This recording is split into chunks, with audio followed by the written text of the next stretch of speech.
Jane Eyre by Charlotte Bronte. Chapter 17. A week passed, and no news arrived of Mr. Rochester. 10 days, and still he did not come. Mrs. Fairfax said she should not be surprised if he were to go straight from the Leas to London, and thence to the Continent, and not show his face again at Thornfield for a year to come. He had not unfrequently quitted it in a manner quite as abrupt and unexpected. When I heard this, I was beginning to feel a strange chill and failing at the heart.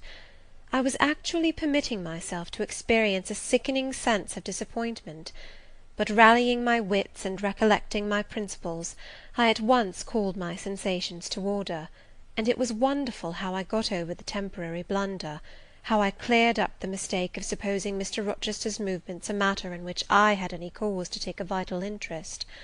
Not that I humbled myself by a slavish notion of inferiority; on the contrary, I just said, "You have nothing to do with the master of Thornfield, further than to receive the salary he gives you for teaching his protégé, and to be grateful for such respectful and kind treatment as, if you do your duty, you have a right to expect at his hands. Be sure that is the only tie he seriously acknowledges between you and him, so don't make him the object of your fine feelings.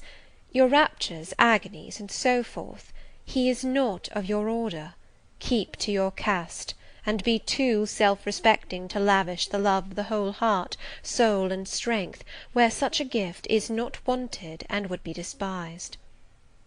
I went on with my day's business tranquilly, but ever and anon vague suggestions kept wandering across my brain of reasons why I should quit Thornfield, and I kept involuntarily framing advertisements, and pondering conjectures about new situations.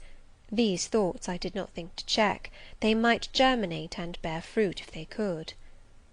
Mr. Rochester had been absent upwards of a fortnight, when the post brought Mrs. Fairfax a letter.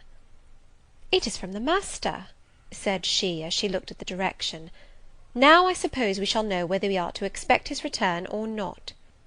And while she broke the seal and perused the document, I went on taking my coffee. We were at breakfast.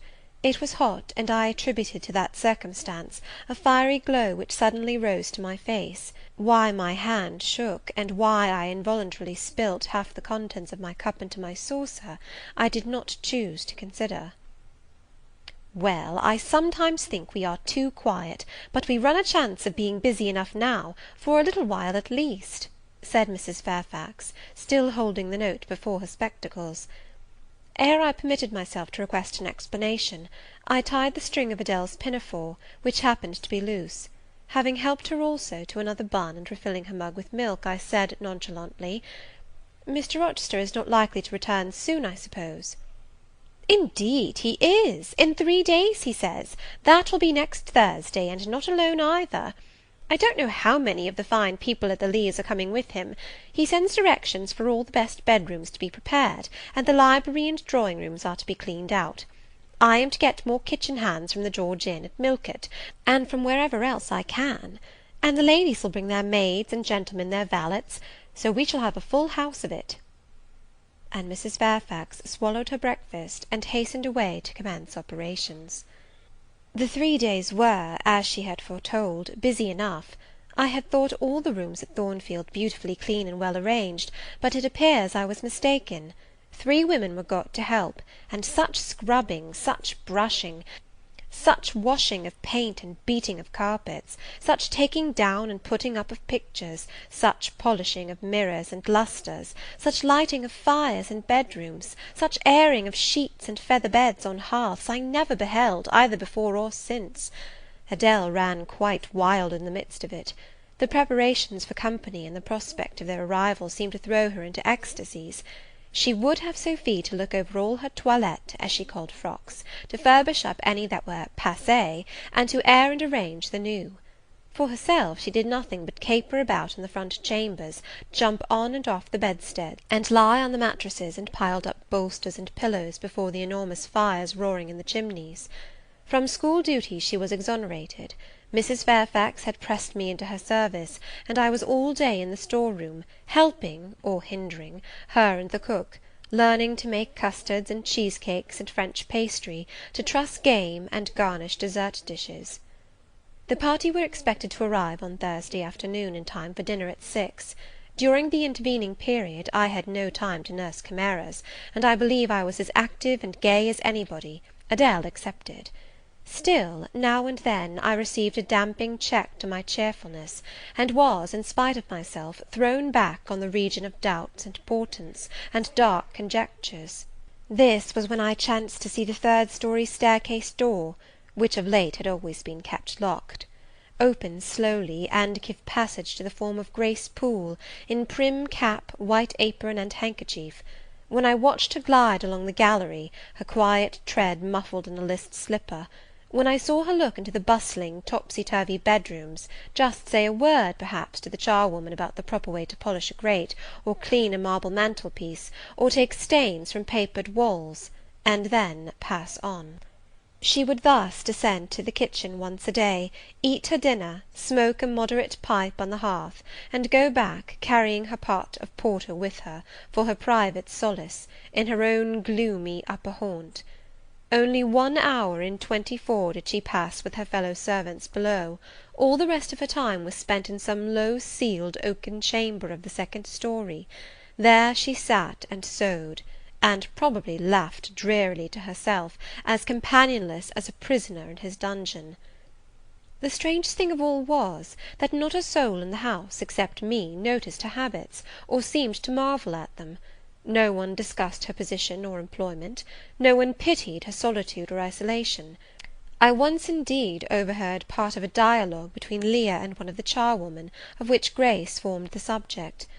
Leah had been saying something I had not caught, and the charwoman remarked, "She gets good wages, I guess." "Yes," said Leah, "I wish I had as good. Not that mine are to complain of. There's no stinginess at Thornfield, but they're not 1/5 of the sum Mrs. Poole receives.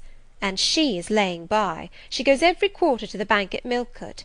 I should not wonder but she has enough saved to keep her independent if she liked to leave. But I suppose she got used to the place; and then she's not 40 yet, and strong and able for anything. It is too soon for her to give up business." "She is a good hand, I dare say," said the charwoman.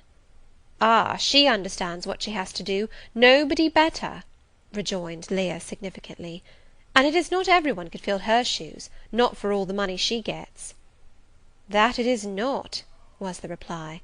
"I wonder whether the master—" The charwoman was going on, but here Leah turned and perceived me, and she instantly gave her companion a nudge. "Doesn't she know?" I heard the women whisper. Leah shook her head, and the conversation was of course dropped. All I had gathered from it amounted to this, that there was a mystery at Thornfield, and that from participation in that mystery I was purposely excluded. Thursday came. All work had been completed the previous evening. Carpets were laid down, bed-hangings festooned, radiant white counterpanes spread, toilet tables arranged, furniture rubbed, flowers piled in vases; both chambers and saloons looked as fresh and bright as hands could make them. The hall, too, was scoured, and the great carved clock, as well as the steps and banisters of the staircase, were polished to the brightness of glass. In the dining-room the sideboard flashed resplendent with plate; in the drawing-room and boudoir, vases of exotics bloomed on all sides. Afternoon arrived. Mrs. Fairfax assumed her best black satin gown, her gloves, and her gold watch, for it was her part to receive the company, to conduct the ladies to their rooms, etc.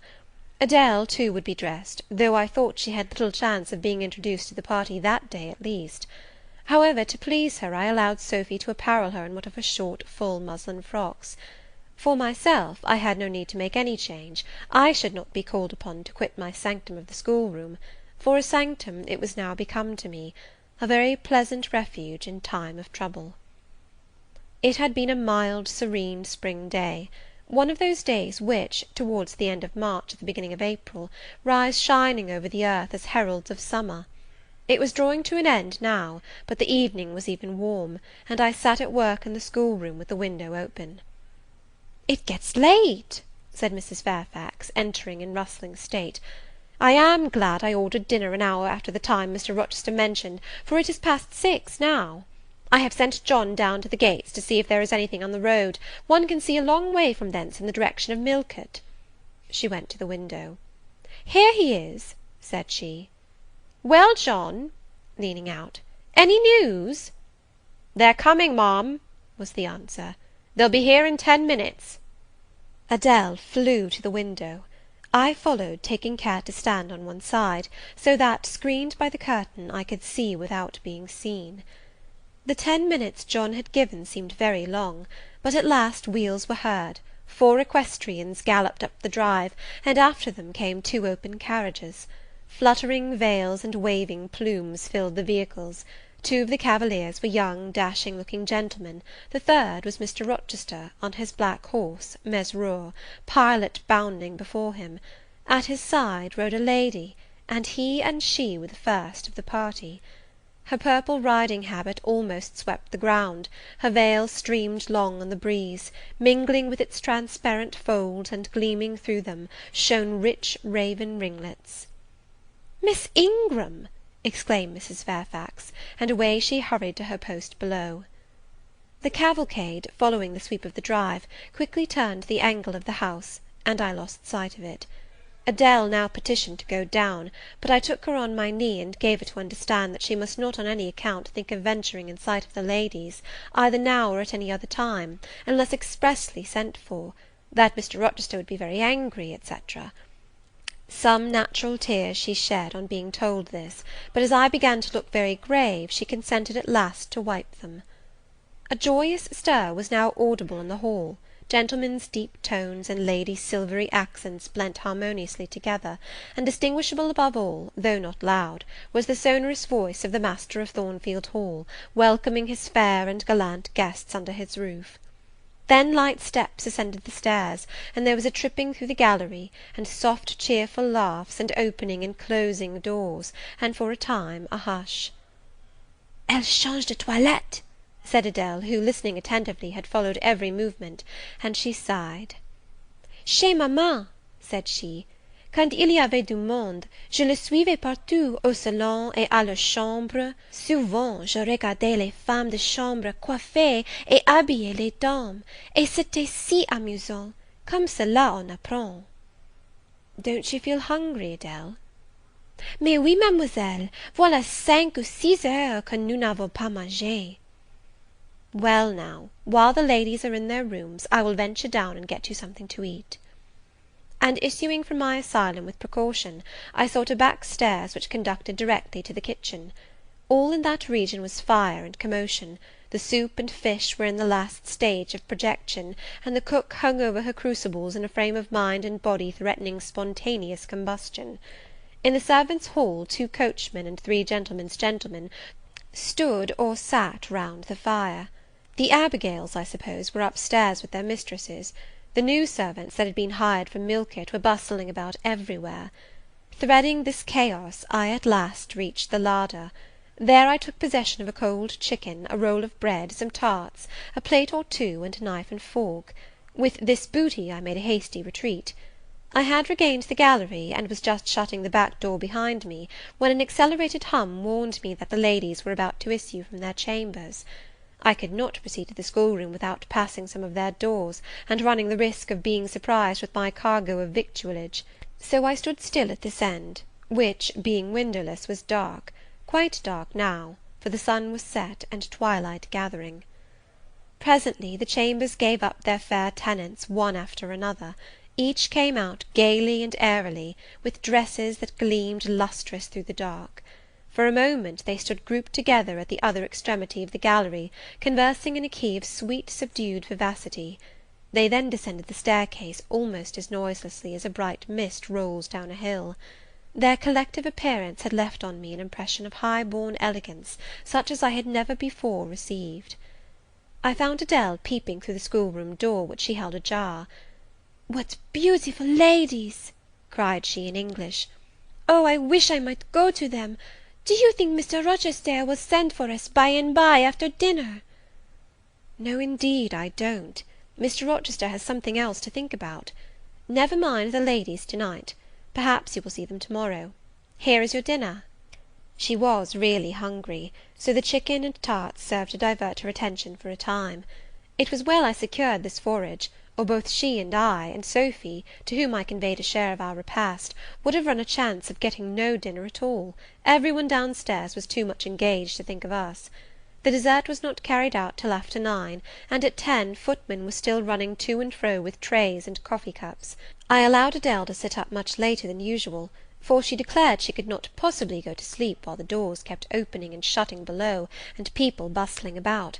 Besides, she added, a message might possibly come from Mr. Rochester when she was undressed.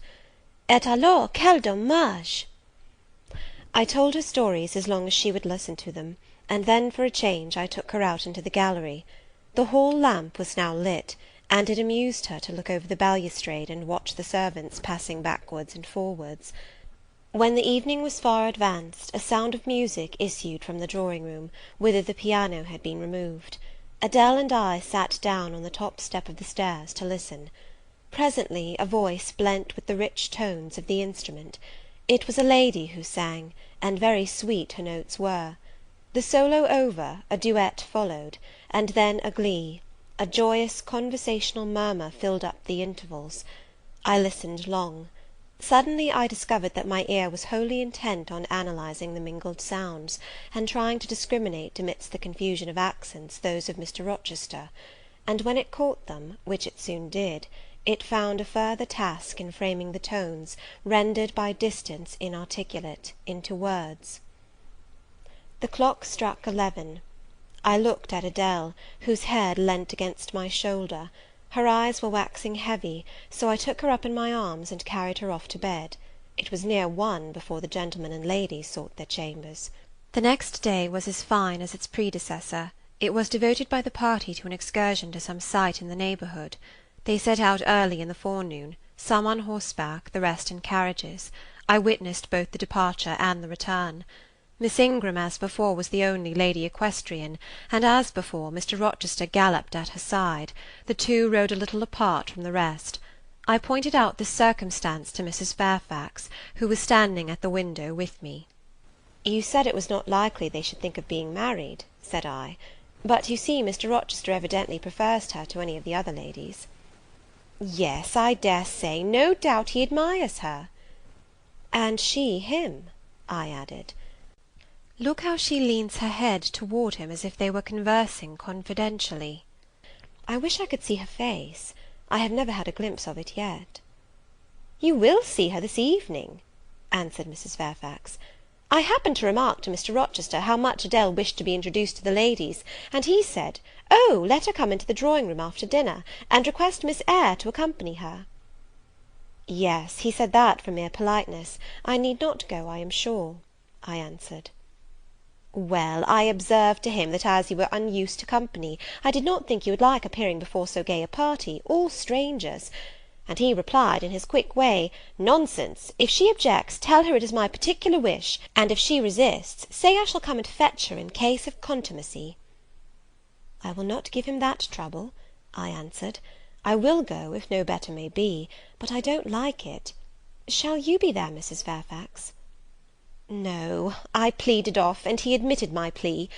I'll tell you how to manage so as to avoid the embarrassment of making a formal entrance, which is the most disagreeable part of the business. You must go into the drawing-room while it is empty, before the ladies leave the dinner-table. Choose your seat in any quiet nook you like. You need not stay long after the gentlemen come in, unless you please. Just let Mr. Rochester see you are there, and slip away. Nobody will notice you." "Will these people remain long, do you think?" "Perhaps 2 or 3 weeks, certainly not more. After the Easter recess, Sir George Lynn, who is lately elected member for Millcote, will have to go up to town and take his seat. I dare say Mr. Rochester will accompany him. It surprises me that he has already made so protracted a stay at Thornfield." It was with some trepidation that I perceived the hour approach when I was to repair with my charge to the drawing-room. Adele had been in a state of ecstasy all day, after hearing she was to be presented to the ladies in the evening, and it was not till Sophy commenced the operation of dressing her that she sobered down. Then the importance of the process quickly steadied her, and by the time she had her curls arranged in well-smoothed drooping clusters, her pink satin frock put on, her long sash tied, and her lace mittens adjusted, she looked as grave as any judge. No need to warn her not to disarrange her attire. When she was dressed, she sat demurely down in her little chair, taking care previously to lift up the satin skirt, for fear she should crease it, and assured me she would not stir thence till I was ready. This I quickly was. My best dress, the silver grey one, purchased for Miss Temple's wedding, and never worn since, was soon put on, my hair was soon smoothed, my sole ornament, the pearl brooch, soon assumed. We descended. Fortunately there was another entrance to the drawing-room than that through the saloon where they were all seated at dinner. We found the apartment vacant, a large fire burning silently on the marble hearth, and wax candles shining in bright solitude, amid the exquisite flowers with which the tables were adorned. The crimson curtain hung before the arch; slight as was the separation this drapery formed from the party in the adjoining saloon, they spoke in so low a key, that nothing of their conversation could be distinguished beyond a soothing murmur. Adele, who appeared to be still under the influence of a most solemnizing impression, sat down without a word on the footstool I pointed out to her. I retired to a window seat, and taking a book from a table near, endeavoured to read. Adele brought her stool to my feet. Ere long she touched my knee.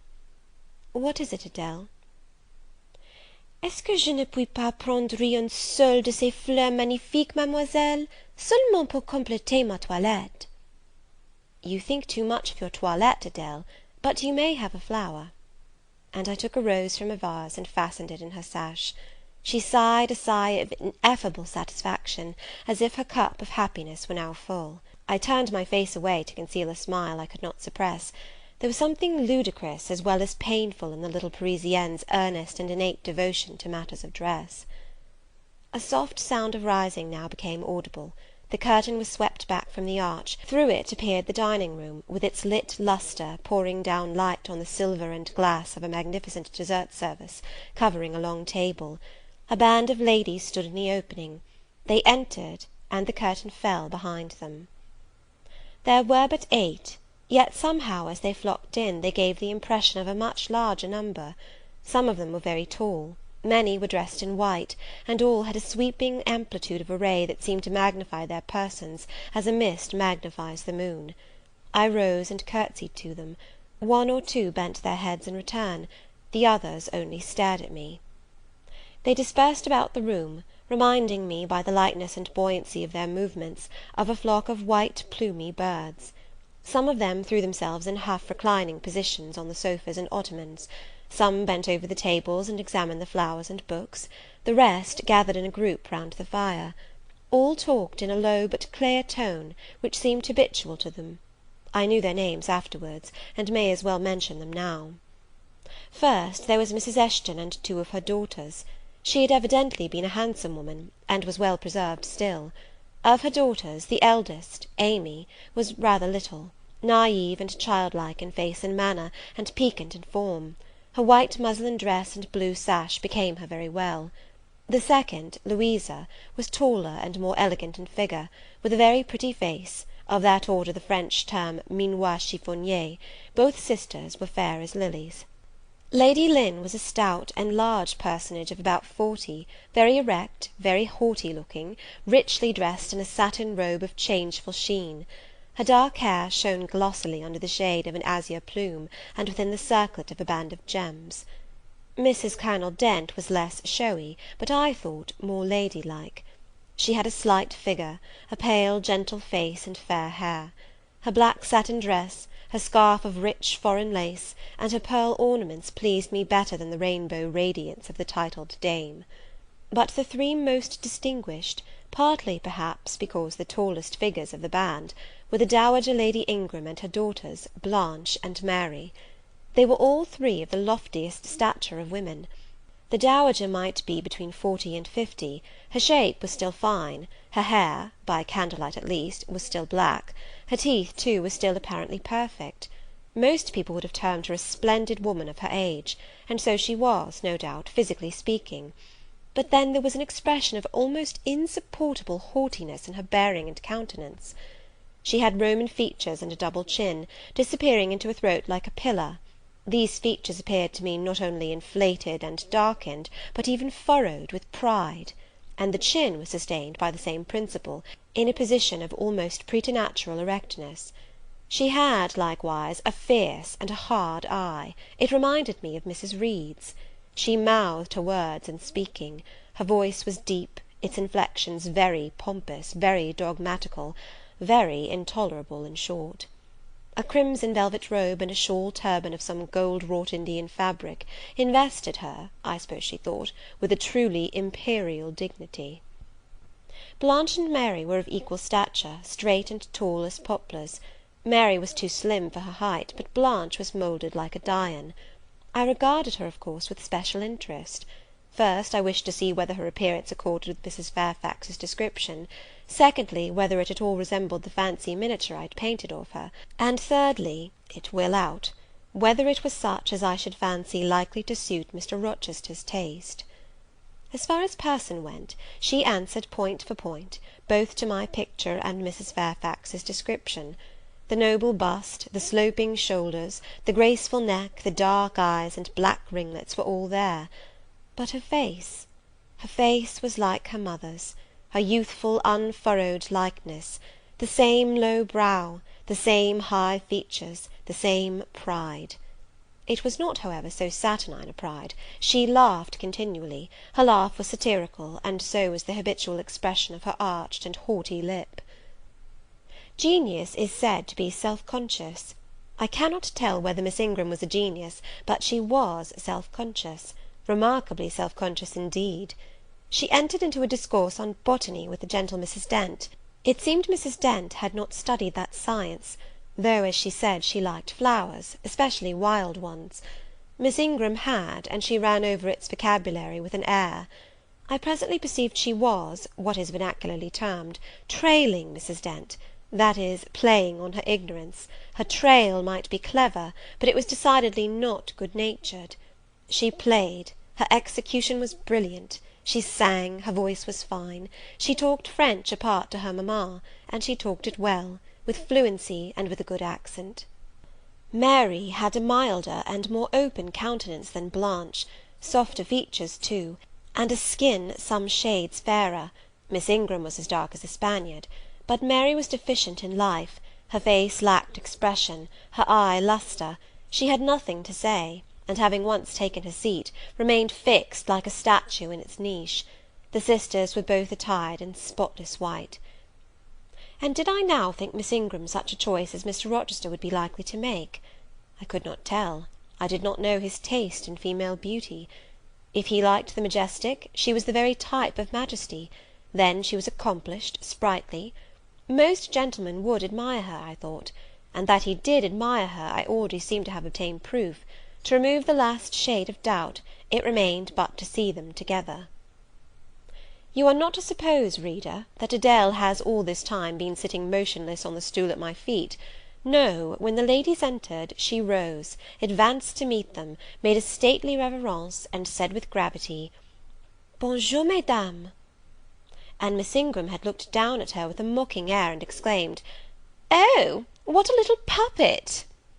Lady Lynn had remarked, "It is Mr. Rochester's ward, I suppose, the little French girl he was speaking of." Mrs. Dent had kindly taken her hand, and given her a kiss. Amy and Louisa Eshton had cried out simultaneously, "What a love of a child!" And then they had called her to a sofa, where she now sat, ensconced between them, chattering alternately in French and broken English, absorbing not only the young lady's attention, but that of Mrs. Eshton and Lady Lynn, and getting spoilt to her heart's content. At last coffee is brought in, and the gentlemen are summoned. I sit in the shade, if any shade there be in this brilliantly lit apartment; the window curtain half hides me. Again the arch yawns; they come. The collective appearance of the gentlemen, like that of the ladies, is very imposing. They are all costumed in black; most of them are tall, some young. Henry and Frederick Lynn are very dashing sparks indeed, and Colonel Dent is a fine soldierly man. Mr. Eshton, the magistrate of the district, is gentlemanlike. His hair is quite white, his eyebrows and whiskers still dark, which gives him something of the appearance of a père noble de théâtre. Lord Ingram, like his sisters, is very tall; like them also, he is handsome, but he shares Mary's apathetic and listless look; he seems to have more length of limb than vivacity of blood or vigour of brain. And where is Mr. Rochester? He comes in last. I am not looking at the arch, yet I see him enter. I try to concentrate my attention on those netting needles, on the measures of the purse I am forming. I wish to think only of the work I have in my hands, to see only the silver beads and silk threads that lie in my lap. Whereas I distinctly behold his figure, and I inevitably recall the moment when I last saw it, just after I had rendered him what he deemed an essential service, and he, holding my hand, and looking down on my face, surveyed me with eyes that revealed a heart full and eager to overflow, in whose emotions I had a part. How near had I approached him at that moment? What had occurred since, calculated to change his and my relative positions? Yet now, how distant, how far estranged we were! So far estranged that I did not expect him to come and speak to me. I did not wonder, when, without looking at me, he took a seat at the other side of the room, and began conversing with some of the ladies.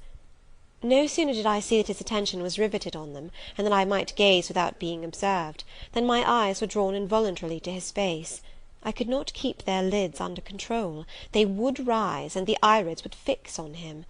I looked, and had an acute pleasure in looking, a precious yet poignant pleasure, pure gold, with a steely point of agony, a pleasure like what the thirst-perishing man might feel, who knows the well to which he has crept is poisoned, yet stoops and drinks divine draughts nevertheless. Most true it is that beauty is in the eye of the gazer. My master's colourless olive face, square massive brow, broad and jetty eyebrows, deep eyes, strong features, firm grim mouth, all energy, decision, will, were not beautiful, according to rule, but they were more than beautiful to me. They were full of an interest, an influence that quite mastered me, that took my feelings from my own power and fettered them in his. I had not intended to love him. The reader knows I had wrought hard to extirpate from my soul the germs of love there detected, and now, at the first renewed view of him, they spontaneously arrived, green and strong. He made me love him without looking at me. I compared him with his guests. What was the gallant grace of the Lynns, the languid elegance of Lord Ingram, even the military distinction of Colonel Dent, contrasted with his look of native pith and genuine power? I had no sympathy in their appearance, their expression, yet I could imagine that most observers would call them attractive, handsome, imposing, while they would pronounce Mr. Rochester at once harsh-featured and melancholy looking. I saw them smile, laugh; it was nothing. The light of the candles had as much soul in it as their smile, the tinkle of the bell as much significance as their laugh. I saw Mr. Rochester smile; his stern features softened; his eye grew both brilliant and gentle, its ray both searching and sweet. He was talking at the moment to Louisa and Amy Eshton. I wondered to see them receive with calm that look which seemed to me so penetrating. I expected their eyes to fall, their colour to rise under it, yet I was glad when I found they were in no sense moved. He is not to them what he is to me, I thought. He is not of their kind. I believe he is of mine. I am sure he is. I feel akin to him. I understand the language of his countenance and movements. Though rank and wealth sever us widely, I have something in my brain and heart, in my blood and nerves, that assimilates me mentally to him. Did I say, a few days since, that I had nothing to do with him but to receive my salary at his hands? Did I forbid myself to think of him in any other light than as a paymaster? Blasphemy against nature! Every good, true, vigorous feeling I have gathers impulsively round him. I know I must conceal my sentiments. I must smother hope. I must remember that he cannot care much for me. For when I say that I am of his kind, I do not mean that I have his force to influence and his spell to attract. I mean only that I have certain tastes and feelings in common with him. I must then repeat continually that we are for ever sundered, and yet, while I breathe and think, I must love him. Coffee is handed. The ladies, since the gentlemen entered, have become lively as larks, conversation waxes brisk and merry. Colonel Dent and Mr. Eshton argue on politics, their wives listen. The two proud dowagers, Lady Lynn and Lady Ingram, confabulate together. Sir George, whom, by the by, I have forgotten to describe, a very big and very fresh-looking country gentleman, stands before their sofa, coffee-cup in hand, and occasionally puts in a word. Mr. Frederick Lynn has taken a seat beside Mary Ingram, and is showing her the engravings of a splendid volume. She looks, smiles now and then, but apparently says little. The tall and phlegmatic Lord Ingram leans with folded arms on the chair-back of the little and lively Amy Eshton. She glances up at him, and chatters like a wren. She likes him better than she does Mr. Rochester. Henry Lynn has taken possession of an ottoman at the feet of Louisa. Adele shares it with him. He is trying to talk French with her, and Louisa laughs at his blunders. With whom will Blanche Ingram pair? She is standing alone at the table, bending gracefully over an album. She seems waiting to be sought, but she will not wait too long. She herself selects a mate. Mr. Rochester, having quitted the Eshtons, stands on the hearth as solitary as she stands by the table. She confronts him, taking her station on the opposite side of the mantelpiece. "Mr. Rochester, I thought you were not fond of children." "Nor am I." "Then what induced you to take charge of such a little doll as that?" pointing to Adele. "Where did you pick her up?" "I did not pick her up. She was left on my hands." "You should have sent her to school." "I could not afford it. Schools are so dear." "Why, I suppose you have a governess for her. I saw a person with her just now. Is she gone? Oh, no, there she is still, behind the window curtain. You pay her, of course. I should think it quite as expensive, more so, for you have them both to keep in addition." I feared, or should I say hoped, the allusion to me would make Mr. Rochester glance my way, and I involuntarily shrank further into the shade, but he never turned his eyes. "I have not considered the subject," said he indifferently, looking straight before him. "No, you men never do consider economy and common sense. You should hear mamma on the chapter of governesses. Mary and I have had, I should think, a dozen at least in our day. Half of them detestable, and the rest ridiculous, and all incubi. Were they not, mamma?" "Did you speak my own?" The young lady, thus claimed as the dowager's special property, reiterated her question with an explanation. "My dearest, don't mention governesses. The word makes me nervous. I have suffered a martyrdom from their incompetency and caprice. I thank Heaven I have now done with them." Mrs. Dent here bent over to the pious lady, and whispered something in her ear. I suppose, from the answer elicited, it was a reminder that one of the anathematized race was present. "Tant pis," said her ladyship, "I hope it may do her good." Then, in a lower tone, but still loud enough for me to hear, "I noticed her. I am a judge of physiognomy, and in hers I see all the faults of her class." "What are they, madam?" inquired Mr. Rochester aloud. "I will tell you in your private ear," replied she, wagging her turban 3 times with portentous significancy. "But my curiosity will be past its appetite. It craves food now." "Ask Blanche, she is nearer you than I." "Oh, don't refer him to me, mamma. I have just one word to say of the whole tribe. They are a nuisance. Not that I ever suffered much from them. I took care to turn the tables. What tricks Theodore and I used to play on Miss Wilsons, and Mrs. Greys, and Madame Joubert! Mary was always too sleepy to join in a plot with spirit. The best fun was with Madame Joubert. Miss Wilson was a poor sickly thing, lachrymose and low-spirited, not worth the trouble of vanquishing, in short. And Mrs. Grey was coarse and insensible, no blow took effect on her. But poor Madame Joubert! I see her yet in her raging passions, when we had driven her to extremities, spilt our tea, crumbled our bread and butter, tossed our books up to the ceiling, and played a charivari with the ruler and desk, the fender and fire-irons. Theodore, do you remember those merry days?" "Yes, to be sure I do," drawled Lord Ingram, and the poor old stick used to cry out, "Oh, you villain Giles!" and then we sermonized her on the presumption of attempting to teach such clever blades as we were, when she herself was so ignorant. We did; and Teddo, you know, I helped you in prosecuting, or persecuting, your tutor, whey-faced Mr. Vining, the parson in the pip, as we used to call him. He and Miss Wilson took the liberty of falling in love with each other.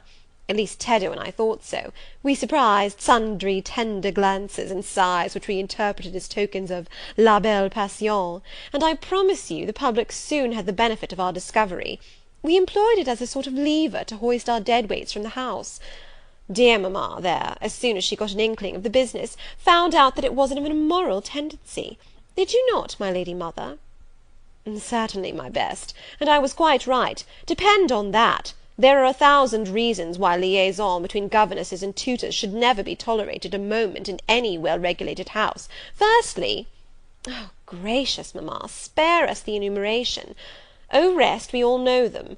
Danger of bad example to innocence of childhood, distractions and consequent neglect of duty on the part of the attached, mutual alliance and reliance, confidence thence resulting, insolence accompanying, mutiny, and general blow-up. Am I right, Baroness Ingram, of Ingram Park? My lily flower, you are right now, as always. Then no more need be said. Change the subject. Amy Eshton, not hearing or not heeding this dictum, joined in with her soft infantine tone. Louisa and I used to quiz our governess too, but she was such a good creature, she would bear anything, nothing put her out. She was never cross with us, was she, Louisa? No, never. We might do what we pleased, ransack her desk and her work-box, and turn her drawers inside out, and she was so good-natured she would give us anything we asked for. I suppose now, said Miss Ingram, curling her lip sarcastically, we shall have an abstract of the memoirs of all the governesses extant. In order to avert such a visitation, I again move the introduction of a new topic. Mr. Rochester, do you second my motion? Madam, I support you on this point as on every other. Then on me be the onus of bringing it forward. Signor Eduardo, are you in voice to-night? Donna Bianca, if you command it, I will be. Then, Signor, I lay on you my sovereign behest to furbish up your lungs and other vocal organs, as they will be wanted on my royal service. Who would not be the Rizzio of so divine a Mary? A fig for Rizzio! cried she, tossing her head with all its curls as she moved to the piano. It is my opinion the fiddler David must have been an insipid sort of fellow. I like Black Bothwell better. To my mind, a man is nothing without a spice of the devil in him, and history may say what it will of James Hepburn, but I have a notion he was just the sort of wild, fierce, bandit hero whom I could have consented to gift with my hand. Gentlemen, you hear? Now which of you most resembles Bothwell? cried Mr. Rochester. I should say the preference lies with you, responded Colonel Dent. On my honour, I am much obliged to you, was the reply. Miss Ingram, who had now seated herself with proud grace at the piano, spreading out her snowy robes in queenly amplitude, commenced a brilliant prelude, talking meantime. She appeared to be on her high horse to-night. Both her words and her air seemed intended to excite not only the admiration, but the amazement of her auditors. She was evidently bent on striking them as something very dashing and daring indeed. Oh, I am so sick of the young men of the present day! exclaimed she, rattling away at the instrument. Poor puny things, not fit to stir a step beyond papa's park gates, nor to go even so far without mamma's permission and guardianship. Creatures so absorbed in care about their pretty faces, and their white hands, and their small feet, as if a man had anything to do with beauty, as if loveliness were not the special prerogative of woman, her legitimate appanage and heritage. I grant an ugly woman is a blot on the fair face of creation, but as to the gentlemen, let them be solicitous to possess only strength and valour. Let their motto be, hunt, shoot, and fight, the rest is not worth a fillip. Such should be my device were I a man. Whenever I marry, she continued, after a pause which none interrupted, I am resolved my husband shall not be a rival, but a foil to me. I will suffer no competitor near the throne. I shall exact an undivided homage, his devotions shall not be shared between me and the shape he sees in his mirror. Mr. Rochester, now sing, and I will play for you." "I am all obedience," was the response. "Here, then, is a corsair song. Know that I dote on corsairs, and for that reason sing it con spirito." "Commands from Miss Ingram's lips would put spirit into a mug of milk and water." "Take care, then. If you don't please me, I will shame you by showing how such things should be done." "That is offering a premium on incapacity. I shall now endeavour to fail." "Gardez-vous-en bien. If you err willingly, I shall devise a proportionate punishment." "Miss Ingram ought to be clement, for she has it in her power to inflict a chastisement beyond mortal endurance." "Ha! Explain," commanded the lady. "Pardon me, madam, no need of explanation. Your own fine sense must inform you that one of your own frowns would be sufficient substitute for capital punishment." "Sing," said she, and again touching the piano, she commenced an accompaniment in spirited style. Now is my time to slip away, thought I, but the tones that then severed the air arrested me. Mrs. Fairfax had said Mr. Rochester possessed a fine voice. He did, a mellow, powerful bass, into which he threw his own feeling, his own force, finding a way through the ear to the heart, and there waking sensations strangely. I waited till the last deep and full vibration had expired, till the tide of talk, checked an instant, had resumed its flow. I then quitted my sheltered corner, and made my exit by the side door, which was fortunately near. Thence a narrow passage led into the hall. In crossing it, I perceived my sandal was loose. I stopped to tie it, kneeling for that purpose on the mat at the foot of the staircase. I heard the dining-room door unclose. A gentleman came out. Rising hastily, I stood face to face with him. It was Mr. Rochester. "How do you do?" he asked. "I am very well, sir." "Why did you not come and speak to me in the room?" I thought I might have retorted the question on him who put it, but I would not take that freedom. I answered, "I did not wish to disturb you, as you seemed engaged, sir." "What have you been doing during my absence?" "Nothing particular. Teaching Adele, as usual." "And getting a good deal paler than you were, as I saw at first sight. What is the matter?" "Nothing at all, sir." "Did you take any cold that night you half drowned me?" "Not the least." "Return to the drawing-room. You are deserting too early." "I am tired, sir." He looked at me for a minute. "And a little depressed?" he said. "What about? Tell me." "Nothing, nothing, sir. I am not depressed." "But I affirm that you are. So much depressed that a few more words would bring tears to your eyes. Indeed, they are there now, shining and swimming, and a bead has slipped from the lash and fallen on to the flag. If I had time, and was not in mortal dread of some prating prig of a servant passing, I would know what all this means. Well, to-night I excuse you. But understand that so long as my visitors stay, I expect you to appear in the drawing-room every evening. It is my wish. Don't neglect it. Now go and send Sophy for Adele. Good night, my—" He stopped, bit his lip, and abruptly left me. End of chapter 17. Jane Eyre by Charlotte Bronte. Chapter 18. Merry days were these at Thornfield Hall, and busy days too. How different from the first 3 months of stillness, monotony, and solitude I had passed beneath its roof! All sad feelings seemed now driven from the house, all gloomy associations forgotten. There was life everywhere, movement all day long. You could not now traverse the gallery, once so hushed, nor enter the front chambers, once so tenantless, without encountering a smart lady's maid or a dandy valet. The kitchen, the butler's pantry, the servants' hall, the entrance hall were equally alive, and the saloons were only left void and still when the blue sky and halcyon sunshine of the genial spring weather called their occupants out into the grounds. Even when that weather was broken, and continuous rain set in for some days, no damp seemed cast over enjoyment. Indoor amusements only became more lively and varied in consequence of the stop put to outdoor gaiety. I wondered what they were going to do the first evening a change of entertainment was proposed. They spoke of playing charades, but in my ignorance I did not understand the term. The servants were called in, the dining-room tables wheeled away, the lights otherwise disposed, the chairs placed in a semicircle opposite the arch. While Mr. Rochester and the other gentlemen directed these alterations, the ladies were running up and down stairs, ringing for their maids. Mrs. Fairfax was summoned to give information respecting the resources of the house in shawls, dresses, draperies of any kind; and certain wardrobes of the third story were ransacked, and their contents, in the shape of brocaded and hooped petticoats, satin sacks, black modes, lace lappets, etc., were brought down in armfuls by the Abigails. Then a selection was made, and such things as were chosen were carried to the boudoir within the drawing-room. Meantime Mr. Rochester had again summoned the ladies round him, and was selecting certain of their number to be of his party.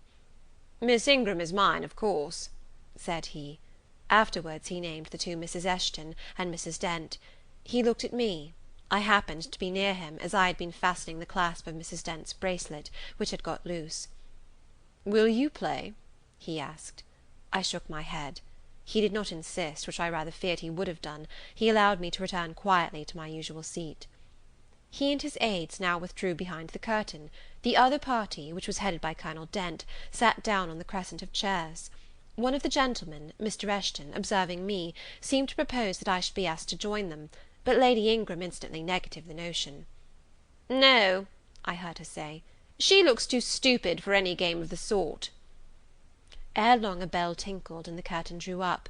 Within the arch, the bulky figure of Sir George Lynn, whom Mr. Rochester had likewise chosen, was seen enveloped in a white sheet. Before him, on a table, lay open a large book, and at his side stood Amy Eshton, draped in Mr. Rochester's cloak, and holding a book in her hand. Somebody unseen rang the bell merrily. Then Adele, who had insisted on being one of her guardian's party, bounded forward, scattering round her the contents of a basket of flowers she carried on her arm. Then appeared the magnificent figure of Miss Ingram, clad in white, with a long veil on her head, and a wreath of roses round her brow. By her side walked Mr. Rochester, and together they drew near the table. They knelt, while Mrs. Dent and Louisa Eshton, dressed also in white, took up their stations behind them. A ceremony followed in dumb show, in which it was easy to recognise the pantomime of a marriage. At its termination, Colonel Dent and his party consulted in whispers for 2 minutes, then the Colonel called out, "Bride!" Mr. Rochester bowed, and the curtain fell. A considerable interval elapsed before it again rose. Its second rising displayed a more elaborately prepared scene than the last. The drawing-room, as I have observed before, was raised 2 steps above the dining-room, and on the top of the upper step, placed a yard or 2 back within the room, appeared a large marble basin, which I recognized as an ornament of the conservatory, where it usually stood, surrounded by exotics and tenanted by goldfish, and whence it must have been transported with some trouble, on account of its size and weight. Seated on the carpet, by the side of this basin, was seen Mr. Rochester, costumed in shawls, with a turban on his head. His dark eyes and swarthy skin and Paynim features suited the costume exactly. He looked the very model of an Eastern emir, an agent or a victim of the bowstring. Presently advanced into view Miss Ingram. She too was attired in oriental fashion, a crimson scarf tied sash-like round the waist, an embroidered handkerchief knotted about her temples, her beautifully moulded arms bare, one of them upraised in the act of supporting a pitcher, poised gracefully on her head. Both her cast of form and feature, her complexion and general air, suggested the idea of some Israelitish princess of the patriarchal days, and such was doubtless the character she intended to represent. She approached the basin, and bent over it as if to fill her pitcher. She again lifted it to her head. The personage on the well brink now seemed to accost her, to make some request. She hasted, let down her pitcher on her hand, and gave him to drink. From the bosom of his robe he then produced a casket, opened it, and showed magnificent bracelets and earrings. She acted astonishment and admiration. Kneeling, he laid the treasure at her feet. Incredulity and delight were expressed by her looks and gestures. The stranger fastened the bracelets on her arms, and the rings in her ears. It was Eliza and Rebecca; the camels only were wanting. The divining party again laid their heads together. Apparently they could not agree about the word or syllable the scene illustrated. Colonel Dent, their spokesman, demanded the tableau of the whole, whereupon the curtain again descended. On its third rising only a portion of the drawing-room was disclosed, the rest being concealed by a screen, hung with some sort of dark and coarse drapery. The marble basin was removed. In its place stood a deal table and a kitchen chair. These objects were visible by a very dim light proceeding from a horn lantern, the wax candles being all extinguished. Amidst this sordid scene sat a man with his clenched hands resting on his knees, and his eyes bent on the ground. I knew Mr. Rochester, though the begrimed face, the disordered dress, his coat hanging loose from one arm, as if it had been almost torn from his back in a scuffle, the desperate and scowling countenance, the rough bristling hair might well have disguised him. As he moved, a chain clanked. To his wrists were attached fetters. "Bridewell!" exclaimed Colonel Dent, and the charade was solved. A sufficient interval having elapsed for the performers to resume their ordinary costume, they re-entered the dining-room. Mr. Rochester led in Miss Ingram. She was complimenting him on his acting. "Do you know," said she, "that of the three characters I liked you in the last best? Oh, had you but lived a few years earlier, what a gallant gentleman highwayman you would have made!" "Is all the soot washed from my face?" he asked, turning it towards her. "Alas, yes, more's the pity. Nothing could be more becoming to your complexion than that ruffian's rouge." "You would like a hero of the road, then?" "An English hero of the road would be the next best thing to an Italian bandit, and that could only be surpassed by a Levantine pirate." "Well, whatever I am, remember you are my wife. We were married an hour since in the presence of all these witnesses." She giggled, and her colour rose. "Now, Dent," continued Mr. Rochester, "it is your turn." And as the other party withdrew, he and his band took the vacated seats. Miss Ingram placed herself at her leader's right hand. The other diviners filled the chairs on each side of him and her. I did not now watch the actors. I no longer waited with interest for the curtain to rise. My attention was absorbed by the spectators. My eyes, erewhile fixed on the arch, were now irresistibly attracted to the semicircle of chairs. What charade Colonel Dent and his party played, what word they chose, how they acquitted themselves, I no longer remember; but I still see the consultation which followed each scene. I see Mr. Rochester turn to Miss Ingram, and Miss Ingram to him. I see her incline her head towards him, till the jetty curls almost touch his shoulder and wave against his cheek. I hear their mutual whisperings. I recall their interchanged glances, and something even of the feeling roused by the spectacle returns in memory at this moment. I have told you, reader, that I had learnt to love Mr. Rochester. I could not unlove him now, merely because I found that he had ceased to notice me, because I might pass hours in his presence and he would never once turn his eyes in my direction, because I saw all his attentions appropriated by a great lady who scorned to touch me with the hem of her robes as she passed, who, if even her dark and imperious eye fell on me by chance, would withdraw it instantly, as from an object too mean to merit observation. I could not unlove him, because I felt sure he would soon marry this very lady, because I read daily in her a proud security in his intentions respecting her, because I witnessed hourly in him a style of courtship, which, if careless and choosing rather to be sought than to seek, was yet, in its very carelessness, captivating, and in its very pride irresistible. There was nothing to cool or banish love in these circumstances, though much to create despair. Much too, you will think, reader, to engender jealousy, if a woman in my position could presume to be jealous of a woman in Miss Ingram's. But I was not jealous, or very rarely. The nature of the pain I suffered could not be explained by that word. Miss Ingram was a mark beneath jealousy. She was too inferior to excite the feeling. Pardon the seeming paradox, I mean what I say. She was very showy, but she was not genuine. She had a fine person, many brilliant attainments, but her mind was poor, her heart barren by nature. Nothing bloomed spontaneously on that soil, no unforced natural fruit delighted by its freshness. She was not good, she was not original. She used to repeat sounding phrases from books. She never offered nor had an opinion of her own. She advocated a high tone of sentiment, but she did not know the sensations of sympathy and pity. Tenderness and truth were not in her. Too often she betrayed this by the undue vent she gave to a spiteful antipathy she had conceived against little Adele, pushing her away with some contumelious epithet if she happened to approach her, sometimes ordering her from the room, and always treating her with coldness and acrimony. Other eyes besides mine watched these manifestations of character, watched them closely, keenly, shrewdly. Yes, the future bridegroom, Mr. Rochester himself, exercised over his intended a ceaseless surveillance, and it was from this sagacity, this guardedness of his, this perfect, clear consciousness of his fair one's defects, this obvious absence of passion in his sentiments towards her, that my ever-torturing pain arose. I saw he was going to marry her, for family, perhaps political reasons, because her rank and connections suited him. I felt he had not given her his love, and that her qualifications were ill adapted to win from him that treasure. This was the point. This was where the nerve was touched and teased. This was where the fever was sustained and fed. She could not charm him.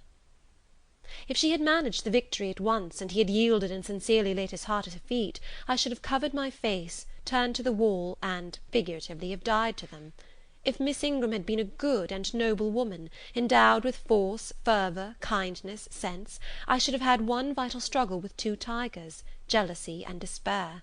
Then, my heart torn out and devoured, I should have admired her, acknowledged her excellence, and been quiet for the rest of my days. And the more absolute her superiority, the deeper would have been my admiration, the more truly tranquil my quiescence.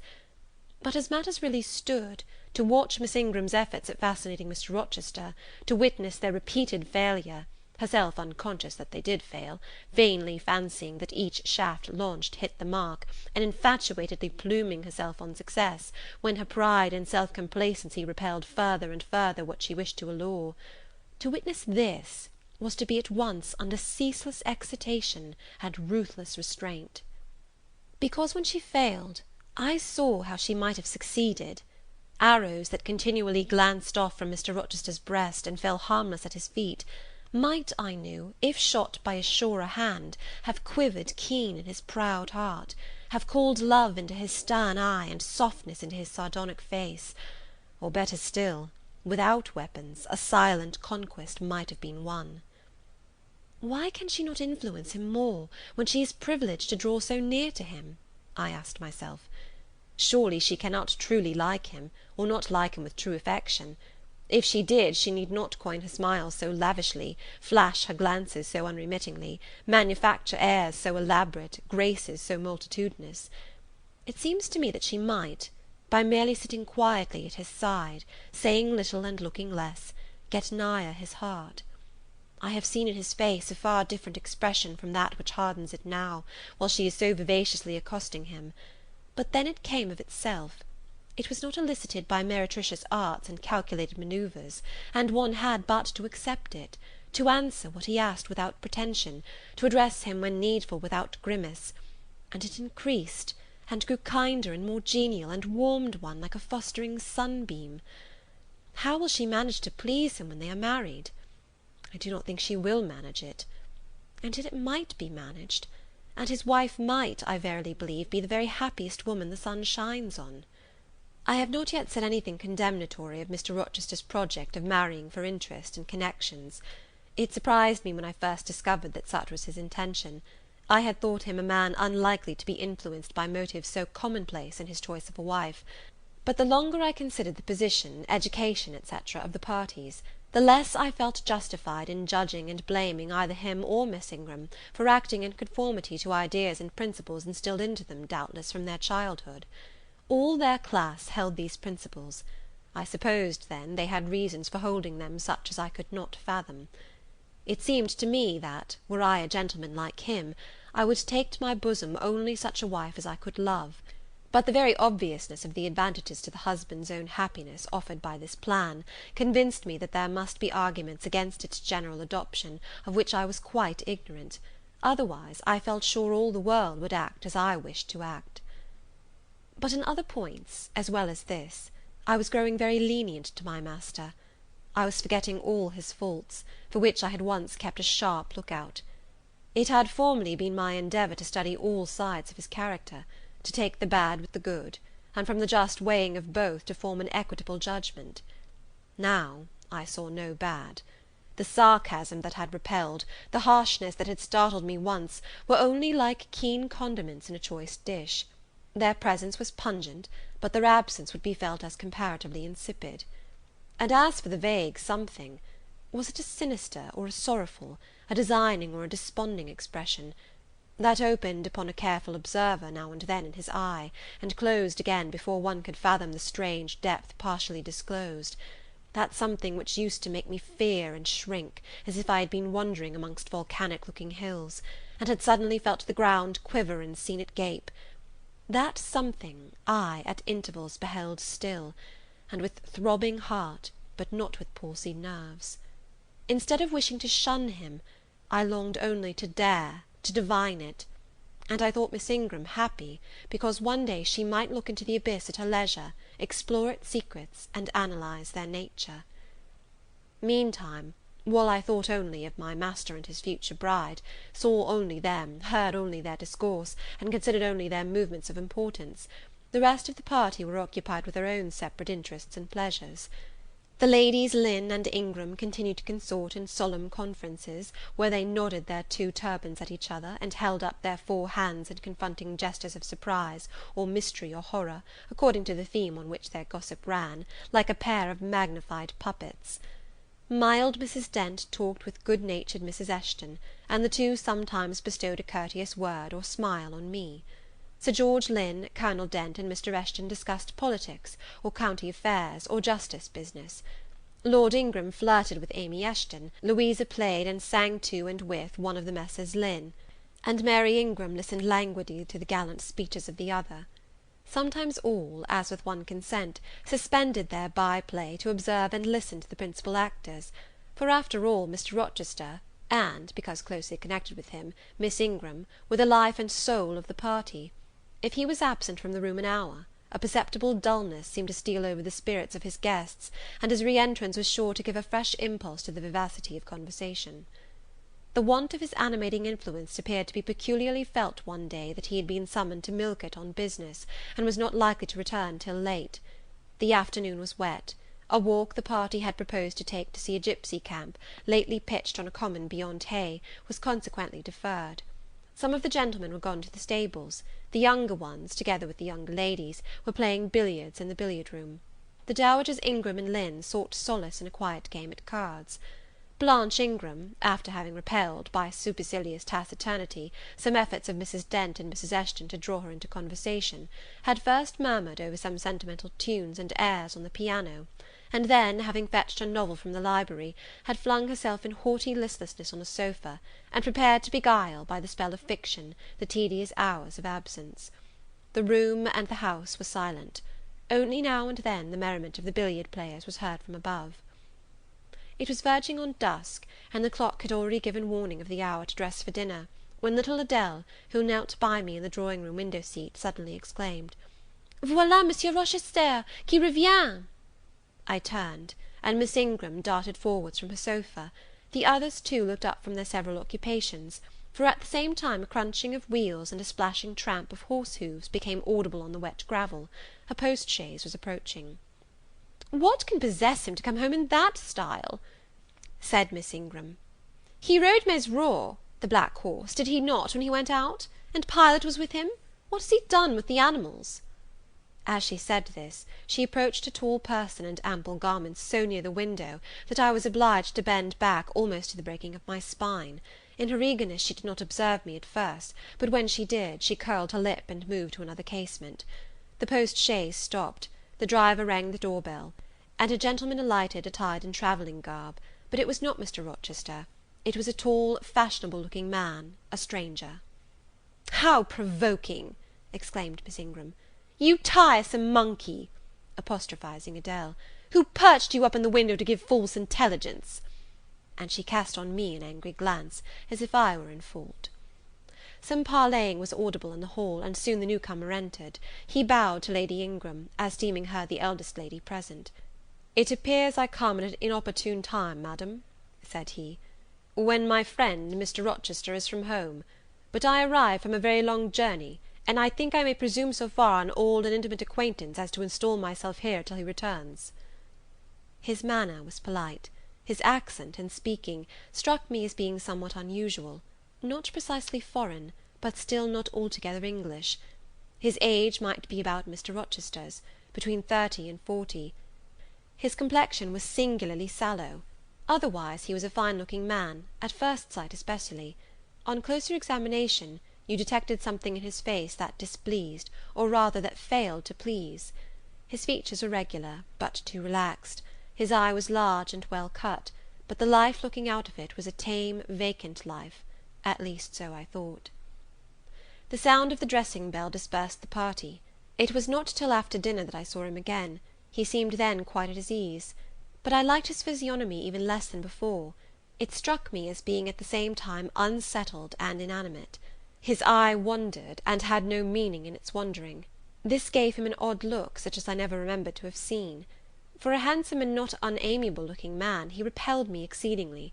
There was no power in that smooth-skinned face of a full oval shape, no firmness in that aquiline nose and small cherry mouth, there was no thought on the low even forehead, no command in that blank brown eye. As I sat in my usual nook, and looked at him with the light of the girandole on the mantelpiece beaming full over him, for he occupied an arm-chair drawn close to the fire, and kept shrinking still nearer, as if he were cold, I compared him with Mr. Rochester. I think, with deference be it spoken, the contrast could not be much greater between a sleek gander and a fierce falcon, between a meek sheep and the rough-coated, keen-eyed dog, its guardian. He had spoken of Mr. Rochester as an old friend. A curious friendship theirs must have been, a pointed illustration indeed of the old adage that extremes meet. 2 or 3 of the gentlemen sat near him, and I caught at times scraps of their conversation across the room.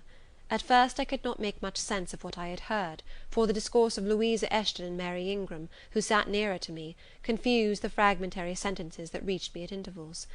These last were discussing the stranger. They both called him a beautiful man. Louisa said he was a love of a creature, and she adored him; and Mary instanced his pretty little mouth and nice nose, as her ideal of the charming. "And what a sweet-tempered forehead he has!" cried Louisa. "So smooth, none of those frowning irregularities I dislike so much, and such a placid eye and smile." And then, to my great relief, Mr. Henry Lynn summoned them to the other side of the room, to settle some point about the deferred excursion to Hay Common. I was now able to concentrate my attention on the group by the fire, and I presently gathered that the new comer was called Mr. Mason. Then I learned that he was but just arrived in England, and that he came from some hot country, which was the reason, doubtless, his face was so sallow, and that he sat so near the hearth, and wore a surtout in the house. Presently the words Jamaica, Kingston, Spanish Town, indicated the West Indies as his residence, and it was with no little surprise I gathered, ere long, that he had there first seen and become acquainted with Mr. Rochester. He spoke of his friend's dislike of the burning heats, the hurricanes, and rainy seasons of that region. I knew Mr. Rochester had been a traveller, Mrs. Fairfax had said so, but I thought the continent of Europe had bounded his wanderings. Till now I had never heard a hint given of visits to more distant shores. I was pondering these things, when an incident, and a somewhat unexpected one, broke the thread of my musings. Mr. Mason, shivering as some one chanced to open the door, asked for more coal to be put on the fire, which had burnt out its flame, though its mass of cinder still shone quite hot and red. The footman, who brought the coal, in going out, stopped near Mr. Eshton's chair, and said something to him in a low voice, of which I heard only the words, "old woman," quite troublesome. "Tell her she shall be put in the stocks if she does not take herself off," replied the magistrate. "No, stop," interrupted Colonel Dent. "Don't send her away, Eshton. We might turn the thing to account. Better consult the ladies." And speaking aloud, he continued, "Ladies, you talked of going to Hay Common to visit the gipsy camp. Sam here says that one of the old Mother Bunches is in the servants' hall at this moment, and insists upon being brought in before the quality to tell them their fortunes. Would you like to see her?" "Surely, Colonel," cried Lady Ingram, "you would not encourage such a low impostor. Dismiss her by all means at once." "But I cannot persuade her to go away, my lady," said the footman. nor can any of the servants. Mrs. Fairfax is with her just now, entreating her to be gone; but she has taken a chair in the chimney corner, and says nothing shall stir her from it till she gets leave to come in here." "What does she want?" asked Mrs. Eshton. "To tell the gentry their fortune, she says, ma'am, and she swears she must and will do it." "What is she like?" inquired the Misses Eshton in a breath. "A shockingly ugly old creature, miss, almost as black as a crock." "Why, she's a real sorceress," cried Frederick Lynn. "Let us have her in, of course." "To be sure," rejoined his brother, "it would be 1,000 pities to throw away such a chance of fun." "My dear boys, what are you thinking about?" exclaimed Mrs. Lynn. "I cannot possibly countenance any such inconsistent proceeding," chimed in the Dowager Ingram. "Indeed, mamma, but you can and will," pronounced the haughty voice of Blanche, as she turned round on the piano stool, where till now she had sat silent, apparently examining sundry sheets of music. "I have a curiosity to hear my fortune told, therefore, Sam, order the beldam forward." "My darling Blanche, recollect—" "I do. I recollect all you can suggest, and I must have my will. Quick, Sam." "Yes, yes, yes," cried all the juveniles, both ladies and gentlemen. "Let her come, it will be excellent sport." The footman still lingered. "She looks such a rough one," said he. "Go!" ejaculated Miss Ingram, and the man went. Excitement instantly seized the whole party; a running fire of raillery and jest was proceeding when Sam returned. "She won't come now," said he. "She says it's not her mission to appear before the vulgar herd, them's her words.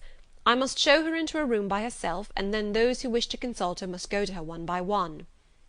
"You see now, my queenly Blanche," began Lady Ingram, "she encroaches. Be advised, my angel girl, and—" "Show her into the library, of course," cut in the angel girl. "It is not my mission to listen to her before the vulgar herd either. I mean to have her all to myself. Is there a fire in the library?" "Yes, ma'am, but she looks such a tinkler." "Cease that chatter, blockhead, and do my bidding." Again Sam vanished, and mystery, animation, expectation rose to full flow once more. "She's ready now," said the footman as he reappeared. "She wishes to know who will be her first visitor." "I think I had better just look in upon her before any of the ladies go," said Colonel Dent. "Tell her, Sam, a gentleman is coming." Sam went and returned. "She says, sir, that she'll have no gentlemen; they need not trouble themselves to come near her, nor," he added, with difficulty expressing a titter, "any ladies either, except the young and single." "By Jove, she has taste!" exclaimed Henry Lynn. Miss Ingram rose solemnly. "I go first," she said, in a tone which might have befitted the leader of a forlorn hope, mounting a breach in the van of his men. "Oh, my best, oh, my dearest, pause, reflect!" was her mamma's cry; but she swept past her in stately silence, passed through the door which Colonel Dent held open, and we heard her enter the library. A comparative silence ensued. Lady Ingram thought it le cas to wring her hands, which she did accordingly. Miss Mary declared she felt for her part she never dared venture. Amy and Louisa Eshton tittered under their breath, and looked a little frightened. The minutes passed very slowly. 15 were counted before the library door again opened. Miss Ingram returned to us through the arch. Would she laugh? Would she take it as a joke? All eyes met her with a glance of eager curiosity, and she met all eyes with one of coldness and rebuff. She looked neither flurried nor merry. She walked stiffly to her seat, and took it in silence. "Well, Blanche," said Lord Ingram. "What did she say, sister?" asked Mary. "What did you think? How do you feel? Is she a real fortune teller?" demanded the Misses Eshton. Now, now, good people," returned Miss Ingram, "don't press upon me. Really, your organs of wonder and credulity are easily excited. You seem, by the importance of you all, my good mamma included, ascribed to this matter, absolutely to believe we have a genuine witch in the house, who is in close alliance with the old gentleman. I have seen a gipsy vagabond; she has practised in hackneyed fashion the science of palmistry, and told me what such people usually tell. My whim is gratified, and now I think Mr. Eshton would do well to put the hag in the stocks to-morrow morning, as he threatened." Miss Ingram took a book, leant back in her chair, and so declined further conversation. I watched her for nearly half an hour. During all that time she never turned a page, and her face grew momently darker, more dissatisfied, and more sourly expressive of disappointment.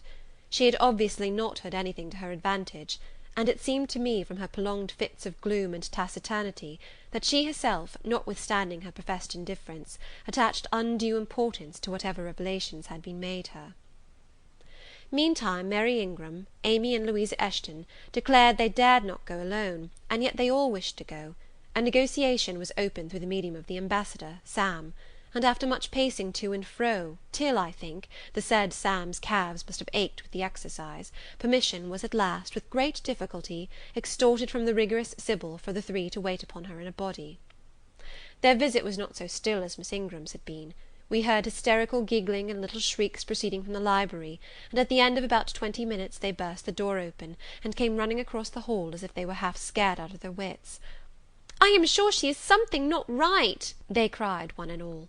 "She told us such things! She knows all about us!" And they sank breathless into the various seats the gentlemen hastened to bring them. Pressed for further explanation, they declared she had told them of things they had said and done when they were mere children, described books and ornaments they had in their boudoirs at home, keepsakes that different relations had presented to them.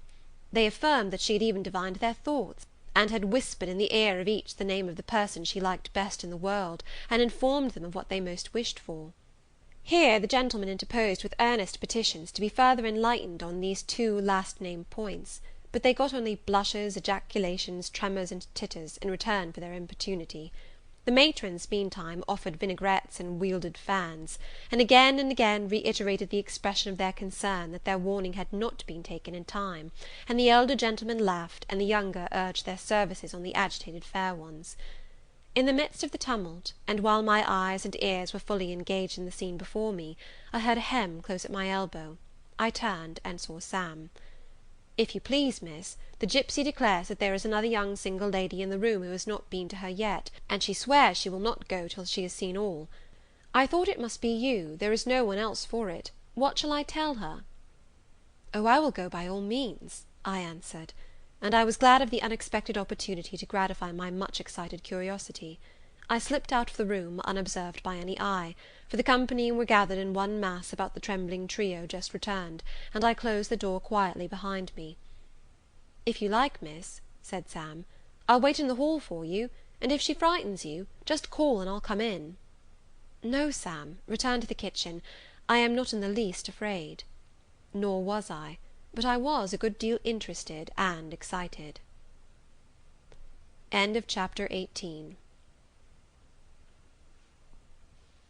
Jane Eyre, by Charlotte Bronte. Chapter 19. The library looked tranquil enough as I entered it, and the Sybil, if Sybil she were, was seated snugly enough in an easy-chair at the chimney-corner. She had on a red cloak and a black bonnet, or rather a broad-brimmed gipsy hat, tied down with a striped handkerchief under her chin. An extinguished candle stood on the table. She was bending over the fire, and seemed reading in a little black book, like a prayer-book, by the light of the blaze. She muttered the words to herself, as most old women do, while she read. She did not desist immediately on my entrance. It appeared she wished to finish a paragraph. I stood on the rug and warmed my hands, which were rather cold with sitting at a distance from the drawing-room fire. I felt now as composed as ever I did in my life. There was nothing, indeed, in the gipsy's appearance to trouble one's calm. She shut her book and looked slowly up. Her hat brim partially shaded her face, yet I could see, as she raised it, that it was a strange one. It looked all brown and black. Elf-locks bristled out from beneath a white band which passed under her chin, and came half over her cheeks, or rather jaws. Her eye confronted me at once with a bold and direct gaze. "Well, and you want your fortune told?" she said, in a voice as decided as her glance, as harsh as her features. "I don't care about it, mother. You may please yourself, but I ought to warn you I have no faith." "It's like your impudence to say so. I expected it of you. I heard it in your step as you crossed the threshold." "Did you? You've a quick ear." "I have, and a quick eye, and a quick brain." "You need them all in your trade." "I do, especially when I've customers like you to deal with." Why don't you tremble? I'm not cold. Why don't you turn pale? I am not sick. Why don't you consult my art? I'm not silly. The old crone knitted a laugh under her bonnet and bandage. She then drew out a short black pipe, and lighting it, began to smoke. Having indulged a while in this sedative, she raised her bent body, took the pipe from her lips, and while gazing steadily at the fire, said very deliberately, "You are cold, you are sick, and you are silly." "Prove it," I rejoined. "I will, in a few words. You are cold because you are alone. No contact strikes the fire from you that is in you. You are sick because the best of feelings, the highest and the sweetest given to man, keeps far away from you.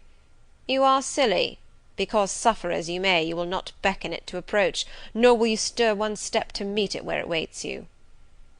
She again put her short black pipe to her lips, and renewed her smoking with vigour. "You might say all that to almost any one who you knew lived as a solitary dependent in a great house." "I might say it to almost any one, but would it be true of almost any one?" "In my circumstances." "Yes, just so in your circumstances, but find me another precisely placed as you are." "It would be easy to find you thousands." "You could scarcely find me one. If you knew it, you are peculiarly situated. Very near happiness, yes, within reach of it. The materials are all prepared. There only wants a movement to combine them. Chance laid them somewhat apart. Let them be once approached, and bliss results." "I don't understand enigmas. I never could guess a riddle in my life." "If you wish me to speak more plainly, show me your palm." "And I must cross it with silver, I suppose?" "To be sure." I gave her a shilling. She put it into an old stocking foot which she took out of her pocket, and having tied it round and returned it, she told me to hold out my hand. I did. She approached her face to the palm, and pored over it without touching it. "It is too fine," said she. "I can make nothing of such a hand as that, almost without lines. Besides, what is in a palm? Destiny is not written there." "I believe you," I said. "No," she continued, "it is in the face, on the forehead, about the eyes, in the lines of the mouth. Kneel and lift up your head." "Ah, now you are coming to reality," I said as I obeyed her. "I shall begin to put some faith in you presently." I knelt within half a yard of her. She stirred the fire, so that a ripple of light broke from the disturbed coal. The glare, however, as she sat, only threw her face into deeper shadow; mine it illuminated. "I wonder with what feelings you came to me to-night," she said, when she had examined me a little. "I wonder what thoughts are busy in your heart during all the hours you sit in yonder room with the fine people flitting before you like shapes in a magic lantern, just as little sympathetic communion passing between you and them, as if they really were mere shadows of human forms, and not the actual substance." "I feel tired often, sleepy sometimes, but seldom sad." "Then you have some secret hope to buoy you up and please you with whispers of the future?" "Not I. The utmost I hope is, to save money enough out of my earnings to set up a school some day in a little house rented by myself." "A mean nutriment for the spirit to exist on, and sitting in that window seat, you see I know your habits." "You have learned them from the servants."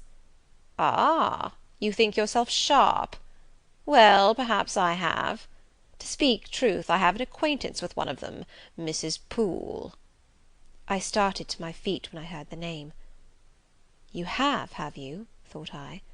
"There is diablerie in the business after all, then." "Don't be alarmed," continued the strange being. "She's a safe hand, is Mrs. Poole, close and quiet, any one may repose confidence in her. But, as I was saying, sitting in that window seat, do you think of nothing but your future school? Have you no present interest in any of the company who occupy the sofas and chairs before you? Is there not one face you study, one figure whose movements you follow with the least curiosity?" "I like to observe all the faces and all the figures." "But do you never single one out from the rest? Or it may be two?" "I do, frequently. When the gestures or looks of a pair seem telling a tale, it amuses me to watch them. What tale do you like best to hear? Oh, I have not much choice. They generally run on the same theme, courtship, and promise to end in the same catastrophe, marriage. And do you like that monotonous theme? Positively, I don't care about it. It is nothing to me. Nothing to you? When a lady, young and full of life and health, charming with beauty and endowed with the gifts of rank and fortune, sits and smiles in the eyes of a gentleman you— I what? You know, and perhaps think well of. I don't know the gentlemen here. I have scarcely interchanged a syllable with one of them, and as to thinking well of them, I consider some respectable, and stately and middle-aged, and others young, dashing, handsome, and lively; but certainly they are all at liberty to be the recipients of whose smiles they please, without my feeling disposed to consider the transaction of any moment to me. You don't know the gentlemen here? You have not exchanged a syllable with one of them? Will you say that of the master of the house? He is not at home. A profound remark! A most ingenious quibble! He went to Milket this morning, and will be back here to-night or to-morrow.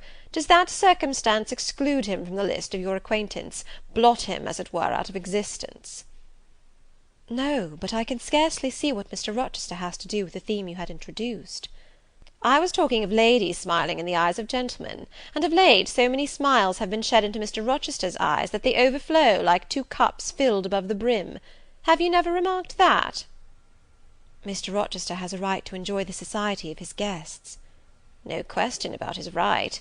But have you never observed that, of all the tales told here about matrimony, Mr. Rochester has been favoured with the most lively and the most continuous?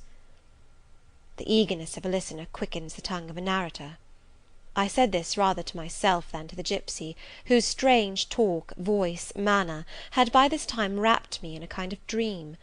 One unexpected sentence came from her lips after another, till I got involved in a web of mystification, and wondered what unseen spirit had been sitting for weeks by my heart, watching its workings, and taking record of every pulse. "Eagerness of a listener!" repeated she. "Yes, Mr. Rochester has sat by the hour, his ear inclined to the fascinating lips that took such delight in their task of communicating, and Mr. Rochester was so willing to receive, and looked so grateful for the pastime given him. You have noticed this?" Grateful? I cannot remember detecting gratitude in his face. Detecting? You have analysed, then? And what did you detect, if not gratitude? I said nothing. You have seen love, have you not? And looking forward, you have seen him married, and beheld his bride happy? Not exactly. Your witch's skill is rather at fault sometimes. What the devil have you seen, then? Never mind. I came here to inquire, not to confess. Is it known that Mr. Rochester is to be married? Yes, and to the beautiful Miss Ingram. Shortly? Appearances would warrant that conclusion, and no doubt, though with an audacity that wants chastising out of you, you seem to question it, they will be a superlatively happy pair. He must love such a handsome, noble, witty, accomplished lady, and probably she loves him, or if not his person, at least his purse. I know she considers the Rochester estate eligible to the last degree, though, God pardon me, I told her something on that point about an hour ago which made her look wondrous grave. The corners of her mouth fell half an inch. I would advise her blackavist suitor to look out. If another comes with a longer or clearer rent-roll, he's dished. But, mother, I did not come to hear Mr. Rochester's fortune. I came to hear my own, and you have told me nothing of it. Your fortune is yet doubtful. When I examined your face, one trait contradicted another. Chance has meted you a measure of happiness, that I know. I knew it before I came here this evening. She has laid it carefully on one side for you. I saw her do it. It depends on yourself to stretch out your hand and take it up, but whether you will do so is the problem I study. Kneel again on the rug. Don't keep me long. The fire scorches me. I knelt.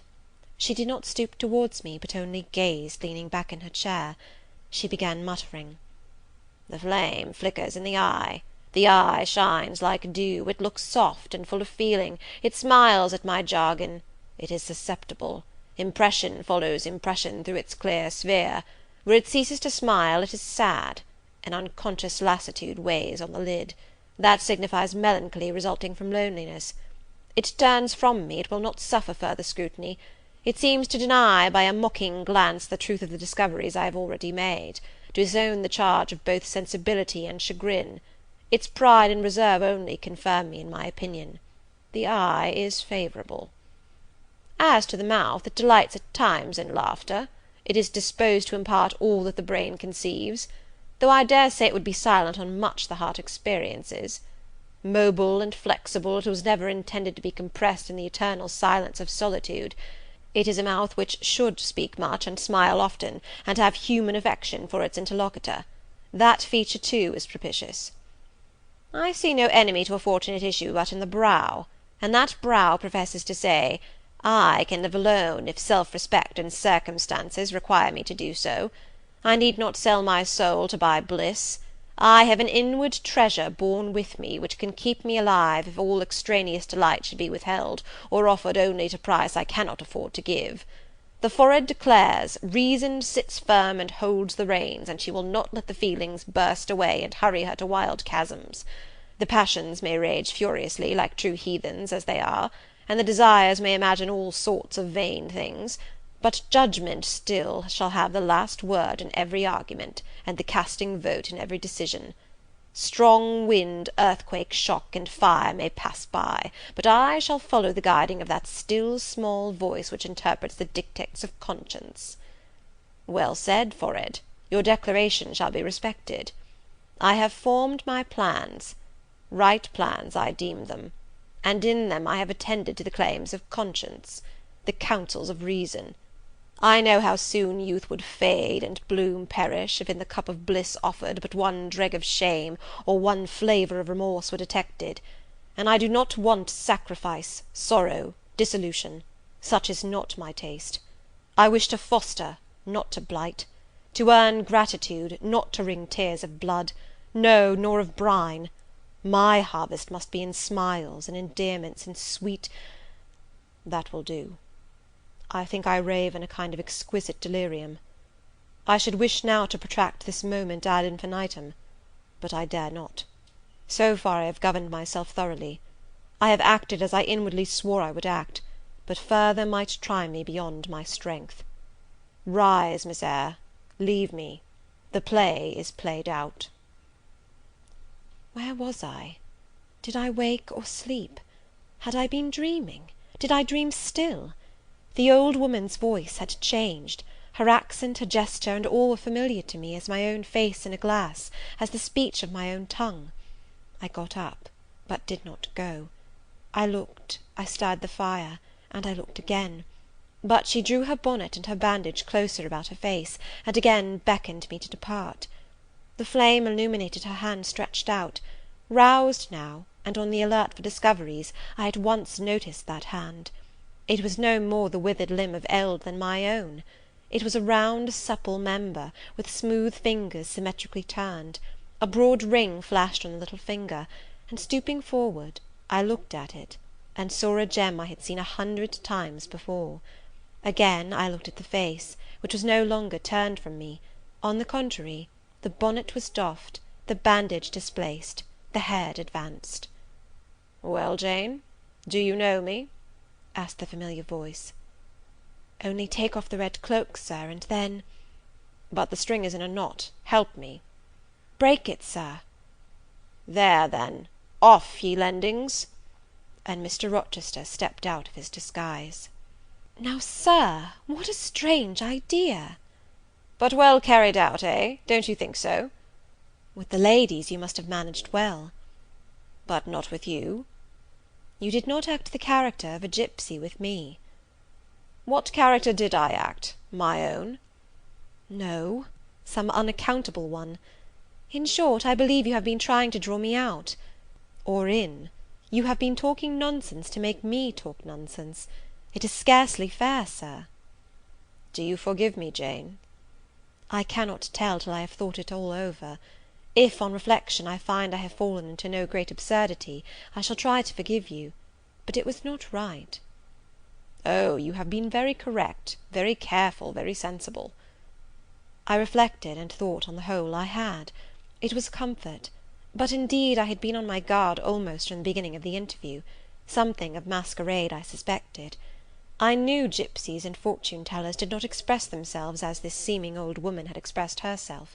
Besides, I had noted her feigned voice, her anxiety to conceal her features. But my mind had been running on Grace Poole, that living enigma, that mystery of mysteries, as I considered her. I had never thought of Mr. Rochester. "Well," said he, "what are you musing about? What does that grave smile signify?" "Wonder and self-congratulation, sir. I have your permission to retire now, I suppose?" "No, stay a moment, and tell me what the people in the drawing-room yonder are doing." "Discussing the gypsy, I dare say." "Sit down, let me hear what they have said about me." "I had better not stay long, sir, it must be near 11 o'clock. Oh, are you aware, Mr. Rochester, that a stranger has arrived here since you left this morning?" "A stranger? No, who can it be? I expected no one. Is he gone?" "No. He said he had known you long, and that he could take the liberty of installing himself here till you returned." "The devil he did! Did he give his name?" "His name is Mason, sir, and he comes from the West Indies, from Spanish Town in Jamaica, I think." Mr. Rochester was standing near me. He had taken my hand as if to lead me to a chair. As I spoke, he gave my wrist a convulsive grip, the smile on his lips froze, apparently a spasm caught his breath. "Mason, the West Indies!" he said, in the tone one might fancy a speaking automaton to announce its single words. "Mason, the West Indies," he reiterated, and he went over the syllables 3 times, growing in the intervals of speaking whiter than ashes. He hardly seemed to know what he was doing. "Do you feel ill, sir?" I inquired. "Jane, I've got a blow. I've got a blow, Jane." He staggered. "Oh, lean on me, sir." "Jane, you offered me your shoulder once before. Let me have it now." "Yes, sir, yes, and my arm." He sat down and made me sit beside him. Holding my hand in both his own, he chafed it, gazing on me at the same time with the most troubled and dreary look. "My little friend," said he, "I wish I were in a quiet island with only you, and trouble and danger and hideous recollections removed from me." "Can I help you, sir? I'd give my life to serve you." "Jane, if aid is wanted, I'll seek it at your hands, I promise you that." "Thank you, sir. Tell me what to do. I'll try at least to do it." "Fetch me now, Jane, a glass of wine from the dining-room. They will be at supper there. And tell me if Mason is with them, and what he is doing." I went. I found all the party in the dining-room at supper, as Mr. Rochester had said. They were not seated at table. The supper was arranged on the sideboard. Each had taken what he chose, and they stood about here and there in groups, their plates and glasses in their hands. Every one seemed in high glee. Laughter and conversation were general and animated. Mr. Mason stood near the fire, talking to Colonel and Mrs. Dent, and appeared as merry as any of them. I filled a wine-glass. I saw Miss Ingram watch me frowningly as I did so. She thought I was taking a liberty, I dare say. And I returned to the library. Mr. Rochester's extreme pallor had disappeared, and he looked once more firm and stern. He took the glass from my hand.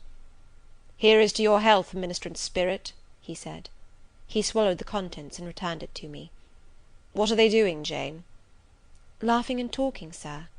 "They don't look grave and mysterious, as if they had heard something strange?" "Not at all. They are full of jests and gaiety." "And Mason?" "He was laughing too." "If all these people came in a body and spat at me, what would you do, Jane?" "Turn them out of the room, sir, if I could." He half smiled. "But if I were to go to them, and they only looked at me coldly, and whispered sneeringly amongst each other, and then dropped off and left me one by one, what then? Would you go with them?" "I rather think not, sir. I should have more pleasure in staying with you." "To comfort me?" "Yes, sir, to comfort you as well as I could." "And if they laid you under a ban for adhering to me?" "I probably should know nothing about their ban, and if I did, I should care nothing about it." "Then you could dare censure for my sake?" "I could dare it for the sake of any friend who deserved my adherence, as you, I am sure, do." "Go back now into the room. Step quietly up to Mason, and whisper in his ear that Mr. Rochester has come, and wishes to see him. Show him in here, and then leave me." "Yes, sir." I did his behest. The company all stared at me as I passed straight among them. I sought Mr. Mason, delivered the message, and preceded him from the room. I ushered him into the library, and then I went up stairs. At a late hour, after I had been in bed some time, I heard the visitors repair to their chambers. I distinguished Mr. Rochester's voice, and heard him say, "This way, Mason, this is your room." He spoke cheerfully; the gay tones set my heart at ease. I was soon asleep. Chapter 19. Jane Eyre, by Charlotte Bronte. Chapter 20. I had forgotten to draw my curtain, which I usually did, and also to let down my window blind. The consequence was, that when the moon, which was full and bright, for the night was fine, came in her course to that space in the sky opposite my casement, and looked in at me through the unveiled panes, her glorious gaze roused me. Awaking in the dead of night, I opened my eyes on her disk, silver white and crystal clear. It was beautiful, but too solemn. I half rose, and stretched my arm to draw the curtain. Good God! What a cry! The night, its silence, its rest, was rent in twain by a savage, a sharp, a shrilly sound, that ran from end to end of Thornfield Hall. My pulse stopped, my heart stood still, my stretched arm was paralyzed. The cry died, and was not renewed. Indeed, whatever being uttered that fearful shriek could not soon repeat it; not the widest winged condor in the Andes could, twice in succession, send out such a yell from the cloud shrouding his eyrie. The thing delivering such utterance must rest ere it could repeat the effort. It came out of the third story, for it passed overhead. And overhead, yes, in the room just above my chamber ceiling, I now heard a struggle, a deadly one it seemed from the noise, and a half smothered voice shouted, "Help! help! help!" 3 times rapidly. "Will no one come?" it cried; and then, while the staggering and stamping went on wildly, I distinguished through plank and plaster, "Rochester! Rochester! for God's sake, come!" A chamber door opened, some one ran or rushed along the gallery, another step stamped on the flooring above, and something fell, and there was silence. I had put on some clothes; though horror shook all my limbs, I issued from my apartment. The sleepers were all aroused; ejaculations, terrified murmurs sounded in every room; door after door unclosed; one looked out, and another looked out; the gallery filled; gentlemen and ladies alike had quitted their beds, and "Oh, what is it?" "Who is hurt?" "What has happened?" "Fetch a light." "Is it fire?" "Are there robbers?" "Where shall we run?" was demanded confusedly on all hands. But for the moonlight, they would have been in complete darkness. They ran to and fro, they crowded together, some sobbed, some stumbled, the confusion was inextricable. "Where the devil is Rochester?" cried Colonel Dent. "I cannot find him in his bed." "Here, here," was shouted in return. "Be composed, all of you, I'm coming." And the door at the end of the gallery opened, and Mr. Rochester advanced with a candle; he had just descended from the upper story. One of the ladies ran to him directly; she seized his arm; it was Miss Ingram. "What awful event has taken place?" said she. "Speak, let us know the worst at once." "But don't pull me down or strangle me," he replied, for the Misses Eshton were clinging about him now, and the 2 dowagers, in vast white wrappers, were bearing down on him like ships in full sail. "All right, all's right," he cried. "It's a mere rehearsal of Much Ado about Nothing. Ladies, keep off, or I shall wax dangerous." And dangerous he looked; his black eyes darted sparks. Calming himself by an effort, he added, "A servant has had the nightmare, that is all. She's an excitable, nervous person. She construed her dream into an apparition, or something of the sort, no doubt, and has taken a fit with fright. Now then, I must see you all back into your rooms, for till the house is settled she cannot be looked after. Gentlemen, have the goodness to set the ladies the example. Miss Ingram, I am sure you will not fail in evincing superiority to idle terrors. Amy and Louisa, return to your nests like a pair of doves, as you are. Madame," to the dowagers, "you will take cold to a dead certainty if you stay in this chill gallery any longer." And so, by dint of alternate coaxing and commanding, he contrived to get them all once more enclosed in their separate dormitories. I did not wait to be ordered back to mine, but retreated unnoticed, as unnoticed I had left it. Not, however, to go to bed. On the contrary, I began and dressed myself carefully.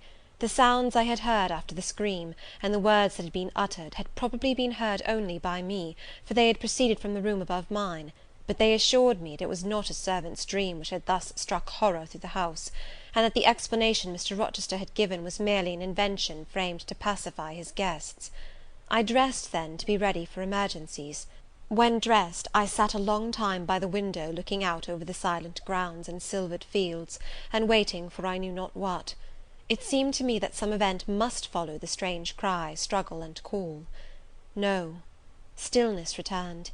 Each murmur and movement ceased gradually, and in about an hour Thornfield Hall was again as hushed as a desert. It seemed that sleep and night had resumed their empire. Meantime the moon declined. She was about to set. Not liking to sit in the cold and darkness, I thought I would lie down on my bed, dressed as I was. I left the window, and moved with little noise across the carpet. As I stooped to take off my shoes, a cautious hand tapped low at the door. "Am I wanted?" I asked. "Are you up?" asked the voice I expected to hear, viz. My master's. "Yes, Sir." "And dressed?" "Yes." "Come out, then, quietly." I obeyed. Mr. Rochester stood in the gallery holding a light. "I want you," he said. "Come this way. Take your time, and make no noise." My slippers were thin. I could walk the matted floor as softly as a cat. He glided up the gallery and up the stairs, and stopped in the dark low corridor of the fateful third story. I had followed, and stood at his side. "Have you a sponge in your room?" he asked in a whisper. "Yes, Sir." "Have you any salts, volatile salts?" "Yes." "Go back and fetch both." I returned, sought the sponge on the washstand, the salts in my drawer, and once more retraced my steps. He still waited. He held a key in his hand. Approaching one of the small black doors, he put it in the lock. He paused, and addressed me again. "You don't turn sick at the sight of blood?" "I think I shall not. I have never been tried yet." I felt a thrill while I answered him, but no coldness and no faintness. "Just give me your hand," he said. "It will not do to risk a fainting fit." I put my fingers into his. "Warm and steady," was his remark. He turned the key and opened the door. I saw a room I remembered to have seen before, the day Mrs. Fairfax showed me over the house.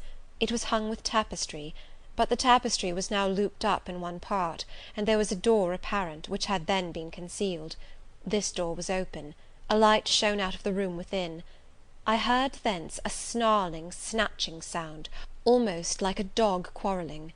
Mr. Rochester, putting down his candle, said to me, "Wait a minute," and went forward into the inner apartment. A shout of laughter greeted his entrance, noisy at first, and terminating in Grace Poole's own goblin "Ha! ha!" She, then, was there. He made some sort of arrangement without speaking, though I heard a low voice address him. He came out and closed the door behind him. "Here, Jane," he said; and I walked round to the other side of a large bed, which, with its drawn curtains, concealed a considerable portion of the chamber. An easy chair was near the bed head. A man sat in it, dressed with the exception of his coat. He was still, his head leant back, his eyes were closed. Mr. Rochester held the candle over him. I recognized in his pale and seemingly lifeless face the stranger, Mason. I saw, too, that his linen on one side and one arm was almost soaked in blood. "Hold the candle," said Mr. Rochester, and I took it. He fetched a basin of water from the washstand. "Hold that," said he. I obeyed. He took the sponge, dipped it in, and moistened the corpse-like face. He asked for my smelling bottle, and applied it to the nostrils. Mr. Mason shortly unclosed his eyes. He groaned. Mr. Rochester opened the shirt of the wounded man, whose arm and shoulder were bandaged. He sponged away blood, trickling fast down. "Is there immediate danger?" murmured Mr. Mason. "Pooh! no, a mere scratch. Don't be so overcome, man, bear up. I'll fetch a surgeon for you now, myself. You'll be able to be removed by morning, I hope. Jane," he continued. "Sir?" "I shall have to leave you in this room with this gentleman, for an hour, or perhaps 2 hours. You will sponge the blood as I do when it returns. If he feels faint, you'll put the glass of water on that stand to his lips, and your salts to his nose. You will not speak to him on any pretext. And, Richard, it will be at the peril of your life if you speak to her. Open your lips, agitate yourself, and I'll not answer for the consequences." Again the poor man groaned. He looked as if he dared not move. Fear, either of death or of something else, appeared almost to paralyze him. Mr. Rochester put the now bloody sponge into my hand, and I proceeded to use it as he had done. He watched me a second, then saying, "Remember, no conversation," he left the room. I experienced a strange feeling as the key grated in the lock, and the sound of his retreating steps ceased to be heard. Here then I was in the third story, fastened into one of its mystic cells, night around me, a pale and bloody spectacle under my eyes and hands, a murderess hardly separated from me by a single door. Yes, that was appalling; the rest I could bear, but I shuddered at the thought of Grace Poole bursting out upon me. I must keep to my post, however. I must watch this ghastly countenance, these blue, still lips forbidden to unclose, these eyes now shut, now opening, now wandering through the room, now fixing on me, and ever glazed with the dullness of horror. I must dip my hand again and again in the basin of blood and water, and wipe away the trickling gore. I must see the light of the unsnuffed candle wane on my employment, the shadows darken on the wrought antique tapestry round me, and grow black under the hangings of the vast old bed, and quiver strangely over the doors of a great cabinet opposite, whose front, divided into 12 panels, bore in grim design the heads of the 12 apostles, each enclosed in its separate panel as in a frame, while above them at the top rose an ebon crucifix and a dying Christ. According as the shifting obscurity and flickering gleam hovered here or glanced there, it was now the bearded physician, Luke, that bent his brow, now St. John's long hair that waved, and anon the devilish face of Judas, that grew out of the panel, and seemed gathering life and threatened a revelation of the arch traitor, of Satan himself in his subordinate's form. Amidst all this, I had to listen as well as watch, to listen for the movements of the wild beast or the fiend in yonder side den. But since Mr. Rochester's visit, it seemed spell-bound. All the night I heard but 3 sounds at 3 long intervals, a step creak, a momentary renewal of the snarling canine noise, and a deep human groan. Then my own thoughts worried me. What crime was this that lived incarnate in this sequestered mansion, and could neither be expelled nor subdued by the owner? What mystery that broke out now in fire and now in blood, at the deadest hours of night? What creature was it that, masked in an ordinary woman's face and shape, uttered the voice, now of a mocking demon, and anon of a carrion-seeking bird of prey? And this man I bent over, this commonplace, quiet stranger, how had he become involved in the web of horror? And why had the fury flown at him? What made him seek this quarter of the house at an untimely season, when he should have been asleep in bed? I had heard Mr. Rochester assign him an apartment below. What brought him here? And why now was he so tame under the violence or treachery done him? Why did he so quietly submit to the concealment Mr. Rochester enforce? Why did Mr. Rochester enforce this concealment? His guest had been outraged, his own life on a former occasion had been hideously plotted against, and both attempts he smothered in secrecy and sank in oblivion. Lastly, I saw Mr. Mason was submissive to Mr. Rochester, that the impetuous will of the latter held complete sway over the inertness of the former. The few words which had passed between them assured me of this. It was evident that, in their former intercourse, the passive disposition of the one had been habitually influenced by the active energy of the other. Whence then had arisen Mr. Rochester's dismay when he heard of Mr. Mason's arrival? Why had the mere name of this unresisting individual, whom his word now sufficed to control like a child, fallen on him, a few hours since, as a thunderbolt might fall on an oak? Oh, I could not forget his look and his paleness when he whispered, "Jane, I have got a blow. I have got a blow, Jane." I could not forget how the arm had trembled which he rested on my shoulder, and it was no light matter which could thus bow the resolute spirit, and thrill the vigorous frame of Fairfax Rochester. When will he come? When will he come? I cried inwardly, as the night lingered and lingered, as my bleeding patient drooped, moaned, sickened, and neither day nor aid arrived. I had again and again held the water to Mason's white lips, again and again offered him the stimulating salts. My efforts seemed ineffectual; either bodily or mental suffering, or loss of blood, or all 3 combined, were fast prostrating his strength. He moaned so, and looked so weak, wild, and lost, I feared he was dying, and I might not even speak to him. The candle, wasted at last, went out. As it expired, I perceived streaks of grey light edging the window curtains. Dawn was then approaching. Presently I heard Pilot bark far below, out of his distant kennel in the courtyard. Hope revived. Nor was it unwarranted. In 5 minutes more, the grating key, the yielding lock, warned me my watch was relieved. It could not have lasted more than 2 hours. Many a week has seemed shorter. Mr. Rochester entered, and with him the surgeon he had been to fetch. "Now, Carter, be on the alert," he said to this last. "I give you but half an hour for dressing the wound, fastening the bandages, getting the patient down stairs and all." "But is he fit to move, Sir?" "No doubt of it. It is nothing serious. He is nervous. His spirits must be kept up. Come, set to work."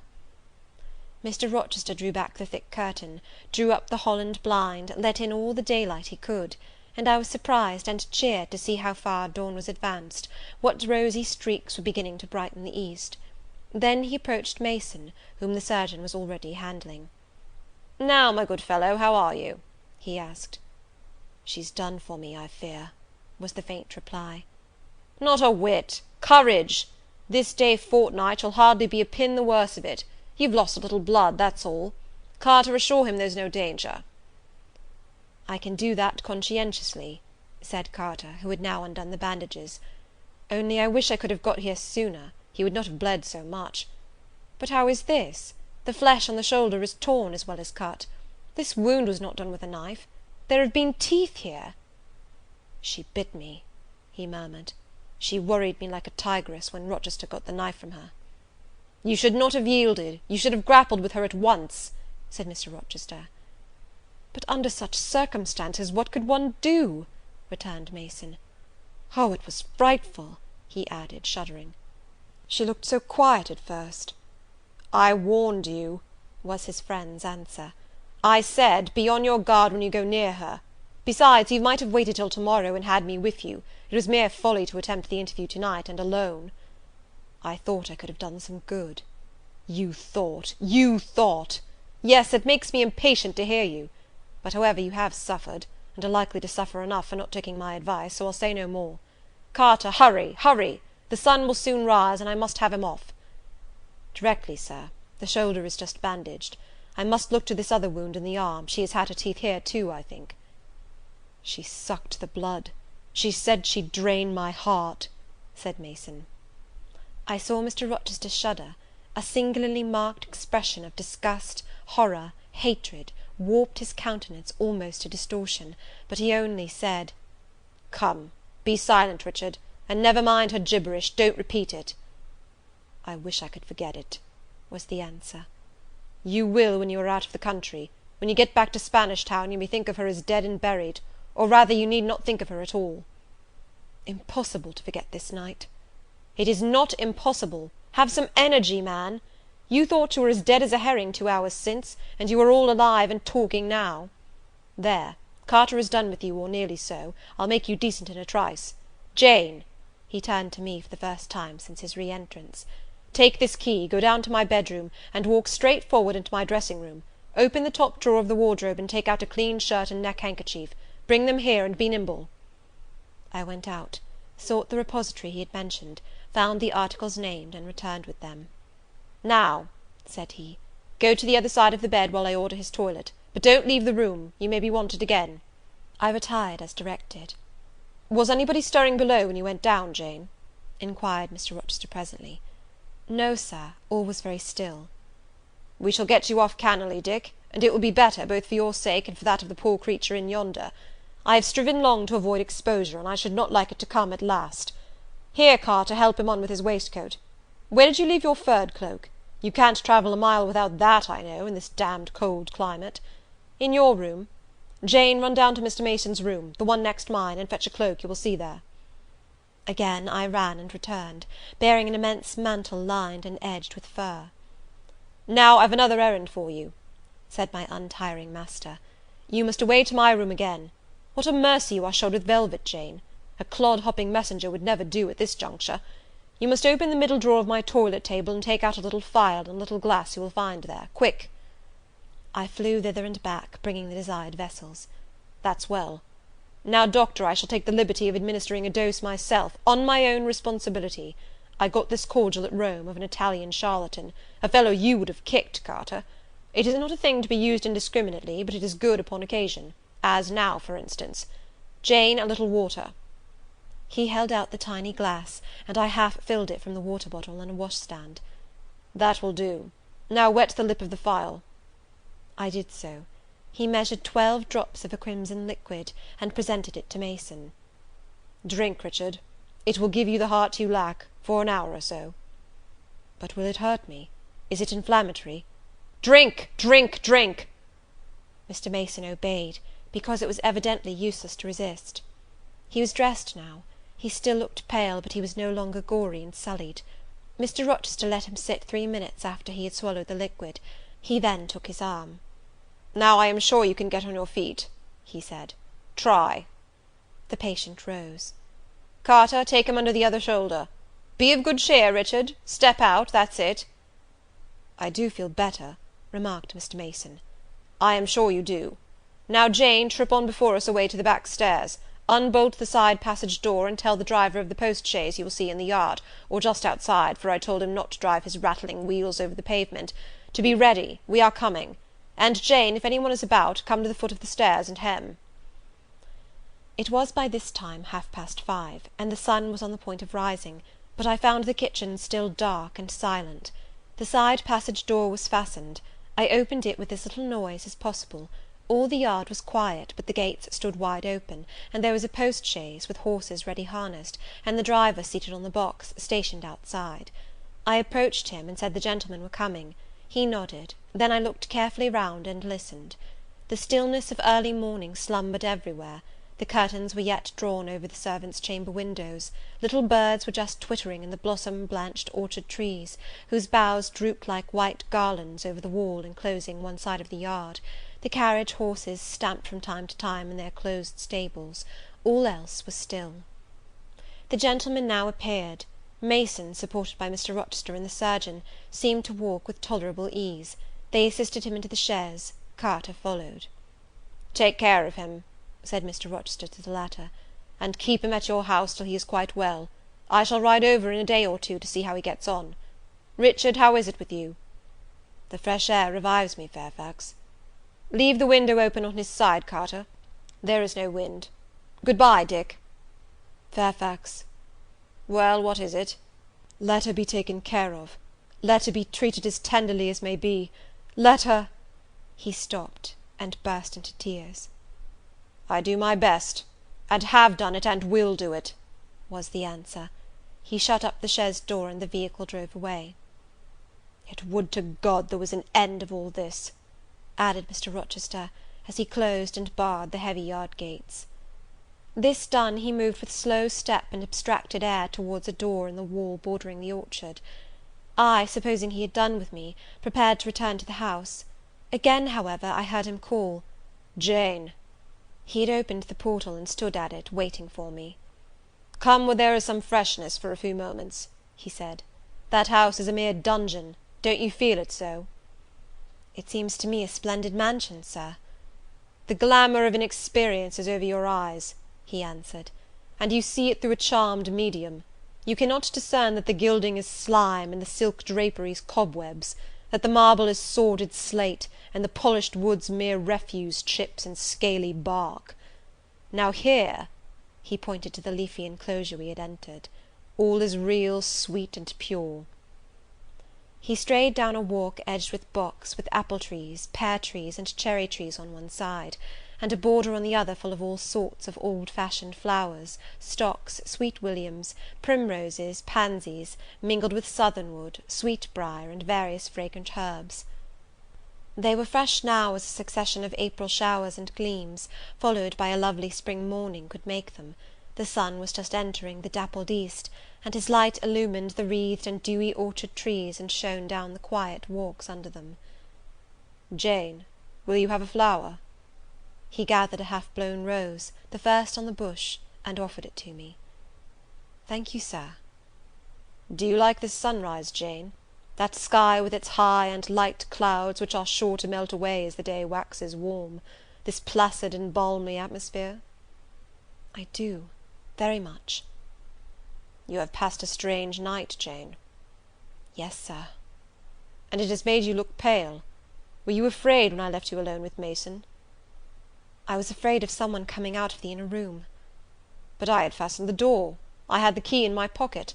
I should have been a careless shepherd if I had left a lamb, my pet lamb, so near a wolf's den unguarded.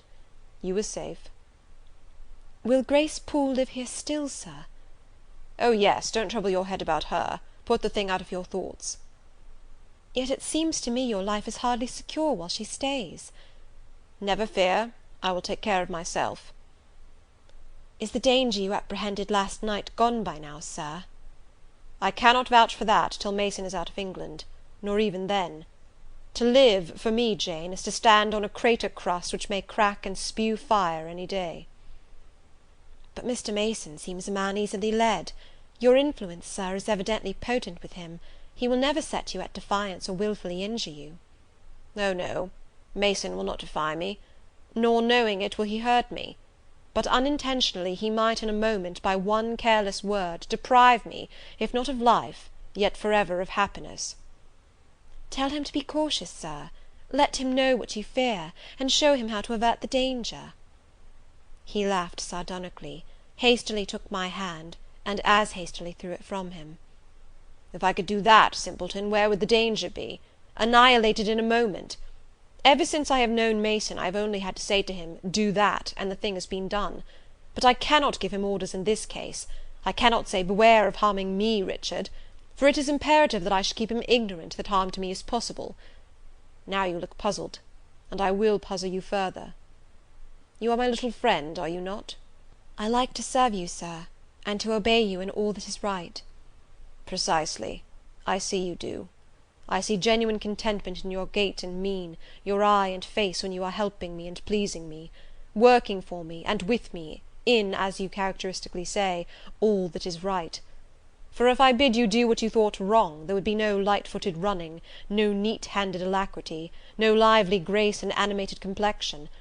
My friend would then turn to me, quiet and pale, and would say, 'No, Sir, that is impossible. I cannot do it, because it is wrong,' and would become immutable as a fixed star. Well, you too have power over me, and may injure me, yet I dare not show you where I am vulnerable, lest, faithful and friendly as you are, you should transfix me at once." "If you have no more to fear from Mr. Mason than you have from me, Sir, you are very safe." "God grant it may be so. Here, Jane, is an arbour. Sit down." The arbour was an arch in the wall, lined with ivy. It contained a rustic seat. Mr. Rochester took it, leaving room, however, for me, but I stood before him. "Sit," he said. "The bench is long enough for two.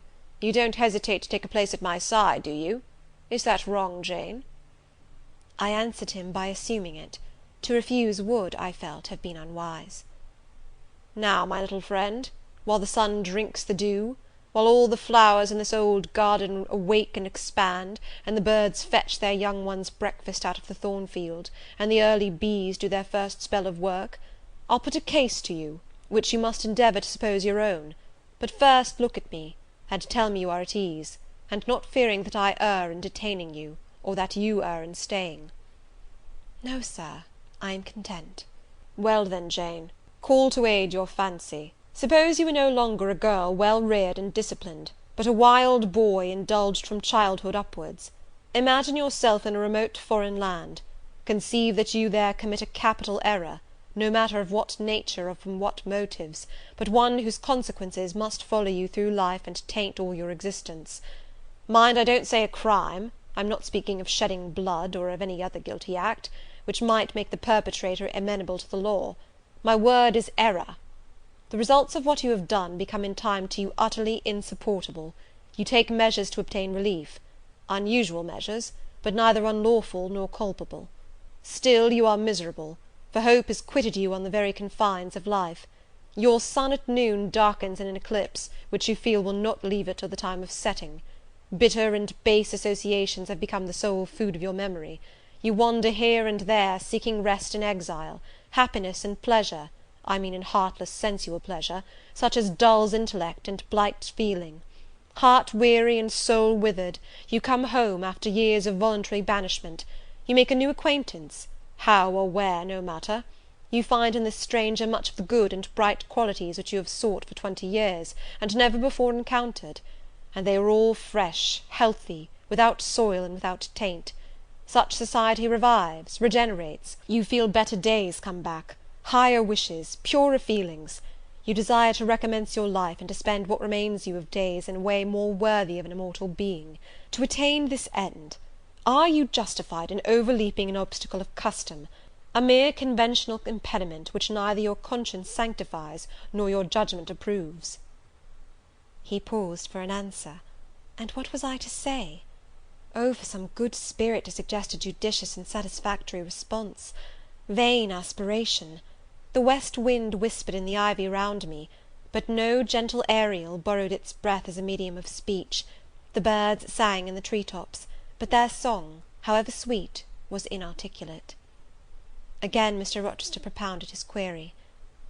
Is the wandering and sinful, but now rest-seeking and repentant man, justified in daring the world's opinion in order to attach him for ever this gentle, gracious, genial stranger, thereby securing his own peace of mind and regeneration of life? "Sir," I answered, "a wanderer's repose or a sinner's reformation should never depend on a fellow creature. Men and women die, philosophers falter in wisdom, and Christians in goodness. If any one you know has suffered and erred, let him look higher than his equals for strength to amend and solace to heal." "But the instrument, the instrument! God, who does the work, ordains the instrument. I have myself, I tell it to you without parable, been a worldly, dissipated, restless man, and I believe I have found the instrument of my cure in—" He paused.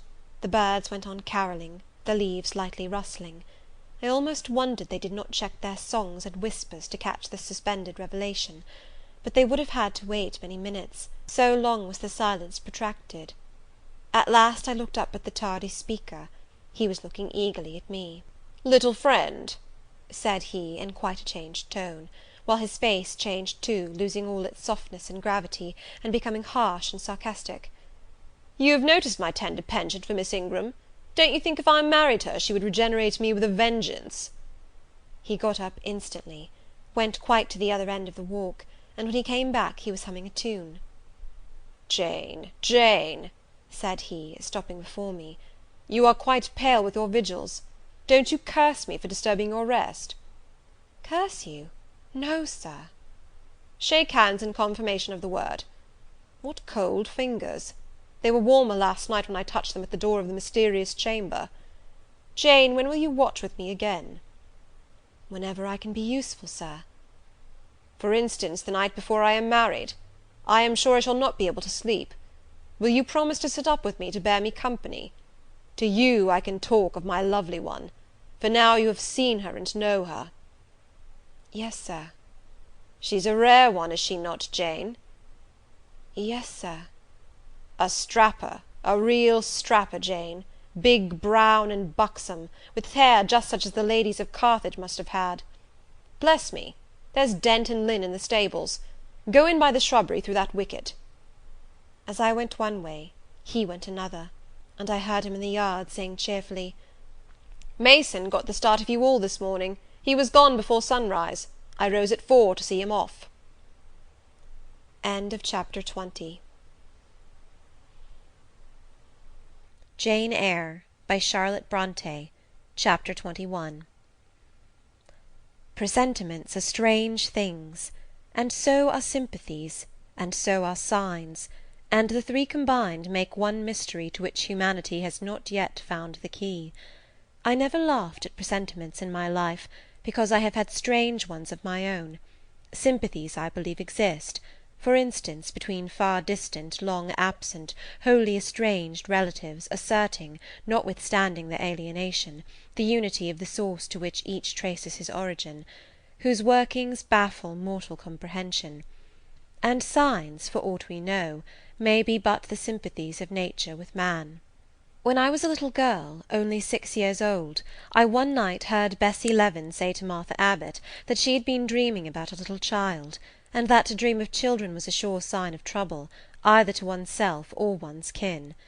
The saying might have worn out of my memory, had not a circumstance immediately followed which served indelibly to fix it there. The next day Bessie was sent for home to the death-bed of her little sister. Of late I had often recalled this saying and this incident, for during the past week scarcely a night had gone over my couch that had not brought with it a dream of an infant, which I sometimes hushed in my arms, sometimes dandled on my knee, sometimes watched playing with daisies on a lawn, or again dabbling its hands in running water. It was a wailing child this night, and a laughing one the next. Now it nestled close to me, and now it ran from me. But whatever mood the apparition evinced, whatever aspect it wore, it failed not for 7 successive nights to meet me the moment I entered the land of slumber. I did not like this iteration of one idea, the strange recurrence of one image, and I grew nervous as bedtime approached and the hour of the vision drew near. It was from companionship with this baby phantom I had been roused on that moonlight night when I heard the cry, and it was on the afternoon of the day following I was summoned downstairs by a message that some one wanted me in Mrs. Fairfax's room.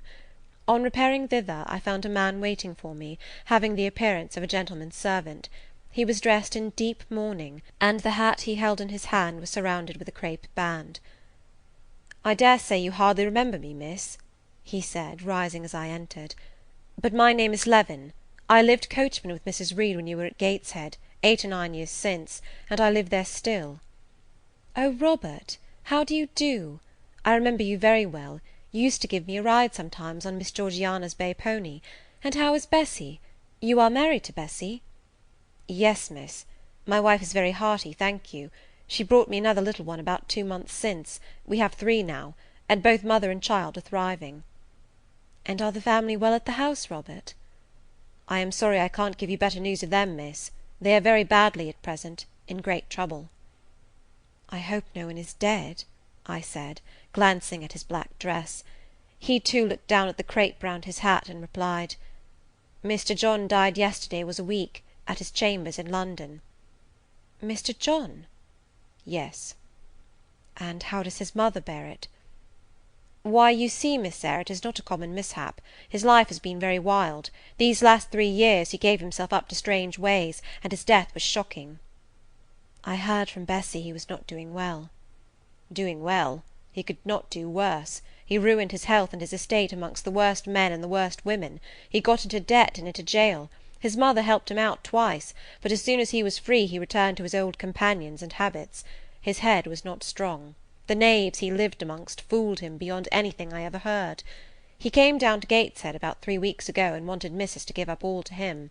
Mrs. refused. Her means have long been much reduced by his extravagance. So he went back again, and the next news was that he was dead. How he died, God knows. They say he killed himself." I was silent. The things were frightful. Robert Leaven resumed.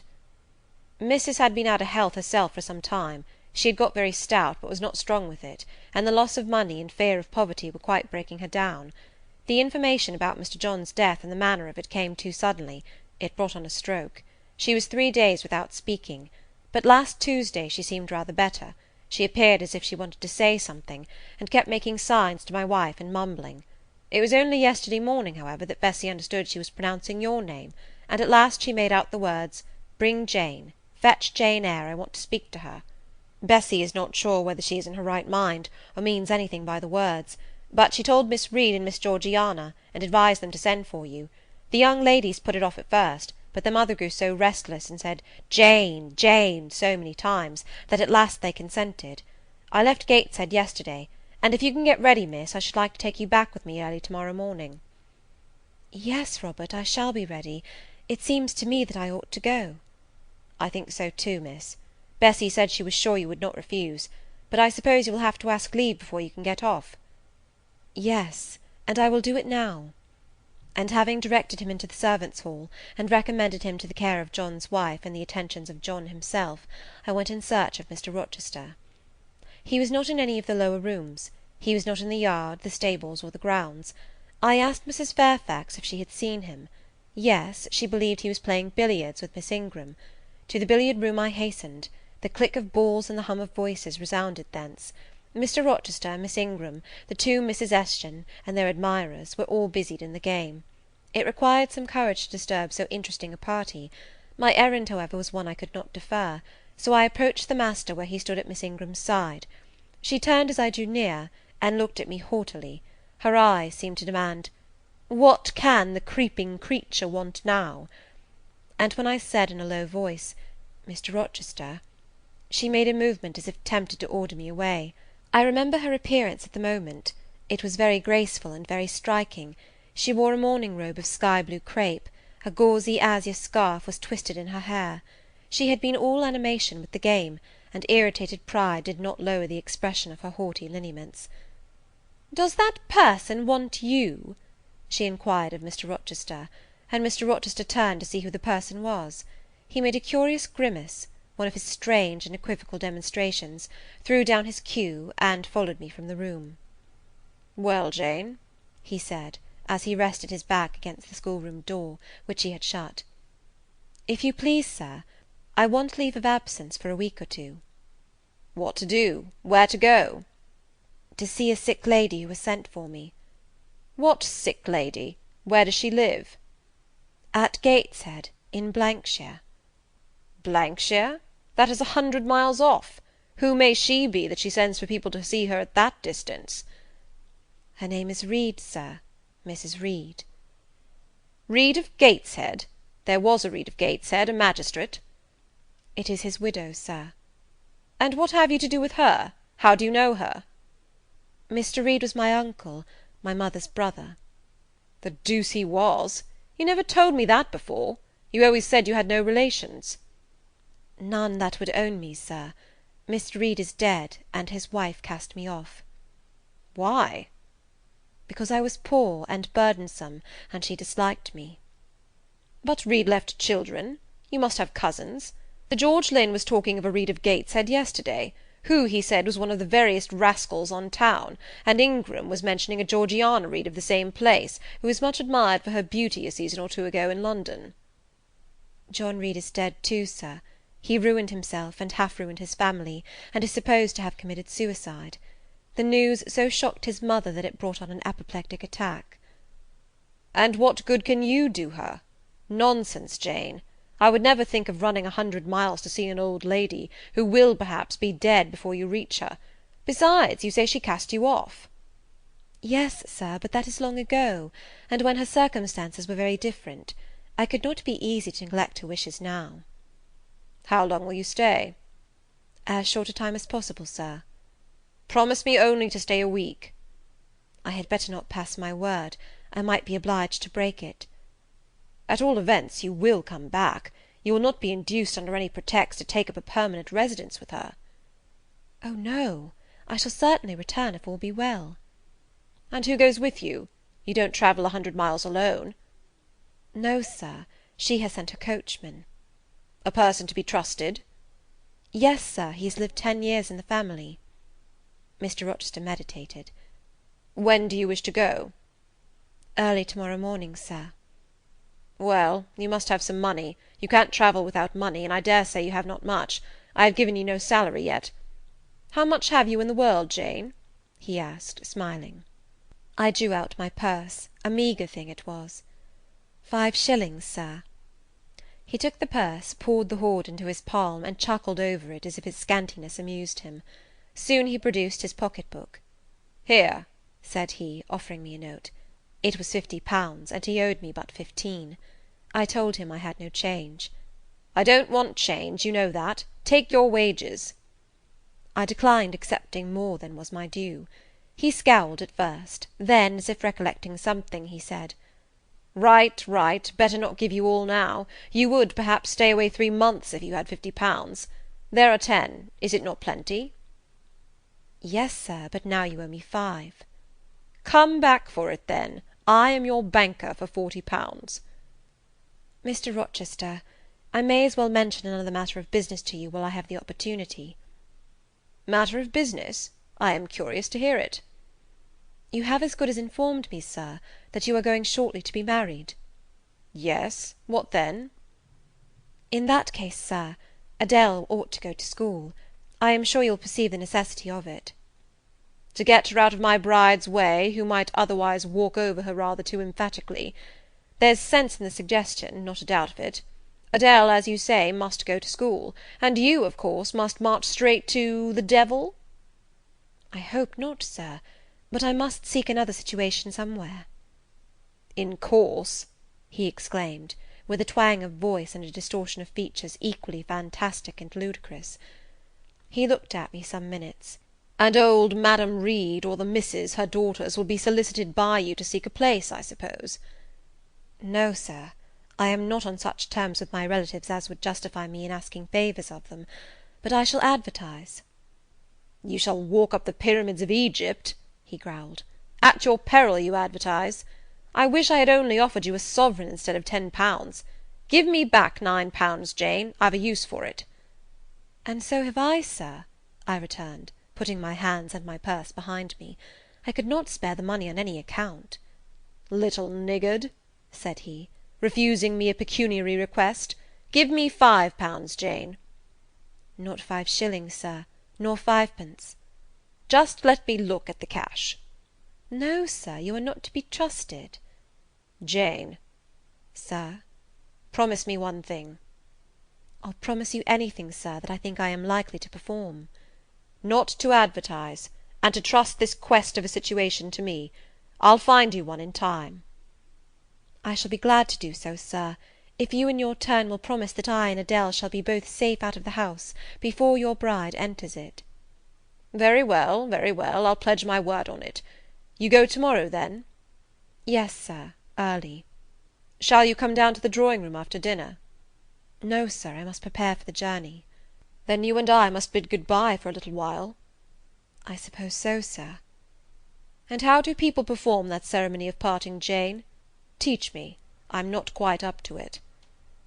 They say farewell, or any other form they prefer. Then say it. Farewell, Mr. Rochester, for the present. What must I say? The same, if you like, sir. Farewell, Miss Eyre, for the present. Is that all? Yes. It seems stingy to my notions, and dry and unfriendly. I should like something else, a little addition to the rite. If one shook hands, for instance. But no, that would not content me either. So you'll do no more than say farewell, Jane? It is enough, sir. As much goodwill may be conveyed in one hearty word as in many. Very likely, but it is blank and cool, farewell. How long is he going to stand with his back against that door? I asked myself. I want to commence my packing. The dinner bell rang, and suddenly away he bolted, without another syllable. I saw him no more during the day, and was off before he had risen in the morning. I reached the lodge at Gateshead about 5 o'clock in the afternoon of the 1st of May. I stepped in there before going up to the hall. It was very clean and neat. The ornamental windows were hung with little white curtains, the floor was spotless, the grate and fire-irons were burnished bright, and the fire burnt clear. Bessie sat on the hearth, nursing her last-born, and Robert and his sister played quietly in a corner. "Bless you, I knew you would come!" exclaimed Mrs. Leaven as I entered. "Yes, Bessie," said I, after I had kissed her, "and I trust I am not too late. How is Mrs. Reed? Alive still, I hope?" "Yes, she is alive, and more sensible and collected than she was. The doctor says she may linger a week or 2 yet, but he hardly thinks she will finally recover." "Has she mentioned me lately?" "She was talking of you only this morning, and wishing you would come, but she is sleeping now, or was 10 minutes ago when I was up at the house. She generally lies in a kind of lethargy all the afternoon, and wakes up about 6 or 7. Will you rest yourself here an hour, miss, and then I will go up with you?" Robert here entered, and Bessie laid her sleeping child in the cradle, and went to welcome him. Afterwards she insisted on my taking off my bonnet and having some tea, for she said I looked pale and tired. I was glad to accept her hospitality, and I submitted to be relieved of my travelling garb just as passively as I used to let her undress me when a child. Old times crowded fast back on me as I watched her bustling about, setting out the tea-tray with her best china, cutting bread and butter, toasting a tea-cake, and between whiles giving little Robert or Jane an occasional tap or push, just as she used to give me in former days. Bessie had retained her quick temper as well as her light foot and good looks. Tea ready, I was going to approach the table, but she desired me to sit still, quite in her old peremptory tones. I must be served at the fireside, she said, and she placed before me a little round stand with my cup and a plate of toast, absolutely as she used to accommodate me with some privately purloined dainty on a nursery chair, and I smiled and obeyed her as in bygone days. She wanted to know if I was happy at Thornfield Hall, and what sort of a person the mistress was, and when I told her there was only a master, whether he was a nice gentleman, and if I liked him. I told her he was rather an ugly man, but quite a gentleman, and that he treated me kindly, and I was content. Then I went on to describe to her the gay company that had lately been staying at the house, and to these details Bessie listened with interest. They were precisely of the kind she relished. In such conversation an hour was soon gone. Bessie restored to me my bonnet, etc., and accompanied by her I quitted the lodge for the Hall. It was also accompanied by her that I had, nearly 9 years ago, walked down the path I was now ascending. On a dark, misty, raw morning in January, I had left a hostile roof with a desperate and embittered heart, a sense of outlawry and almost of reprobation, to seek the chilly harbourage of Lowood, that bourne so far away and unexplored. The same hostile roof now again rose before me. My prospects were doubtful yet, and I had yet an aching heart. I still felt as a wanderer on the face of the earth, but I experienced firmer trust in myself and my own powers, and less withering dread of oppression. The gaping wound of my wrongs, too, was now quite healed, and the flame of resentment extinguished. "You shall go into the breakfast-room first," said Bessie, as she preceded me through the hall. "The young ladies will be there." In another moment I was within that apartment. There was every article of furniture looking just as it did on the morning I was first introduced to Mr. Brocklehurst. The very rug he had stood upon still covered the hearth. Glancing at the bookcases, I thought I could distinguish the 2 volumes of Bewick's British Birds occupying their old place on the 3rd shelf, and Gulliver's Travels and the Arabian Nights ranged just above. The inanimate objects were not changed, but the living things had altered past recognition. 2 young ladies appeared before me, one very tall, almost as tall as Miss Ingram, very thin too, with a sallow face and severe mien. There was something ascetic in her look, which was augmented by the extreme plainness of a straight-skirted, black stuff dress, a starched linen collar, hair combed away from the temples, and the nun-like ornament of a string of ebony beads and a crucifix. This, I felt sure, was Eliza, though I could trace little resemblance to her former self in that elongated and colourless visage. The other was as certainly Georgiana, but not the Georgiana I remembered, the slim and fairy-like girl of 11. This was a full-blown, very plump damsel, fair as waxwork, with handsome and regular features, languishing blue eyes, and ringleted yellow hair. The hue of her dress was black too, but its fashion was so different from her sister's, so much more flowing and becoming, it looked as stylish as the others looked puritanical. In each of the sisters there was one trait of the mother, and only one. The thin and pallid elder daughter had her parents' cairngorm eye. The blooming and luxuriant younger girl had her contour of jaw and chin, perhaps a little softened, but still imparting an indescribable hardness to the countenance otherwise so voluptuous and buxom. Both ladies, as I advanced, rose to welcome me, and both addressed me by the name of Miss Eyre. Eliza's greeting was delivered in a short, abrupt voice, without a smile, and then she sat down again, fixed her eyes on the fire, and seemed to forget me. Georgiana added to her "How do you do?" several commonplaces about my journey, the weather, and so on, uttered in rather a drawling tone, and accompanied by sundry side glances that measured me from head to foot, now traversing the folds of my drab merino pelisse, and now lingering on the plain trimming of my cottage bonnet. Young ladies have a remarkable way of letting you know that they think you a quiz, without actually saying the words. A certain superciliousness of look, coolness of manner, nonchalance of tone, express fully their sentiments on the point, without committing them by any positive rudeness in word or deed. A sneer, however, whether covert or open, had now no longer that power over me it once possessed. As I sat between my cousins, I was surprised to find how easy I felt under the total neglect of the one and the semi-sarcastic attentions of the other. Eliza did not mortify, nor Georgiana ruffle me. The fact was, I had other things to think about.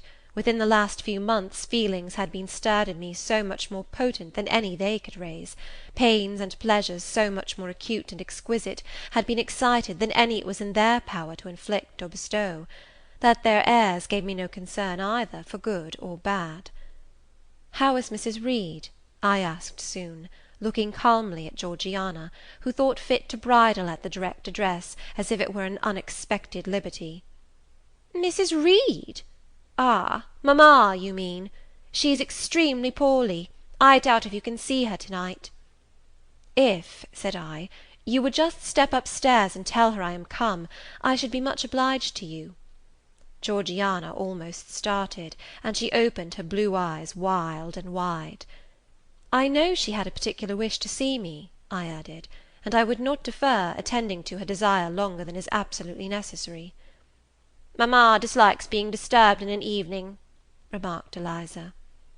I soon rose, quietly took off my bonnet and gloves, uninvited, and said I would just step out to Bessie, who was, I dared say, in the kitchen, and ask her to ascertain whether Mrs. Reed was disposed to receive me or not to-night. I went, and having found Bessie and dispatched her on my errand, I proceeded to take further measures. It had heretofore been my habit always to shrink from arrogance. Received as I had been to-day, I should, a year ago, have resolved to quit Gateshead the very next morning. Now it was disclosed to me all at once that that would be a foolish plan.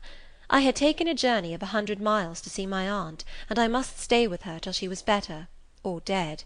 As to her daughter's pride or folly, I must put it on one side, make myself independent of it. So I addressed the housekeeper, asked her to show me a room, told her I should probably be a visitor here for a week or two, had my trunk conveyed to my chamber, and followed it thither myself. I met Bessie on the landing. "Missis is awake," said she. "I have told her you are here. Come and let us see if she will know you." I did not need to be guided to the well-known room, to which I had so often been summoned for chastisement or reprimand in former days. I hastened before Bessie. I softly opened the door. A shaded light stood on the table, for it was now getting dark. There was the great four-post bed with amber hangings as of old. There the toilet table, the arm-chair and the footstool, at which I had 100 times been sentenced to kneel, to ask pardon for offences by me uncommitted. I looked into a certain corner near, half expecting to see the slim outline of a once-dreaded switch which used to lurk there, waiting to leap out imp-like and lace my quivering palm or shrinking neck. I approached the bed. I opened the curtains, and leant over the high-piled pillows. Well did I remember Mrs. Reed's face, and I eagerly sought the familiar image. It is a happy thing that time quells the longings of vengeance, and hushes the promptings of rage and aversion. I had left this woman in bitterness and hate, and I came back to her now with no other emotion than a sort of ruth for her great sufferings, and a strong yearning to forget and forgive all injuries, to be reconciled and clasp hands in amity. The well-known face was there, stern, relentless as ever. There was that peculiar eye which nothing could melt, and the somewhat raised, imperious, despotic eyebrow. How often had it lowered on me menace and hate, and how the recollection of childhood's terrors and sorrows revived as I traced its harsh line now! And yet I stooped down and kissed her. She looked at me. "Is this Jane Eyre?" she said. "Yes, Aunt Reed. How are you, dear aunt?" I had once vowed that I would never call her aunt again. I thought it no sin to forget and break that vow now. My fingers had fastened on her hand which lay outside the sheet. Had she pressed mine kindly, I should at that moment have experienced true pleasure. But unimpressionable natures are not so soon softened, nor are natural antipathies so readily eradicated. Mrs. Reed took her hand away, and turning her face rather from me, she remarked that the night was warm. Again she regarded me so icily, I felt at once that her opinion of me, her feeling towards me, was unchanged and unchangeable. I knew by her stony eye, opaque to tenderness, indissoluble to tears, that she was resolved to consider me bad to the last, because to believe me good would give her no generous pleasure, only a sense of mortification. I felt pain, and then I felt ire, and then I felt a determination to subdue her, to be her mistress in spite both of her nature and her will. My tears had risen just as in childhood. I ordered them back to their source. I brought a chair to the bed head. I sat down and leaned over the pillow. "You sent for me," I said, "and I am here, and it is my intention to stay till I see how you get on." "Oh, of course. You have seen my daughters?" "Yes." "Well, you may tell them I wish you to stay till I can talk some things over with you I have on my mind. To-night it is too late, and I have a difficulty in recalling them. But there was something I wished to say. Let me see." The wandering look and changed utterance told me what wreck had taken place in her once vigorous frame. Turning restlessly, she drew the bedclothes round her. My elbow, resting on a corner of the quilt, fixed it down. She was at once irritated. "Sit up," said she. "Don't annoy me with holding the clothes fast.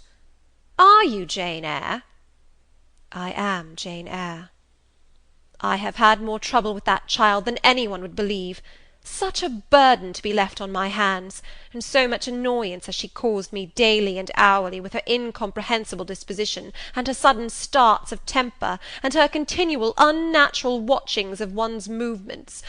I declare she talked to me once like something mad, or like a fiend. No child ever spoke or looked as she did. I was glad to get her away from the house.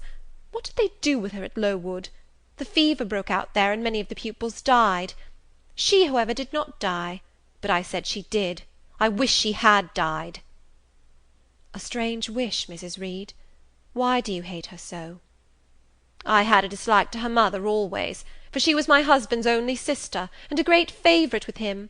He opposed the family's disowning her when she made her low marriage, and when news came of her death, he wept like a simpleton. He would send for the baby, though I entreated him rather to put it out to nurse and pay for its maintenance. I hated it the first time I set my eyes on it, a sickly, whining, pining thing. It would wail in its cradle all night long, not screaming heartily like any other child, but whimpering and moaning. Reed pitied it, and he used to nurse it and notice it as if it had been his own, more, indeed, than he ever noticed his own at that age. He would try to make my children friendly to the little beggar. The darlings could not bear it, and he was angry with them when they showed their dislike. In his last illness he had it brought continually to his bedside, and but an hour before he died he bound me by vow to keep the creature. I would as soon have been charged with a pauper brat out of a workhouse, but he was weak, naturally weak. John does not at all resemble his father, and I am glad of it. John is like me, and like my brothers. He is quite a Gibson. Oh, I wish he would cease tormenting me with letters for money. I have no more money to give him. We are getting poor. I must send away half my servants, and shut up part of the house, or let it off. I can never submit to do that. Yet how are we to get on? 2/3 of my income goes in paying the interest of mortgages. John gambles dreadfully, and always loses, poor boy. He is beset by sharpers. John is sunk and degraded. His look is frightful. I feel ashamed for him when I see him." She was getting much excited. "I think I had better leave her now," said I to Bessy, who stood on the other side of the bed. "Perhaps you had, miss, but she often talks in this way towards night. In the morning she is calmer." I rose. "Stop!" exclaimed Mrs. Reed. "There is another thing I wish to say. He threatens me. He continually threatens me with his own death, or mine, and I dream sometimes that I see him laid out with a great wound in his throat, or with a swollen and blackened face. I am come to a strange pass. I have heavy troubles. What is to be done? How is the money to be had?" Bessy now endeavoured to persuade her to take a sedative draught. She succeeded with difficulty. Soon after, Mrs. Reed grew more composed, and sank into a dozing state. I then left her. More than 10 days elapsed before I had again any conversation with her. She continued either delirious or lethargic, and the doctor forbade everything which could painfully excite her.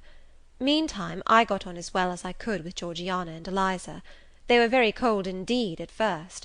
Eliza would sit half the day sewing, reading, or writing, and scarcely utter a word either to me or her sister. Georgiana would chatter nonsense to her canary bird by the hour, and take no notice of me.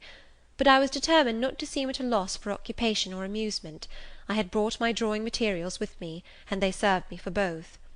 Provided with a case of pencils and some sheets of paper, I used to take a seat apart from them, near the window, and busy myself in sketching fancy vignettes, representing any scene that happened momentarily to shape itself in the ever-shifting kaleidoscope of imagination. A glimpse of sea between two rocks, the rising moon, and a ship crossing its disk, a group of reeds and water-flags, and a naiad's head, crowned with lotus flowers rising out of them, an elf sitting in a hedge-sparrow's nest, under a wreath of hawthorn bloom. One morning I fell to sketching a face. What sort of a face it was to be I did not care or know. I took a soft black pencil, gave it a broad point, and worked away. Soon I had traced on the paper a broad and prominent forehead, and a square lower outline of visage. That contour gave me pleasure. My fingers proceeded actively to fill it with features. Strongly marked horizontal eyebrows must be traced under that brow. Then followed naturally a well-defined nose, with a straight ridge and full nostrils; then a flexible-looking mouth, by no means narrow; then a firm chin, with a decided cleft down the middle of it. Of course some black whiskers were wanted, and some jetty hair tufted on the temples and waved above the forehead. Now for the eyes. I had left them to the last because they required the most careful working. I drew them large, I shaped them well. The eyelashes I traced long and sombre, the irids lustrous and large. Good, but not quite the thing, I thought, as I surveyed the effect. They want more force and spirit. And I wrought the shades blacker, that the lights might flash more brilliantly. A happy touch or two secured success. There, I had a friend's face under my gaze, and what did it signify that those young ladies turned their backs on me? I looked at it. I smiled at the speaking likeness. I was absorbed and content. "Is that a portrait of some one you know?" asked Eliza, who had approached me unnoticed. I responded that it was merely a fancy head, and hurried it beneath the other sheets. Of course I lied. It was, in fact, a very faithful representation of Mr. Rochester. But what was that to her, or to any one but myself? Georgiana also advanced to look. The other drawings pleased her much, but she called that "an ugly man." They both seemed surprised at my skill. I offered to sketch their portraits, and each in turn sat for a pencil outline. Then Georgiana produced her album. I promised to contribute a water-colour drawing. This put her at once into good humour. She proposed a walk in the grounds. Before we had been out 2 hours, we were deep in a confidential conversation.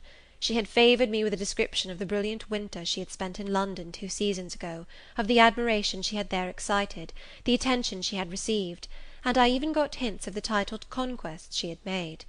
In the course of the afternoon and evening these hints were enlarged on. Various soft conversations were reported, and sentimental scenes represented; and, in short, a volume of a novel of fashionable life was that day improvised by her for my benefit. The communications were renewed from day to day. They always ran on the same theme, herself, her loves, and woes. It was strange she never once adverted either to her mother's illness or her brother's death, or the present gloomy state of the family prospects. Her mind seemed wholly taken up with reminiscences of past gaiety, and aspirations after dissipations to come. She passed about 5 minutes each day in her mother's sick-room, and no more. Eliza still spoke little. She had evidently no time to talk.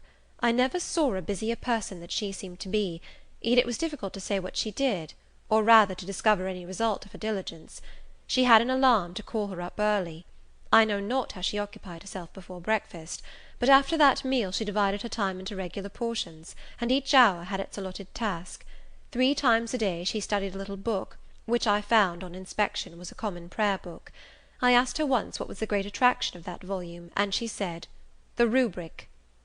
3 hours a day she gave to stitching with gold thread the border of a square crimson cloth, almost large enough for a carpet. In answer to my inquiries after the use of this article, she informed me it was a covering for the altar of a new church lately erected near Gateshead. 2 hours she devoted to her diary, 2 to working by herself in the kitchen garden, and 1 to the regulation of her accounts.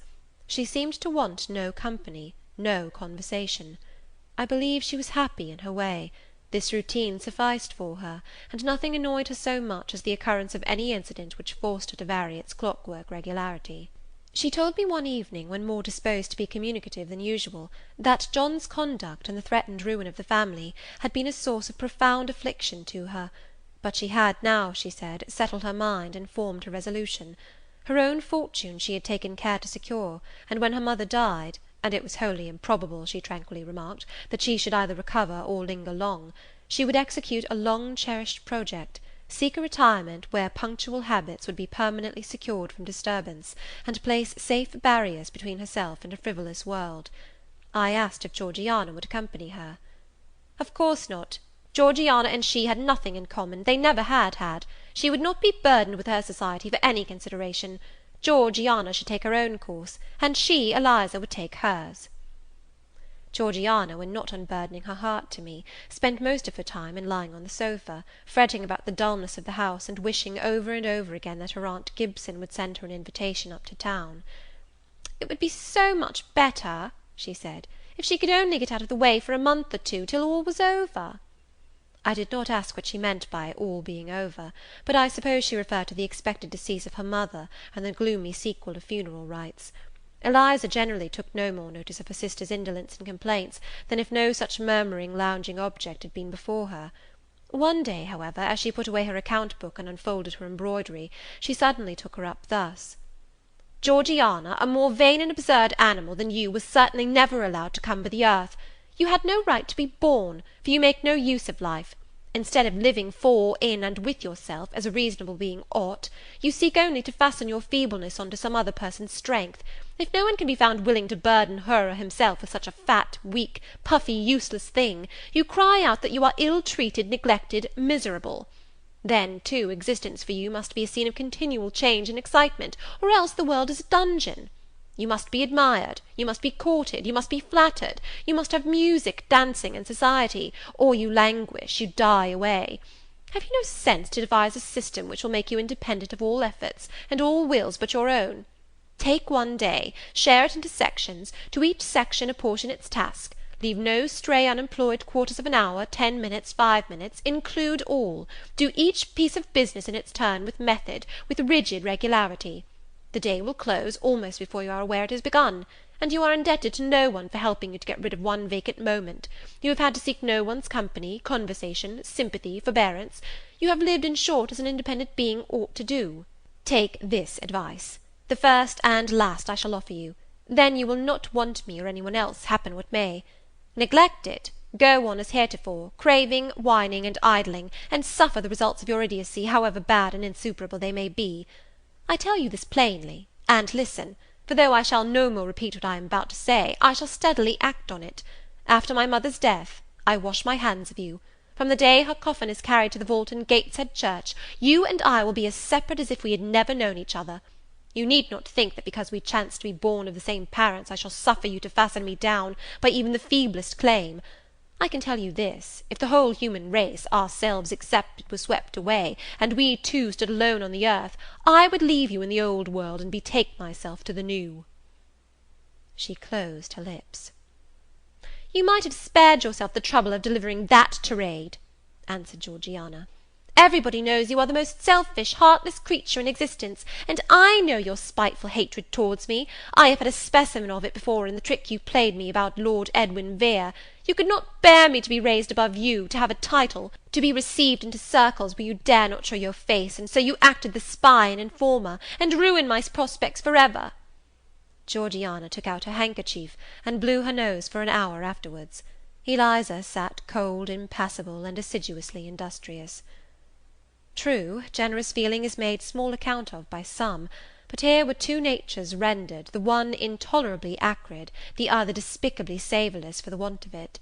Feeling without judgment is a washy draught indeed, but judgment untempered by feeling is too bitter and husky a morsel for human deglution. It was a wet and windy afternoon. Georgiana had fallen asleep on the sofa over the perusal of a novel. Eliza was gone to attend a Saint's Day service at the new church, for in matters of religion she was a rigid formalist. No weather ever prevented the punctual discharge of what she considered her devotional duties. Fair or foul, she went to church thrice every Sunday, and as often on week-days as there were prayers. I bethought myself to go upstairs and see how the dying woman sped, who lay there almost unheeded. The very servants paid her but a remittent attention. The hired nurse, being little looked after, would slip out of the room whenever she could. Bessie was faithful, but she had her own family to mind, and could only occasionally come to the hall. I found the sick-room unwatched, as I had expected. No nurse was there. The patient lay still, and seemingly lethargic, her livid face sunk in the pillows. The fire was dying in the grate. I renewed the fuel, rearranged the bedclothes, gazed a while on her who could not now gaze on me, and then I moved away to the window. The rain beat strongly against the panes, the wind blew tempestuously. One lies there, I thought, who will soon be beyond the war of earthly elements. Whither will that spirit, now struggling to quit its material tenement, flit when at length released? In pondering the great mystery, I thought of Helen Burns, recalled her dying words, her faith, her doctrine of the equality of disembodied souls. I was still listening in thought to her well-remembered tones, still picturing her pale and spiritual aspect, her wasted face and her sublime gaze, as she lay on her placid death-bed, and whispered her longing to be restored to her divine Father's bosom, when a feeble voice murmured from the couch behind, "Who is that?" I knew Mrs. Reed had not spoken for days. Was she reviving? I went up to her. "It is I, Aunt Reed." "Who? I?" was her answer. "Who are you?" looking at me with surprise and a sort of alarm, but still not wildly. "You are quite a stranger to me. Where is Bessie?" "She is at the lodge, aunt." "Aunt," she repeated. "Who calls me aunt? You are not one of the Gibsons, and yet I know you. That face, and the eyes and forehead are quite familiar to me. You are like, why, you are like Jane Eyre." I said nothing. I was afraid of occasioning some shock by declaring my identity. "Yet," said she, "I am afraid it is a mistake. My thoughts deceive me. I wished to see Jane Eyre, and I fancy a likeness where none exists. Besides, in 8 years she must be so changed." I now gently assured her that I was the person she supposed and desired me to be, and seeing that I was understood, and that her senses were quite collected, I explained how Bessie had sent her husband to fetch me from Thornfield. "I am very ill, I know," she said ere long. "I was trying to turn myself a few minutes since, and find I cannot move a limb. It is as well I should ease my mind before I die. What we think little of in health burdens us at such an hour as the present is to me. Is the nurse here, or is there no one in the room but you?" I assured her we were alone. "Well, I have twice done you a wrong which I regret now. One was in breaking the promise which I gave my husband to bring you up as my own child. The other—" She stopped. "After all, it is of no great importance, perhaps," she murmured to herself. "And then I may get better, and to humble myself so to her is painful." She made an effort to alter her position, but failed. Her face changed. She seemed to experience some inward sensation, the precursor, perhaps, of the last pang. "Well, I must get it over. Eternity is before me. I had better tell her. Go to my dressing-case, open it, and take out a letter you will see there." I obeyed her directions. "Read the letter," she said. It was short, and thus conceived. "Madam, will you have the goodness to send me the address of my niece Jane Eyre, and to tell me how she is? It is my intention to write shortly, and desire her to come to me at Madeira. Providence has blessed my endeavours to secure a competency, and as I am unmarried and childless, I wish to adopt her during my life, and bequeath her at my death whatever I may have to leave. I am, Madam, etc., etc., John Eyre, Madeira." It was dated 3 years back. "Why did I never hear of this?" I asked. "Because I disliked you too fixedly and thoroughly ever to lend a hand in lifting you to prosperity. I could not forget your conduct to me, Jane, the fury with which you once turned on me, the tone in which you declared you abhorred me, the worst of anybody in the world, the unchildlike look and voice with which you affirmed that the very thought of me made you sick, and asserted that I had treated you with miserable cruelty. I could not forget my own sensations when you thus started up and poured out the venom of your mind. I felt fear as if an animal that I had struck or pushed had looked up at me with human eyes and cursed me in a man's voice. bring me some water! Oh, make haste!" "Dear Mrs. Reed," said I, as I offered her the draught she required, "think no more of all this; let it pass away from your mind. Forgive me for my passionate language, I was a child then. 8–9 years have passed since that day."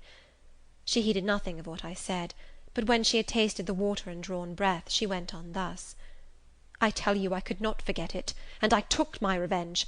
For you to be adopted by your uncle, and placed in an estate of ease and comfort, was what I could not endure. I wrote to him. I said I was sorry for his disappointment, but Jane Eyre was dead. She had died of typhus fever at Lowood. Now act as you please, write and contradict my assertion, expose my falsehood as soon as you like. You were born, I think, to be my torment. My last hour is racked by the recollection of a deed which, but for you, I should never have been tempted to commit." "If you could be persuaded to think no more of it, aunt, and to regard me with kindness and forgiveness—" "You have a very bad disposition," said she, "and one to this day I feel it impossible to understand. How for 9 years you could be patient and quiescent under any treatment, and in the 10th break out all fire and violence, I can never comprehend." "My disposition is not so bad as you think. I am passionate, but not vindictive. Many a time, as a little child, I should have been glad to love you if you would have let me, and I long earnestly to be reconciled to you now. Kiss me, aunt." I approached my cheek to her lips; she would not touch it. She said I oppressed her by leaning over the bed, and again demanded water. As I laid her down, for I raised her and supported her on my arm while she drank, I covered her ice-cold and clammy hand with mine. The feeble fingers shrank from my touch, the glazing eyes shunned my gaze. "Love me, then, or hate me, as you will," I said at last. "You have my full and free forgiveness. Ask now for God's, and be at peace." Poor suffering woman! It was too late for her to make now the effort to change her habitual frame of mind. Living, she had ever hated me; dying, she must hate me still. The nurse now entered, and Bessie followed. I yet lingered half an hour longer, hoping to see some sign of amity, but she gave none. She was fast relapsing into stupor, nor did her mind again rally. At 12 o'clock that night she died. I was not present to close her eyes, nor were either of her daughters. They came to tell us the next morning that all was over. She was by that time laid out. Eliza and I went to look at her. Georgiana, who had burst into loud weeping, said she dared not go. There was stretched Sarah Reed's once robust and active frame, rigid and still. Her eye of flint was covered with its cold lid. Her brow and strong traits wore yet the impress of her inexorable soul. A strange and solemn object was that corpse to me. I gazed on it with gloom and pain. Nothing soft, nothing sweet, nothing pitying or hopeful or subduing did it inspire, only a grating anguish for her woes, not my loss, and a sombre, tearless dismay at the fearfulness of death in such a form. Eliza surveyed her parent calmly. After a silence of some minutes, she observed, "With her constitution, she should have lived to a good old age. Her life was shortened by trouble." And then a spasm constricted her mouth for an instant. As it passed away, she turned and left the room, and so did I. Neither of us had dropped a tear. Chapter 21. Jane Eyre, by Charlotte Bronte. Chapter 22. Mr. Rochester had given me but 1 week's leave of absence, yet a month elapsed before I quitted Gateshead. I wished to leave immediately after the funeral, but Georgiana entreated me to stay till she could get off to London, whither she was now at last invited by her uncle, Mr. Gibson, who had come down to direct his sister's interment, and settle the family affairs. Georgiana said she dreaded being left alone with Eliza. From her she got neither sympathy in her dejection, support in her fears, nor aid in her preparations. So I bore with her feeble-minded wailings and selfish lamentations as well as I could, and did my best in sewing for her and packing her dresses. It is true that while I worked, she would idle; and I thought to myself, if you and I were destined to live always together, cousin, we would commence matters on a different footing. I should not settle tamely down into being the forbearing party. I should assign you your share of labour, and compel you to accomplish it, or else it should be left undone. I should insist also on your keeping some of those drawling, half insincere complaints hushed in your own breast. It is only because our connection happens to be very transitory, and comes at a peculiarly mournful season, that I consent thus to render it so patient and compliant on my part. At last I saw Georgiana off; but now it was Eliza's turn to request me to stay another week. Her plans required all her time and attention, she said. She was about to depart for some unknown bourne, and all day long she stayed in her own room, her door bolted within, filling trunks, emptying drawers, burning papers, and holding no communication with any one. She wished me to look after the house, to see callers, and answer notes of condolence. One morning she told me I was at liberty. "And," she added, "I'm obliged to you for your valuable services in discreet conduct. There is some difference between living with such a one as you and with Georgiana. You perform your own part in life, and burden no one. To-morrow," she continued, "I set out for the Continent. I shall take up my abode in a religious house near Lille, a nunnery you would call it. There I shall be quiet and unmolested. I shall devote myself for a time to the examination of the Roman Catholic dogmas, and to a careful study of the workings of their system. If I find it to be, as I half suspect it is, the one best calculated to ensure the doing of all things decently and in order, I shall embrace the tenets of Rome, and probably take the veil." I neither expressed surprise at this resolution, nor attempted to dissuade her from it. The vocation will fit you to a hair, I thought. Much good may it do you. When we parted, she said, "Good-bye, cousin Jane Eyre. I wish you well. You have some sense." I then returned, "You are not without sense, cousin Eliza; but what you have, I suppose, in another year will be walled up alive in a French convent. However, it is not my business, and so it suits you, I don't much care." "You are in the right," said she; and with these words we each went our separate way. As I shall not have occasion to refer either to her or her sister again, I may as well mention here, that Georgiana made an advantageous match with a wealthy worn-out man of fashion, and that Eliza actually took the veil, and is at this day superior of the convent where she passed the period of her noviciate, and which she endowed with her fortune. How people feel when they are returning home from an absence, long or short, I did not know. I had never experienced the sensation. I had known what it was to come back to Gateshead when a child after a long walk, to be scolded for looking cold or gloomy; and later what it was to come back from church to Lowood, to long for a plenteous meal and a good fire, and to be unable to get either. Neither of these returnings was very pleasant or desirable. No magnet drew me to a given point, increasing in its strength of attraction the nearer I came. The return to Thornfield was yet to be tried. My journey seemed tedious, very tedious. 50 miles one day, a night spent at an inn; 50 miles the next day. During the first 12 hours I thought of Mrs. Reed in her last moments. I saw her disfigured and discoloured face, and heard her strangely altered voice. I mused on the funeral day, the coffin, the hearse, the black train of tenants and servants. Few was the number of relatives, the gaping vault, the silent church, the solemn service. Then I thought of Eliza and Georgiana. I beheld one the cynosure of a ball-room, the other the inmate of a convent cell, and I dwelt on and analysed their separate peculiarities of person and character. The evening arrival at the great town scattered these thoughts. Night gave them quite another turn. Laid down on my traveller's bed, I left reminiscence for anticipation. I was going back to Thornfield, but how long was I to stay there? Not long, of that I was sure. I had heard from Mrs. Fairfax in the interim of my absence. The party at the Hall was dispersed. Mr. Rochester had left for London 3 weeks ago, but he was then expected to return in a fortnight. Mrs. Fairfax surmised that he was gone to make arrangements for his wedding, as he had talked of purchasing a new carriage. She said the idea of his marrying Miss Ingram still seemed strange to her, but from what everybody said, and from what she herself had seen, she could no longer doubt that the event would shortly take place. "You would be strangely incredulous if you did doubt it," was my mental comment. "I don't doubt it." The question followed, where was I to go? I dreamt of Miss Ingram all the night. In a vivid morning dream I saw her closing the gates of Thornfield against me, and pointing me out another road; and Mr. Rochester looked on with his arms folded, smiling sardonically, as it seemed, at both her and me. I had not notified to Mrs. Fairfax the exact day of my return, for I did not wish either car or carriage to meet me at Millcote. I proposed to walk the distance quietly by myself, and very quietly, after leaving my box in the ostler's care, did I slip away from the George Inn, about 6 o'clock of a June evening, and take the old road to Thornfield, a road which lay chiefly through fields, and was now little frequented. It was not a bright or a splendid summer evening, though fair and soft.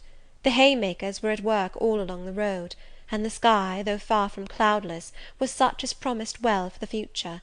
Its blue, where blue was visible, was mild and settled, and its cloud strata high and thin. The west, too, was warm; no watery gleam chilled it. It seemed as if there was a fire lit, an altar burning behind its screen of marbled vapour, and out of apertures shone a golden redness. I felt glad as the road shortened before me, so glad that I stopped once to ask myself what that joy meant, and to remind reason that it was not to my home I was going, or to a permanent resting place, or to a place where fond friends looked out for me and waited my arrival. "Mrs. Fairfax will smile you a calm welcome, to be sure," said I, "and little Adele will clap her hands and jump to see you; but you know very well you are thinking of another than they, and that he is not thinking of you." But what is so headstrong as youth? What so blind as inexperience? These affirmed that it was pleasure enough to have the privilege of again looking on Mr. Rochester, whether he looked on me or not; and they added, "Hasten, hasten, be with him while you may; but a few more days or weeks at most, and you are parted from him for ever." And then I strangled a new-born agony, a deformed thing which I could not persuade myself to own and rear, and ran on. They are making hay too in Thornfield meadows, or rather the labourers are just quitting their work, and returning home with their rakes on their shoulders, now, at the hour I arrive. I have but a field or two to traverse, and then I shall cross the road and reach the gates. How full the hedges are of roses! But I have no time to gather any; I want to be at the house. I passed a tall briar, shooting leafy and flowery branches across the path. I see the narrow stile with stone steps, and I see Mr. Rochester sitting there, a book and a pencil in his hand. He is writing. Well, he is not a ghost, yet every nerve I have is unstrung. For a moment I am beyond my own mastery. What does it mean? I did not think I should tremble in this way when I saw him, or lose my voice, or the power of motion in his presence. I will go back as soon as I can stir. I need not make an absolute fool of myself. I know another way to the house. It does not signify if I knew 20 ways, for he has seen me. "Hello!" he cries, and he puts up his book and his pencil. "There you are! Come on, if you please." I suppose I do come on, though in what fashion I know not, being scarcely cognizant of my movements, and solicitous only to appear calm, and above all to control the working muscles of my face, which I feel rebel insolently against my will, and struggle to express what I had resolved to conceal. But I have a veil, it is down, I may make shift yet to behave with decent composure. "And is this Jane Eyre? Are you coming from Millcote, and on foot? Yes, just one of your tricks, not to send for a carriage, and come clattering over street and road like a common mortal, but to steal into the vicinage of your home along with twilight, just as if you were a dream or a shade. What the deuce have you done with yourself this last month?" "I have been with my aunt, Sir, who is dead." "A true Janian reply. Good angels be my guard! She comes from the other world, from the abode of people who are dead, and tells me so when she meets me alone here in the gloaming. If I dared, I'd touch you, to see if you are substance or shadow, you elf; but I'd as soon offer to take hold of a blue ignis fatuus light in a marsh. Truant, truant," he added, when he had paused an instant, "absent from me a whole month, and forgetting me quite, I'll be sworn." I knew there would be pleasure in meeting my master again, even though broken by the fear that he was so soon to cease to be my master, and by the knowledge that I was nothing to him. But there was ever in Mr. Rochester, so at least I thought, such a wealth of the power of communicating happiness, that to taste but of the crumbs he scattered to stray and stranger birds like me, was to feast genially. His last words were balm. They seemed to imply that it imported something to him whether I forgot him or not. And he had spoken of Thornfield as my home. Would that it were my home! He did not leave the stile, and I hardly liked to ask to go by. I inquired soon if he had not been to London. "Yes, I suppose you found that out by second sight." "Mrs. Fairfax told me in a letter." "And did she inform you what I went to do?" "Oh yes, Sir, everybody knew your errand." "You must see the carriage, Jane. and tell me if you don't think it will suit Mrs. Rochester exactly, and whether she won't look like Queen Boadicea, leaning back against those purple cushions. I wish, Jane, I were a trifle better adapted to match with her externally. Tell me now, fairy as you are, can't you give me a charm or a philtre or something of that sort, to make me a handsome man?" "It would be past the power of magic, sir." And in thought I added, "A loving eye is all the charm needed; to such you are handsome enough, or rather your sternness has a power beyond beauty." Mr. Rochester had sometimes read my unspoken thoughts with an acumen to me incomprehensible. In the present instance he took no notice of my abrupt vocal response, but he smiled at me with a certain smile he had of his own, and which he used but on rare occasions. He seemed to think it too good for common purposes. It was the real sunshine of feeling. He shed it over me now. "Pass, Janet," said he, making room for me to cross the stile. "Go up home, and stay your weary little wandering feet at a friend's threshold." All I had now to do was to obey him in silence. No need for me to colloquize further. I got over the stile without a word, and meant to leave him calmly. An impulse held me fast, a force turned me round. I said, or something in me said, and in spite of me, "Thank you, Mr. Rochester, for your great kindness. I am strangely glad to get back again to you, and wherever you are is my home, my only home." I walked on so fast that even he could hardly have overtaken me had he tried. Little Adele was half wild with delight when she saw me. Mrs. Fairfax received me with her usual plain friendliness. Leah smiled, and even Sophy bid me bonsoir with glee. This was very pleasant. There is no happiness like that of being loved by your fellow creatures, and feeling that your presence is an addition to their comfort. I that evening shut my eyes resolutely against the future. I stopped my ears against the voice that kept warning me of near separation and coming grief. When tea was over, and Mrs. Fairfax had taken her knitting, and I had assumed a low seat near her, and Adele, kneeling on the carpet, had nestled close up to me, and a sense of mutual affection seemed to surround us with a ring of golden peace, I uttered a silent prayer that we might not be parted far or soon. But when, as we thus sat, Mr. Rochester entered, unannounced, and looking at us, seemed to take pleasure in the spectacle of a group so amicable; when he said he supposed the old lady was all right now that she had got her adopted daughter back again, and added that he saw Adele was prête à croquer sa petite maman anglaise, I half ventured to hope that he would, even after his marriage, keep us together somewhere under the shelter of his protection, and not quite exiled from the sunshine of his presence. A fortnight of dubious calm succeeded my return to Thornfield Hall. Nothing was said of the master's marriage, and I saw no preparation going on for such an event. Almost every day I asked Mrs. Fairfax if she had yet heard anything decided. Her answer was always in the negative.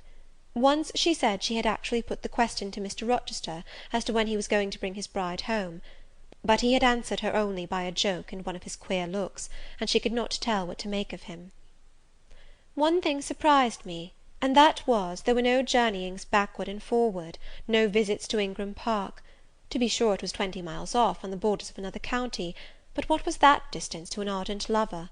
To so practised and indefatigable a horseman as Mr. Rochester, it would be but a morning's ride. I began to cherish hopes I had no right to conceive, that the match was broken off, that rumour had been mistaken, that one or both parties had changed their minds. I used to look at my master's face to see if it was sad or fierce, but I could not remember the time when it had been so uniformly clear of clouds or evil feelings. If, in the moments I and my pupil spent with him, I lacked spirits and sank into inevitable dejection, he became even gay. Never had he called me more frequently to his presence, never been kinder to me when there, and, alas, never had I loved him so well. Chapter 22. Jane Eyre, by Charlotte Bronte. Chapter 23. A splendid midsummer shone over England, skies so pure, suns so radiant as were then seen in long succession seldom favour even singly our wave-girt land. It was as if a band of Italian days had come from the south, like a flock of glorious passenger birds, and lighted to rest them on the cliffs of Albion.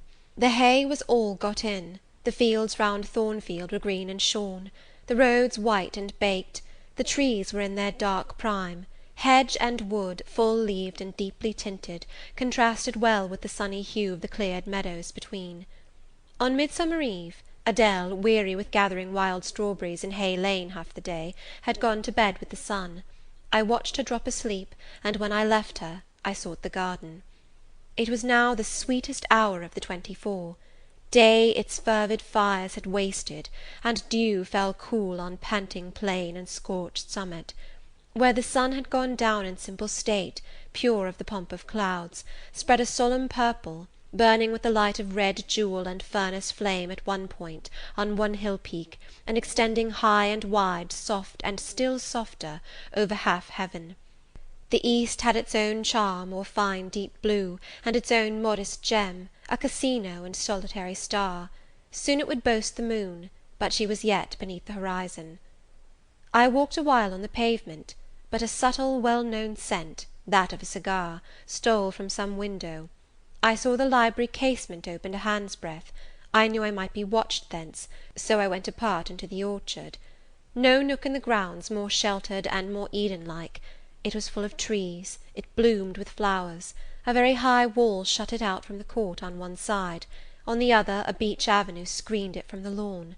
At the bottom was a sunk fence, its sole separation from lonely fields, a winding walk, bordered with laurels and terminating in a giant horse-chestnut, circled at the base by a seat, led down to the fence. Here one could wander unseen. While such honey-dew fell, such silence reigned, such gloaming gathered, I felt as if I could haunt such shade forever. But in threading the flower and fruit parterres at the upper part of the enclosure, enticed there by the light the now rising moon cast on this more open quarter, my step is stayed, not by sound, not by sight, but once more by a warning fragrance. Sweetbriar and southernwood, jasmine, pink, and rose, have long been yielding their evening sacrifice of incense. This new scent is neither of shrub nor flower. It is, I know it well, it is Mr. Rochester's cigar. I look round, and I listen. I see trees laden with ripening fruit. I hear a nightingale warbling in a wood half a mile off. No moving form is visible, no coming step audible, but that perfume increases. I must flee. I make for the wicket leading to the shrubbery, and I see Mr. Rochester entering. I step aside into the ivy recess. He will not stay long. He will soon return whence he came, and if I sit still he will never see me. But no, eventide is as pleasant to him as to me, and this antique garden as attractive, and he strolls on, now lifting the gooseberry tree branches to look at the fruit, large as plums, with which they are laden, now taking a ripe cherry from the wall, now stooping toward a knot of flowers, either to inhale their fragrance or to admire the dew beads on their petals. A great moth goes humming by me. It alights on a plant at Mr. Rochester's foot. He sees it, and bends to examine it. Now he has his back towards me, thought I, and he is occupied too, and perhaps if I walk softly I can slip away unnoticed. I trode on an edging of turf, that the crackle of the pebbly gravel might not betray me. He was standing among the beds at a yard or two distant from where I had to pass. The moth apparently engaged him. I shall get by very well, I meditated. As I crossed his shadow, thrown long over the garden by the moon, not yet risen high, he said quietly, without turning, "Jane, come and look at this fellow." I had made no noise. He had not eyes behind. Could his shadow feel? I started at first, and then I approached him. "Look at his wings," said he. "He reminds me rather of a West Indian insect. One does not often see so large and gay a night rover in England. There, he has flown." The moth roamed away. I was sheepishly retreating also, but Mr. Rochester followed me, and when we reached the wicket, he said, "Turn back. On so lovely a night it is a shame to sit in the house, and surely no one can wish to go to bed while sunset is thus at meeting with moonrise." It is one of my faults, that though my tongue is sometimes prompt enough at an answer, there are times when it sadly fails me in framing an excuse, and always the lapse occurs at some crisis, when a facile word or plausible pretext is especially wanted to get me out of painful embarrassment. I did not like to walk at this hour alone with Mr. Rochester in the shadowy orchard, but I could not find a reason to allege for leaving him.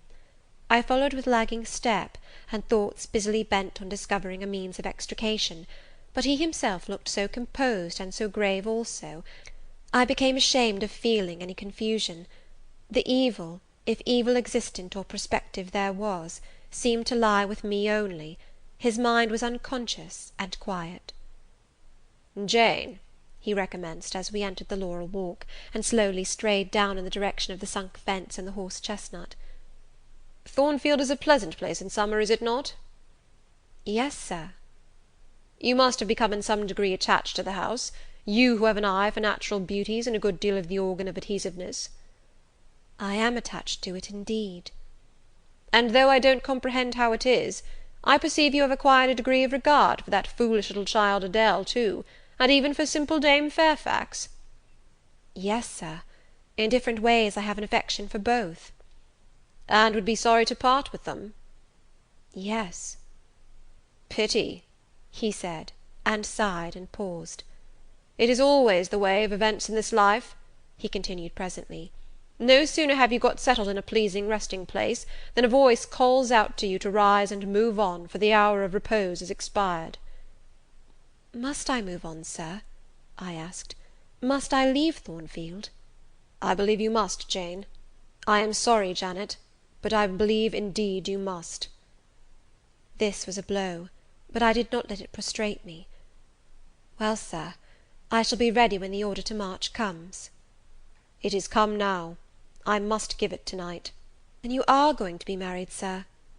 "Exactly, precisely. With your usual acuteness, you have hit the nail straight on the head." "Soon, Sir?" "Very soon, that is, Miss Eyre. And you'll remember, Jane, that the first time I, or rumour, plainly intimated to you that it was my intention to put my old bachelor's neck into the sacred noose, to enter into the holy estate of matrimony, to take Miss Ingram to my bosom, in short. She's an extensive armful, but that's not to the point. One can't have too much of such a very excellent thing as my beautiful Blanche. Well, as I was saying, listen to me, Jane. You're not turning your head to look after more moths, are you?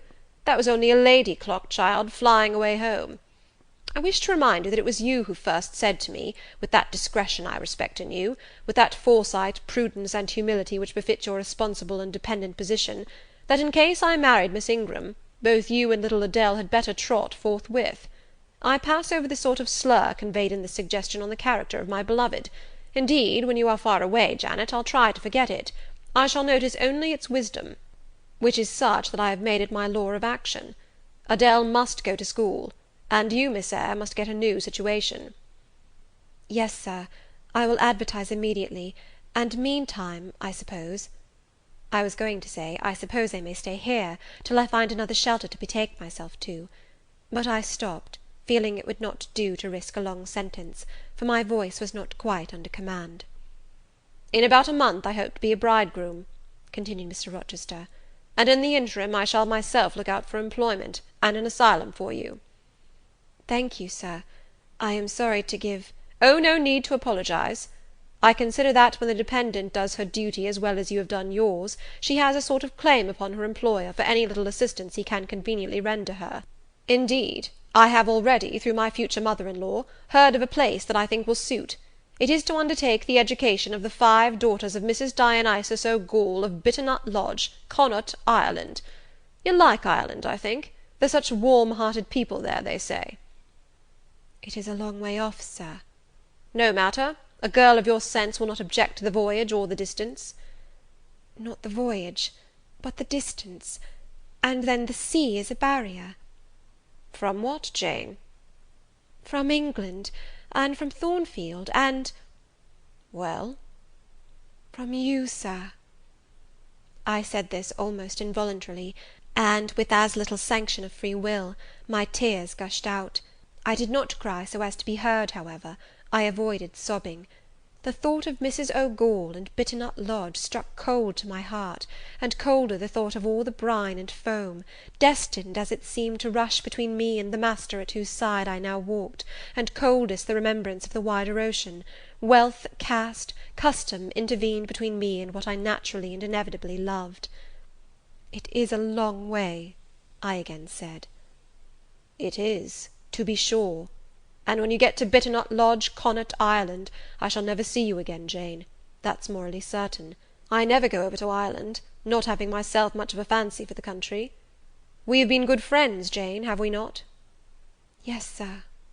"And when friends are on the eve of separation, they like to spend the little time that remains to them close to each other. Come, we'll talk over the voyage and the parting quietly half an hour or so, while the stars enter into their shining life up in heaven yonder. Here is the chestnut tree, here is the bench at its old roots. Come, we will sit there in peace to-night, though we should never more be destined to sit there together." He seated me and himself. "It is a long way to Ireland, Janet, and I am sorry to send my little friend on such weary travels; but if I can't do better, how is it to be helped? Are you anything akin to me, do you think, Jane?" I could risk no sort of answer by this time. My heart was still. "Because," he said, "I sometimes have a queer feeling with regard to you, especially when you are near me, as now. It is as if I had a string somewhere under my left ribs, tightly and inextricably knotted to a similar string situated in the corresponding quarter of your little frame; and if that boisterous channel, and 200 miles or so of land, come broad between us, I am afraid that cord of communion will be snapped, and then I've a nervous notion I should take to bleeding inwardly. As for you, you'd forget me." "That I never should, Sir, you know—" Impossible to proceed. "Jane, do you hear that nightingale singing in the wood? Listen." In listening, I sobbed convulsively, for I could repress what I endured no longer. I was obliged to yield, and I was shaken from head to foot with acute distress. When I did speak, it was only to express an impetuous wish that I had never been born, or never come to Thornfield. "Because you are sorry to leave it?" The vehemence of emotion, stirred by grief and love within me, was claiming mastery, and struggling for full sway, and asserting a right to predominate, to overcome, to live, rise, and reign at last, yes, and to speak. I grieve to leave Thornfield.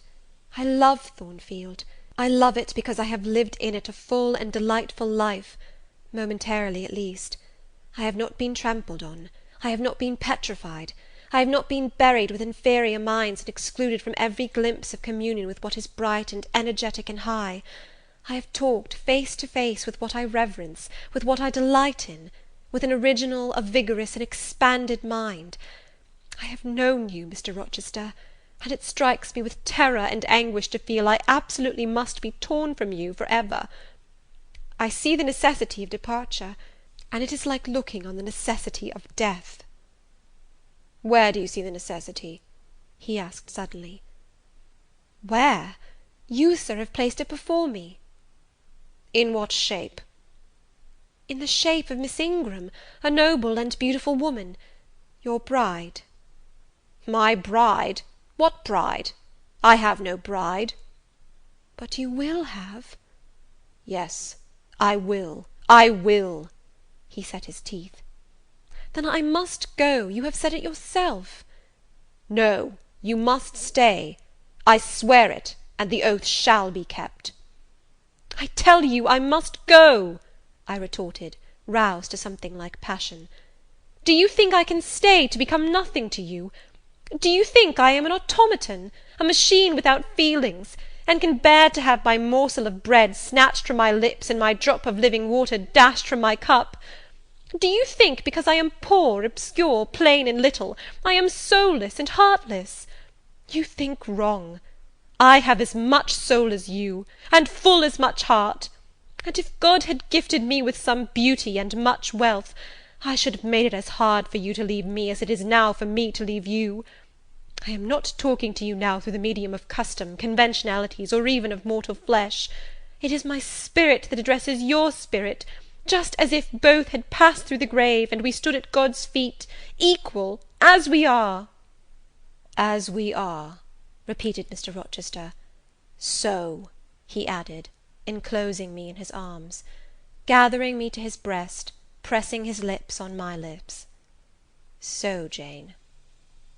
"Yes, so, Sir," I rejoined, "and yet not so, for you are a married man, or as good as a married man, and wed to one inferior to you, to one with whom you have no sympathy, whom I do not believe you truly love, for I have seen and heard you sneer at her.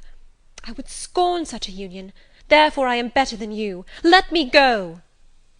"Where, Jane? To Ireland?"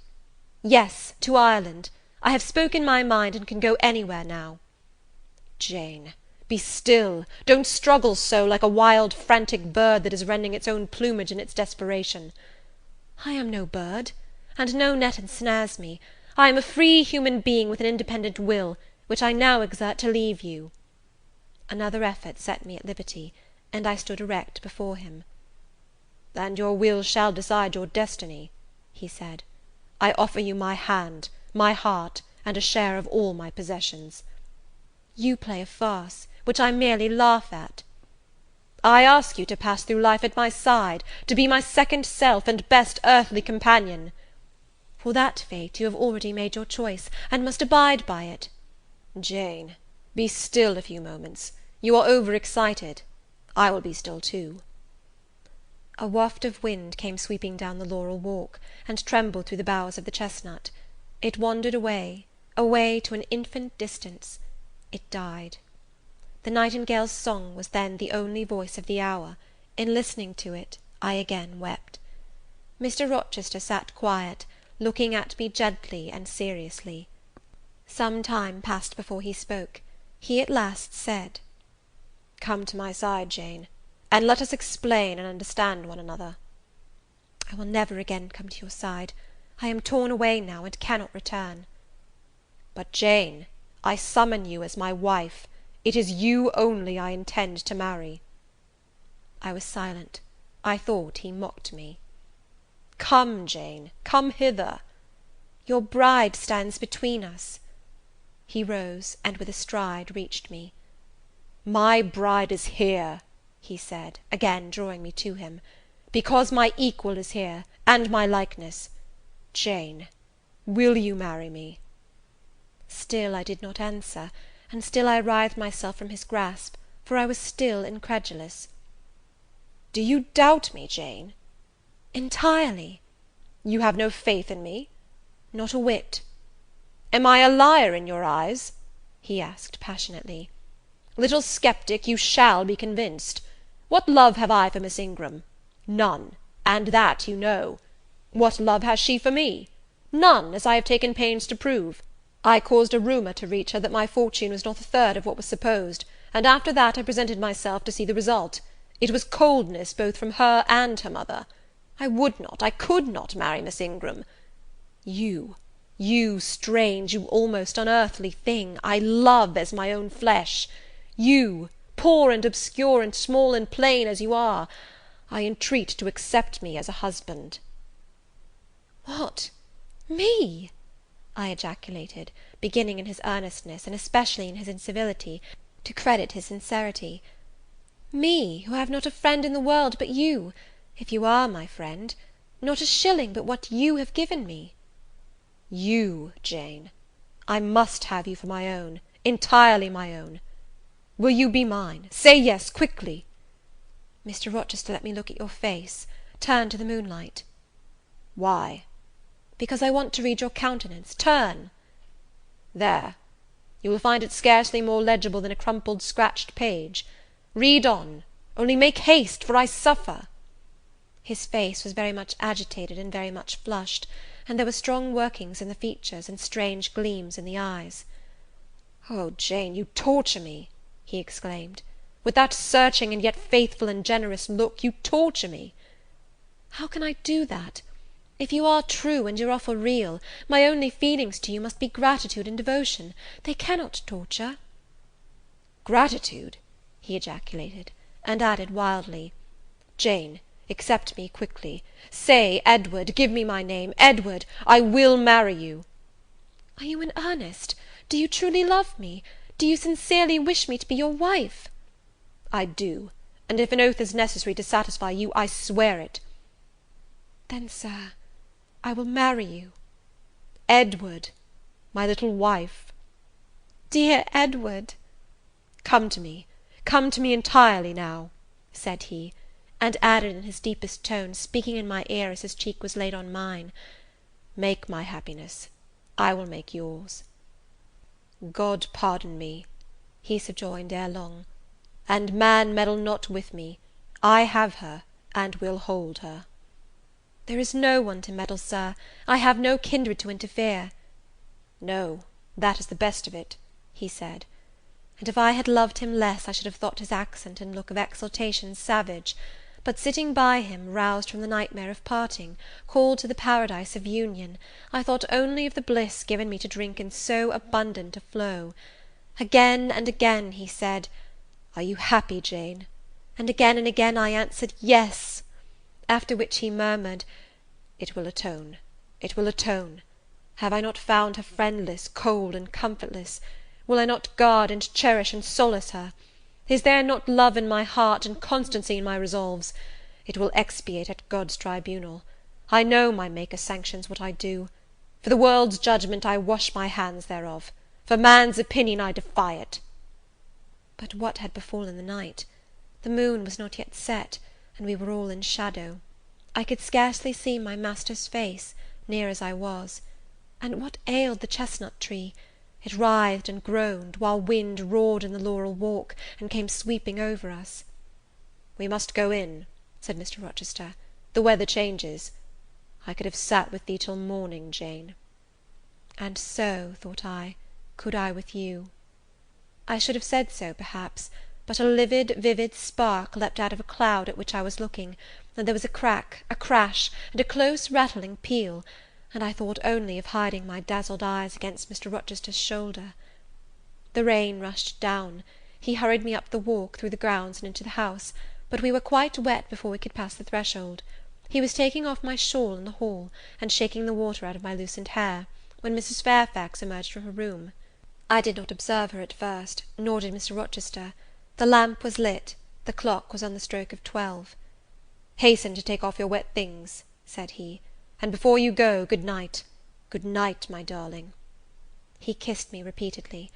When I looked up, on leaving his arms, there stood the widow, pale, grave, and amazed. I only smiled at her, and ran up stairs. Explanation will do for another time, thought I.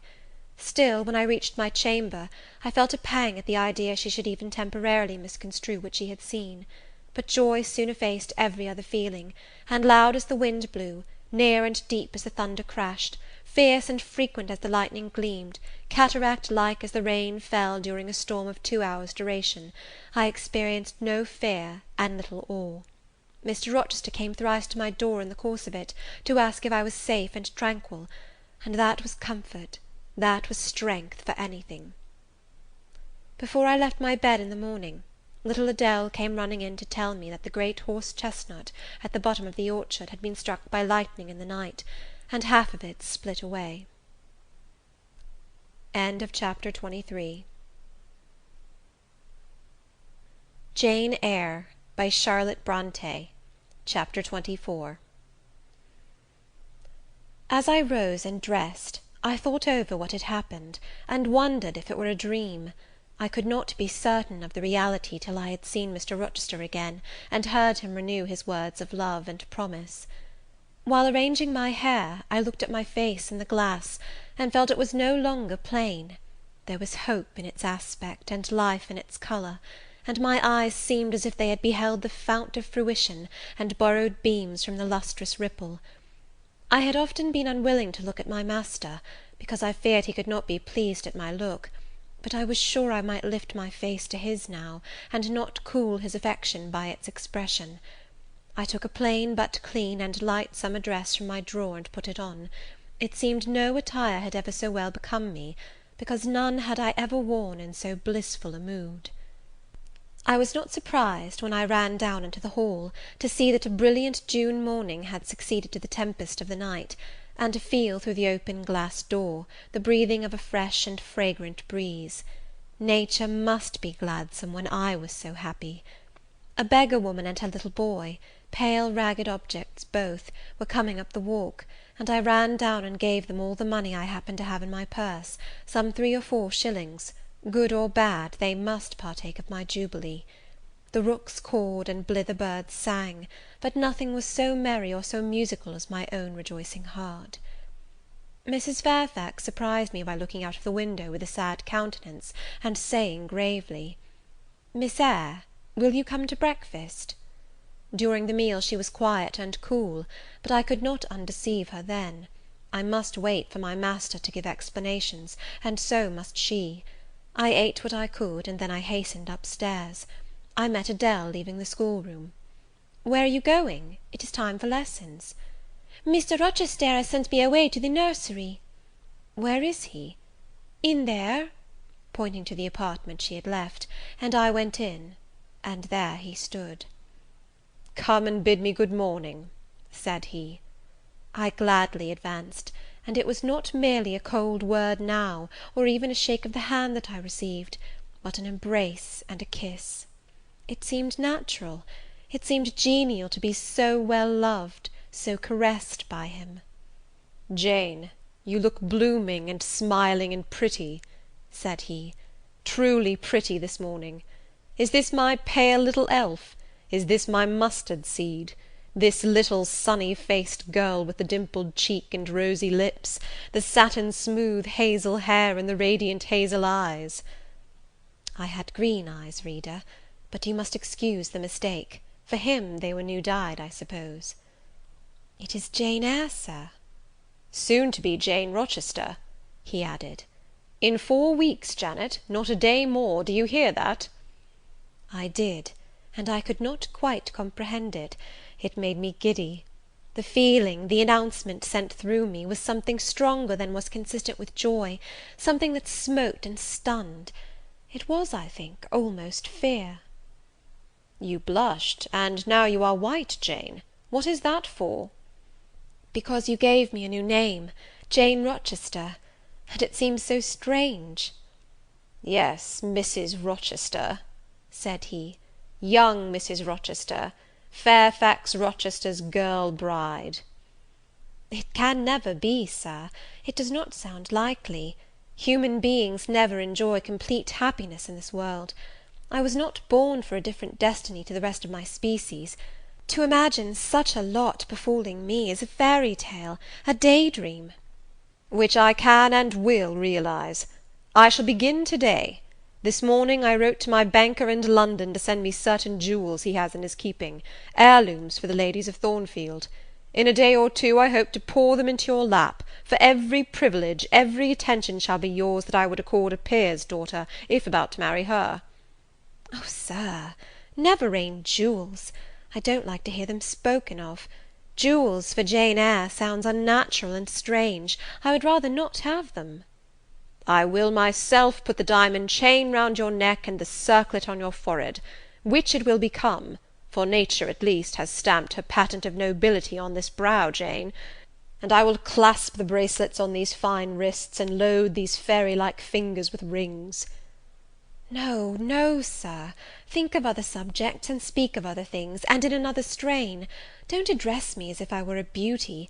I am your plain Quakerish governess." "You are a beauty in my eyes, and a beauty just after the desire of my heart, delicate and aerial." "Puny and insignificant, you mean. You are dreaming, Sir, or you are sneering. For God's sake, don't be ironical."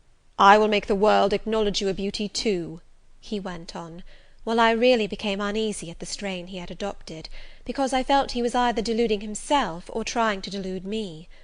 "I will attire my Jane in satin and lace, and she shall have roses in her hair, and I will cover the head I love best with a priceless veil." "And then you won't know me, Sir, and I shall not be your Jane Eyre any longer, but an ape in a harlequin's jacket, a jay in borrowed plumes. I would as soon see you, Mr. Rochester, tricked out in stage trappings, as myself clad in a court lady's robe. And I don't call you handsome, Sir, though I love you most dearly, far too dearly to flatter you. Don't flatter me." He pursued his theme, however, without noticing my deprecation. "This very day I shall take you in the carriage to Millcote, and you must choose some dresses for yourself. I told you we shall be married in 4 weeks. The wedding is to take place quietly, in the church down below yonder, and then I shall waft you away at once to town. After a brief stay there, I shall bear my treasure to regions nearer the sun, to French vineyards and Italian plains, and she shall see whatever is famous in old story and in modern record. She shall taste, too, of the life of cities, and she shall learn to value herself by just comparison with others." Shall I travel, and with you, Sir? You shall sojourn at Paris, Rome, and Naples, at Florence, Venice, and Vienna. All the ground I have wandered over shall be re-trodden by you. Wherever I have stamped my hoof, your sylph's foot shall step also. 10 years since, I flew through Europe half mad with disgust, hate, and rage as my companions. Now I shall revisit it, healed and cleansed, with a very angel as my comforter." I laughed at him as he said this. "I am not an angel," I asserted, "and I will not be one till I die. I will be myself. Mr. Rochester, you must neither expect nor exact anything celestial of me, for you will not get it, any more than I shall get it of you, which I do not at all anticipate." "What do you anticipate of me?" "For a little while you will perhaps be as you are now, a very little while, and then you will turn cool, and then you will be capricious, and then you will be stern, and I shall have much ado to please you; but when you get well used to me, you will perhaps like me again. Like me, I say, not love me. I suppose your love will effervesce in 6 months or less. I have observed in books written by men that period assigned as the farthest to which a husband's ardour extends. Yet, after all, as a friend and companion, I hope never to become quite distasteful to my dear master." "Distasteful! And like you again! I think I shall like you again, and yet again; and I will make you confess I do not only like, but love you, with truth, fervour, constancy." "Yet are you not capricious, Sir?" "To women who please me only by their faces. I am the very devil when I find out they have neither souls nor hearts, when they open to me a perspective of flatness, triviality, and perhaps imbecility, coarseness, and ill temper.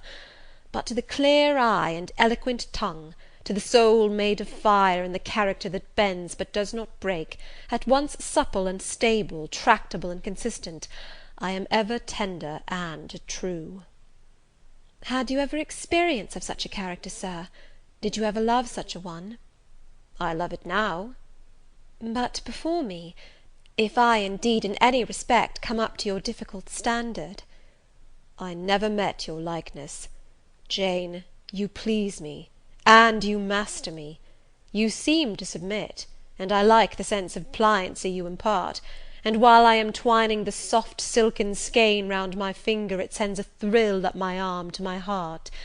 I am influenced, conquered, and the influence is sweeter than I can express, and the conquest I undergo has a witchery beyond any triumph I can win.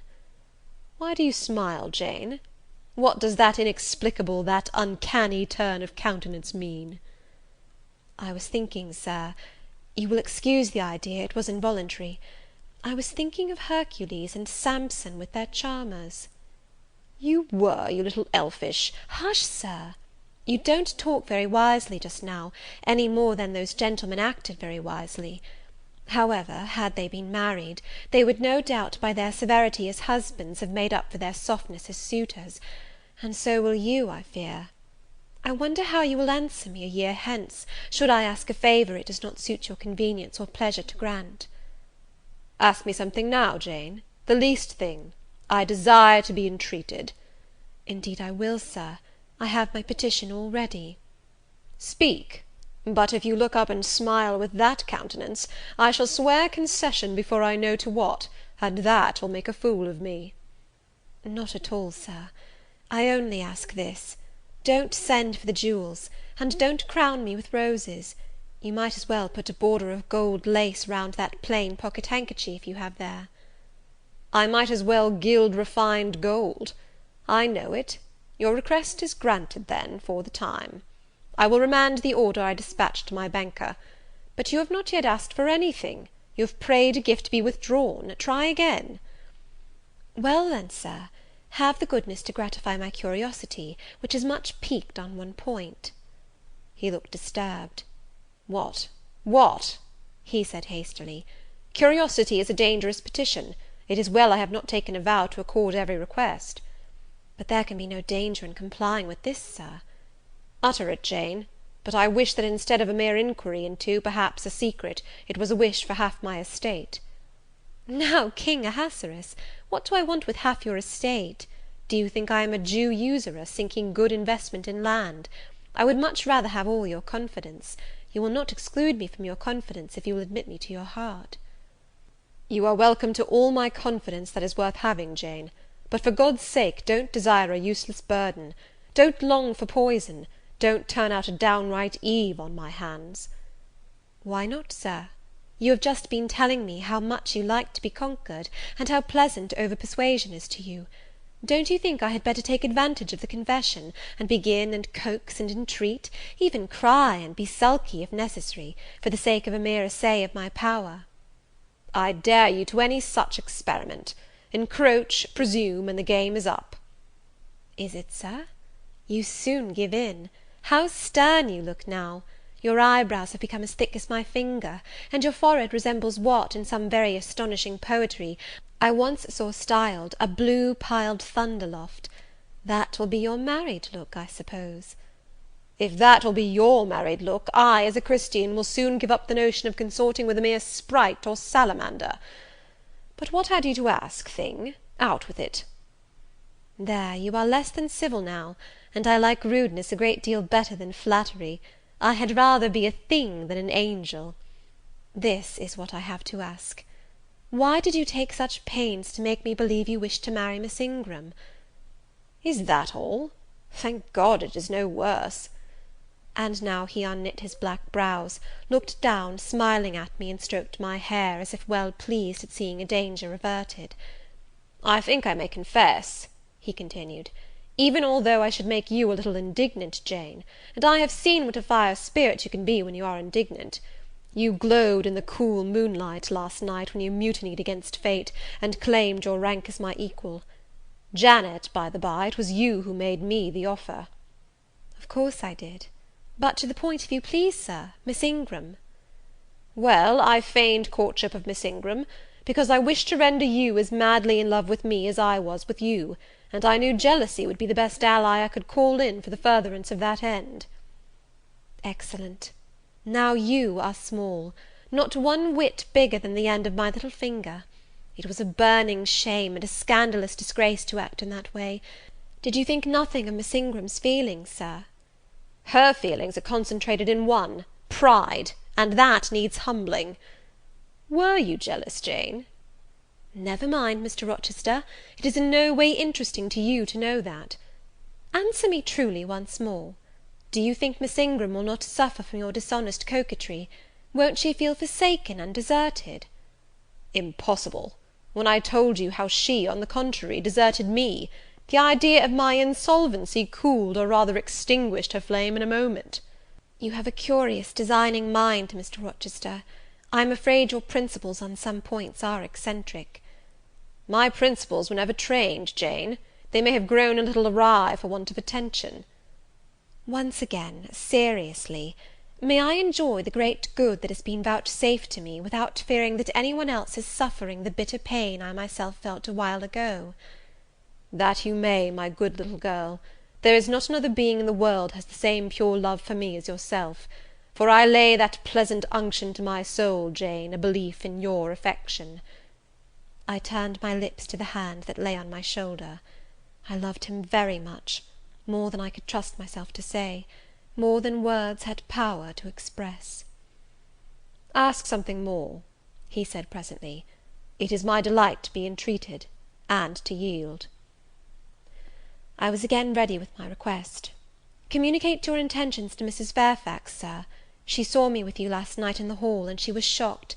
Give her some explanation before I see her again. It pains me to be misjudged by so good a woman." "Go to your room and put on your bonnet," he replied. "I mean you to accompany me to Millcote this morning, and while you prepare for the drive, I will enlighten the old lady's understanding. Did she think, Janet, you had given the world for love, and considered it well lost?" "I believe she thought I had forgotten my station, and yours, Sir." "Station! Station!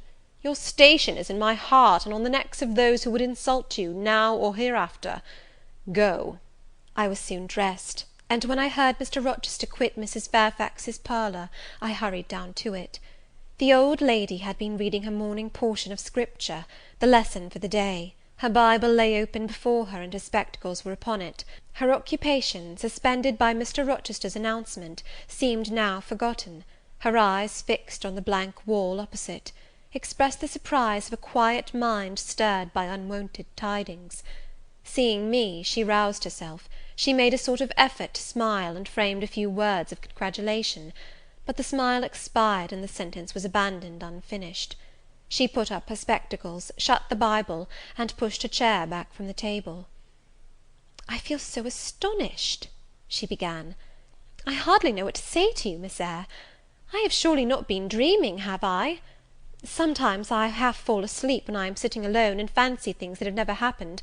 It has seemed to me more than once, when I have been in a doze, that my dear husband, who died 15 years since, has come in and sat down beside me, and that I have even heard him call me by my name, Alice, as he used to do. Now, can you tell me whether it is actually true that Mr. Rochester has asked you to marry him? Don't laugh at me, but I really thought he came in here 5 minutes ago, and said that in a month you would be his wife." "He has said the same thing to me," I replied. "He has? Do you believe him? Have you accepted him?" "Yes." She looked at me bewildered. "I could never have thought it. He is a proud man. All the Rochesters were proud, and his father, at least, liked money. He, too, has always been called careful. He means to marry you?" "He tells me so." She surveyed my whole person. In her eyes I read that they had there found no charm powerful enough to solve the enigma. "It passes me," she continued, "but no doubt it is true, since you say so. How it will answer I cannot tell, I really don't know. Equality of position and fortune is often advisable in such cases, and there are 20 years of difference in your ages. He might almost be your father."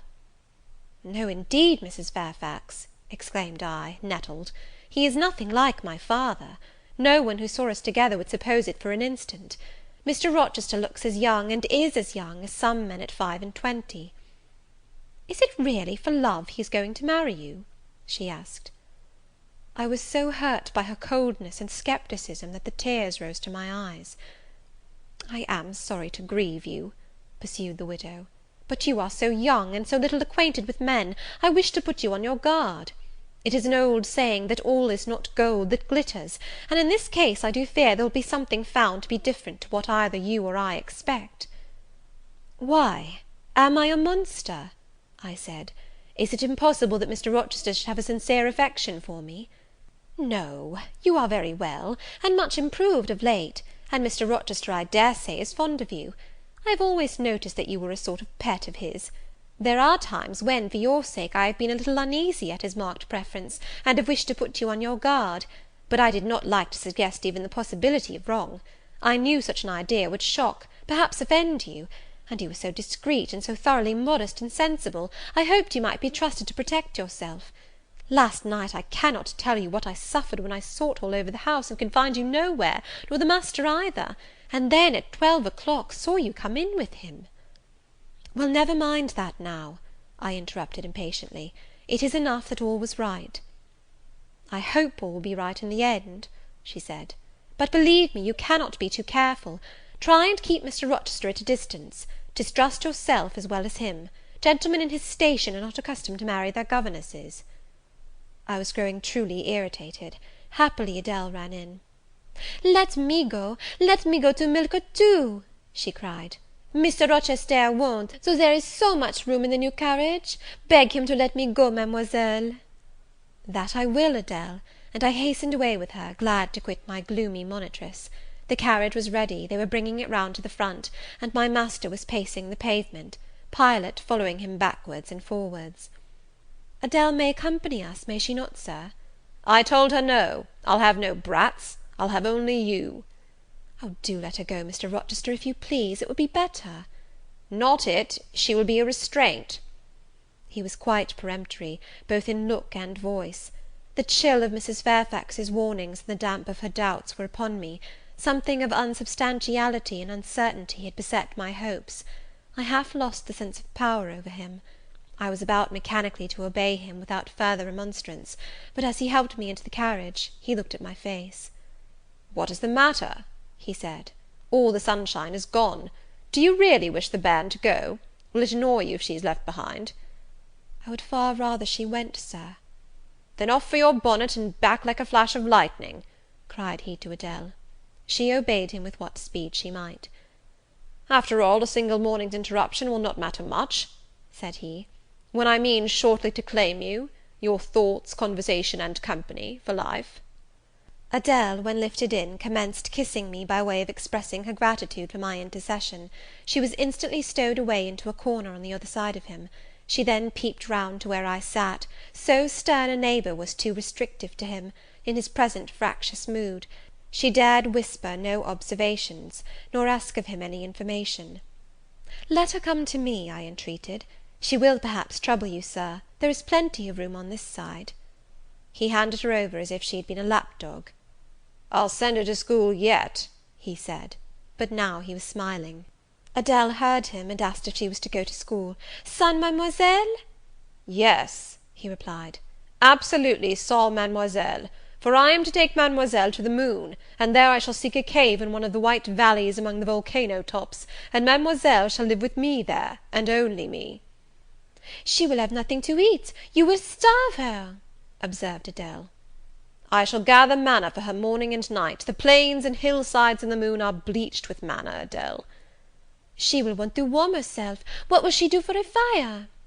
"Fire rises out of the lunar mountains. When she is cold, I'll carry her up to a peak, and lay her down on the edge of a crater."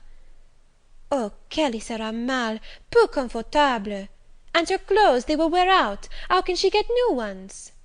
Mr. Rochester professed to be puzzled. Said he, "what would you do, Adele? Cudgel your brains for an expedient. How would a white or pink cloud answer for a gown, do you think? And one could cut a pretty enough scarf out of a rainbow." "She is far better as she is," concluded Adele, after musing some time.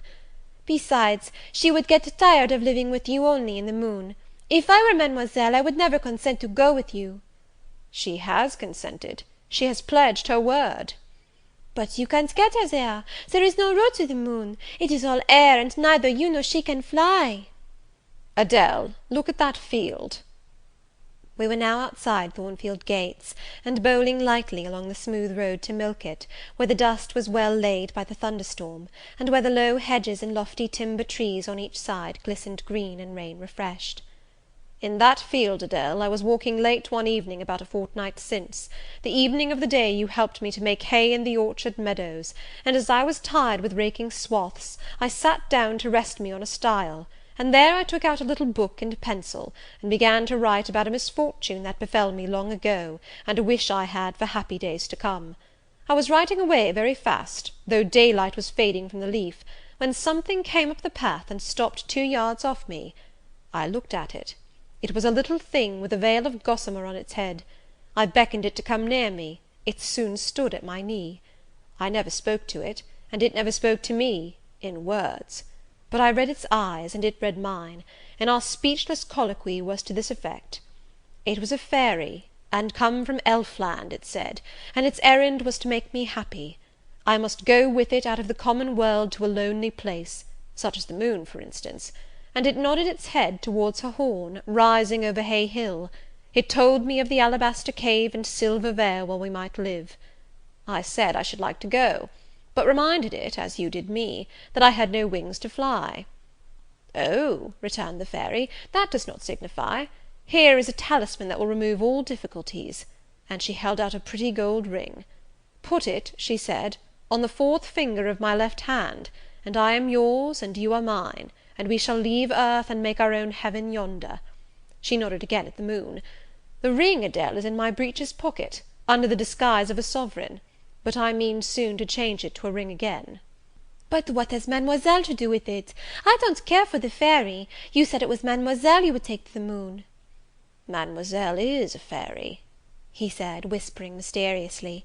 Whereupon I told her not to mind his badinage, and she, on her part, evinced a fund of genuine French scepticism, denominating Mr. Rochester un vrai menteur, and assuring him that she made no account whatever of his contes de fées, and that, du reste, il n'y avait pas de fées, et quand même il y en avait, she was sure they would never appear to him, nor ever give him rings, or offer to live with him in the moon. The hour spent at Millcote was a somewhat harassing one to me. Mr. Rochester obliged me to go to a certain silk warehouse, There I was ordered to choose half a dozen dresses. I hated the business, I begged leave to defer it. No, it should be gone through with now. By dint of entreaties expressed in energetic whispers, I reduced the half dozen to 2. These, however, he vowed he would select himself.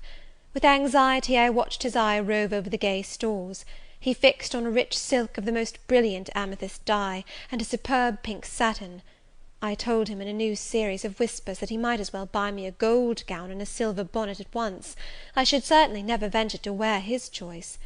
With infinite difficulty, for he was stubborn as a stone, I persuaded him to make an exchange in favour of a sober black satin and a pearl grey silk. "It might pass for the present," he said, "but he would yet see me glittering like a parterre." Glad was I to get him out of the silk warehouse, and then out of a jeweller's shop. The more he bought me, the more my cheek burned with a sense of annoyance and degradation. As we re-entered the carriage, and I sat back feverish and fagged, I remembered what, in the hurry of events, dark and bright, I had wholly forgotten, the letter of my uncle, Jane Eyre, to Mrs. Reed, his intention to adopt me and make me his legatee. It would be a relief, indeed, I thought, if I had ever so small an independency. I can never bear being dressed like a doll by Mr. Rochester, or sitting like a second Danae with the golden shower falling daily round me. I will write to Madeira the moment I get home, and tell my uncle John I am going to be married, and to whom. If I had but a prospect of one day bringing Mr. Rochester an accession of fortune, I could better endure to be kept by him now. And somewhat relieved by this idea, which I failed not to execute that day, I ventured once more to meet my master's and lover's eye, which most pertinaciously sought mine, though I averted both face and gaze. He smiled, and I thought his smile was such as a sultan might, in a blissful and fond moment, bestow on a slave his gold and gems had enriched. I crushed his hand, which was ever hunting mine, vigorously, and thrust it back to him, red with the passionate pressure. "You need not look in that way," I said. "If you do, I'll wear nothing but my old Lowood frocks to the end of the chapter. I'll be married in this lilac gingham. You may make a dressing gown for yourself out of the pearl grey silk, and an infinite series of waistcoats out of the black satin." He chuckled. He rubbed his hands. "Oh, it is rich to see and hear her!" he exclaimed. "Is she original? Is she piquant? I would not exchange this one little English girl for the Grand Turk's whole seraglio, gazelle eyes, houri forms, and all." The Eastern allusion bit me again. "I'll not stand you an inch in the stead of a seraglio," I said, "so don't consider me an equivalent for one. If you have a fancy for anything in that line, away with you, Sir, to the bazaars of Stamboul without delay, and lay out in extensive slave purchases some of that spare cash you seem at a loss to spend satisfactorily here." "And what will you do, Janet, while I am bargaining for so many tons of flesh, and such an assortment of black eyes?" "I'll be preparing myself to go out as a missionary to preach liberty to them that are enslaved, your harem inmates among the rest. I'll get admitted there, and I'll stir up mutiny; and you, three-tailed bashaw as you are, Sir, shall in a trice find yourself fettered amongst our hands. Nor will I, for one, consent to cut your bonds till you have signed a charter, the most liberal that despot ever yet conferred." "I would consent to be at your mercy, Jane." "I would have no mercy, Mr. Rochester, if you supplicated for it with an eye like that. While you looked so, I should be certain that whatever charter you might grant under coercion, your first act, when released, would be to violate its conditions." "Why, Jane, what would you have? I fear you will compel me to go through a private marriage ceremony, besides that performed at the altar. You will stipulate, I see, for peculiar terms. What will they be?" "I only want an easy mind, Sir, not crushed by crowded obligations. Do you remember what you said of Céline Varenne? Of the diamonds, the cashmeres you gave her? I will not be your English Céline Varenne. I shall continue to act as Adele's governess. By that I shall earn my board and lodging, and £30 a year besides. I'll furnish my own wardrobe out of that money, and you shall give me nothing but—" "Well, but what?" "Your regard. And if I give you mine in return, that debt will be quit." "Well, for cool native impudence and pure innate pride, you haven't your equal," said he. We were now approaching Thornfield. "Will it please you to dine with me to-day?" he asked, as we entered the gates. "No, thank you, Sir." "And what for, no thank you, if one may inquire?" "I never have dined with you, Sir, and I see no reason why I should now, till—" "Till what? You delight in half phrases." till I can't help it. Do you suppose I eat like an ogre or a ghoul, that you dread of being the companion of my repast?" "I have formed no supposition on the subject, Sir, but I want to go on as usual for another month." "You will give up your governessing slavery at once?" "Indeed, begging your pardon, Sir, I shall not. I shall just go on with it as usual. I shall keep out of your way all day, as I have been accustomed to do. You may send for me in the evening, when you feel disposed to see me, and I'll come then, but at no other time." "I want a smoke, Jane, or a pinch of snuff, to comfort me under all this, pour me donner une contenance, as Adele would say; and unfortunately I have neither my cigar case nor my snuff box. But listen, whisper. It is your time now, little tyrant, but it will be mine presently; and when once I have fairly seized you, to have and to hold, I'll just, figuratively speaking, attach you to a chain like this," touching his watch guard.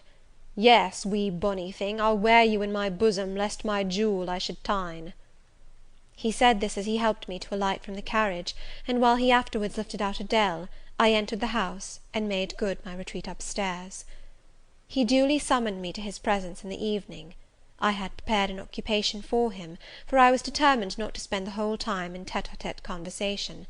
I remembered his fine voice; I knew he liked to sing; good singers generally do. I was no vocalist myself, and in his fastidious judgment no musician either; but I delighted in listening when the performance was good. No sooner had twilight, that hour of romance, begun to lower her blue and starry banner over the lattice, than I rose, opened the piano, and entreated him, for the love of Heaven, to give me a song. He said I was a capricious witch, and that he would rather sing another time; but I averred that no time was like the present. "Did I like his voice?" he asked. "Very much. I was not fond of pampering that susceptible vanity of his; but for once, and from motives of expediency, I would e'en soothe and stimulate it." "Then, Jane, you must play the accompaniment." "Very well, Sir, I will try." I did try, but was presently swept off the stool, and denominated a little bungler. Being pushed unceremoniously to one side, which was precisely what I wished, he usurped my place, and proceeded to accompany himself, for he could play as well as sing. I hied me to the window recess; and while I sat there and looked out at the still trees and dim lawn, to a sweet air was sung in mellow tones the following strain: "The truest love that ever heart felt at its kindled core, did through each vein in quickened start the tide of being pour. Her coming was my hope each day, her parting was my pain, the chance that did her steps delay was ice in every vein. I dreamed it would be nameless bliss, as I loved, loved to be, and to this object did I press, as blind as eagerly. But wide as pathless was the space that lay our lives between, and dangerous as the foamy race of ocean's surges green. And haunted as a robber path through wilderness or wood, for might and right, and woe and wrath, between our spirits stood. I dangers dared, I hindrance scorned, I omens did defy; whatever menaced, harassed, warned, I passed impetuous by. On sped my rainbow, fast as light, I flew as in a dream, for glorious rose upon my sight that child of shower and gleam. Still bright on clouds of suffering dim shines that soft solemn joy, nor care I now how dense and grim disasters gather nigh. I care not in this moment sweet, though all I have rushed o'er should come on pinion strong and fleet, proclaiming vengeance sore.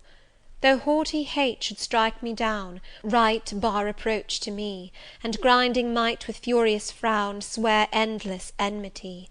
My love has placed her little hand with noble faith in mine, and vowed that wedlock's sacred band our nature shall entwine.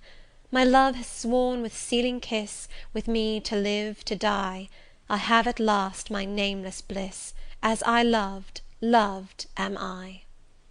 He rose and came towards me, and I saw his face all kindled, and his full falcon eye flashing, and tenderness and passion in every lineament. I quailed momentarily, and then I rallied. Soft scene, daring demonstration I would not have, and I stood in peril of both. A weapon of defence must be prepared. I wetted my tongue. As he reached me, I asked with asperity, whom he was going to marry now? That was a strange question to be put by his darling Jane. Indeed, I considered it a very natural and necessary one, He had talked of his future wife dying with him. What did he mean by such a pagan idea? I had no intention of dying with him, he might depend on that. Oh, all he longed, all he prayed for, was I might live with him. Death was not for such as I. Indeed it was. I had as good a right to die when my time came as he had, but I should bide that time, and not be hurried away in a suttee.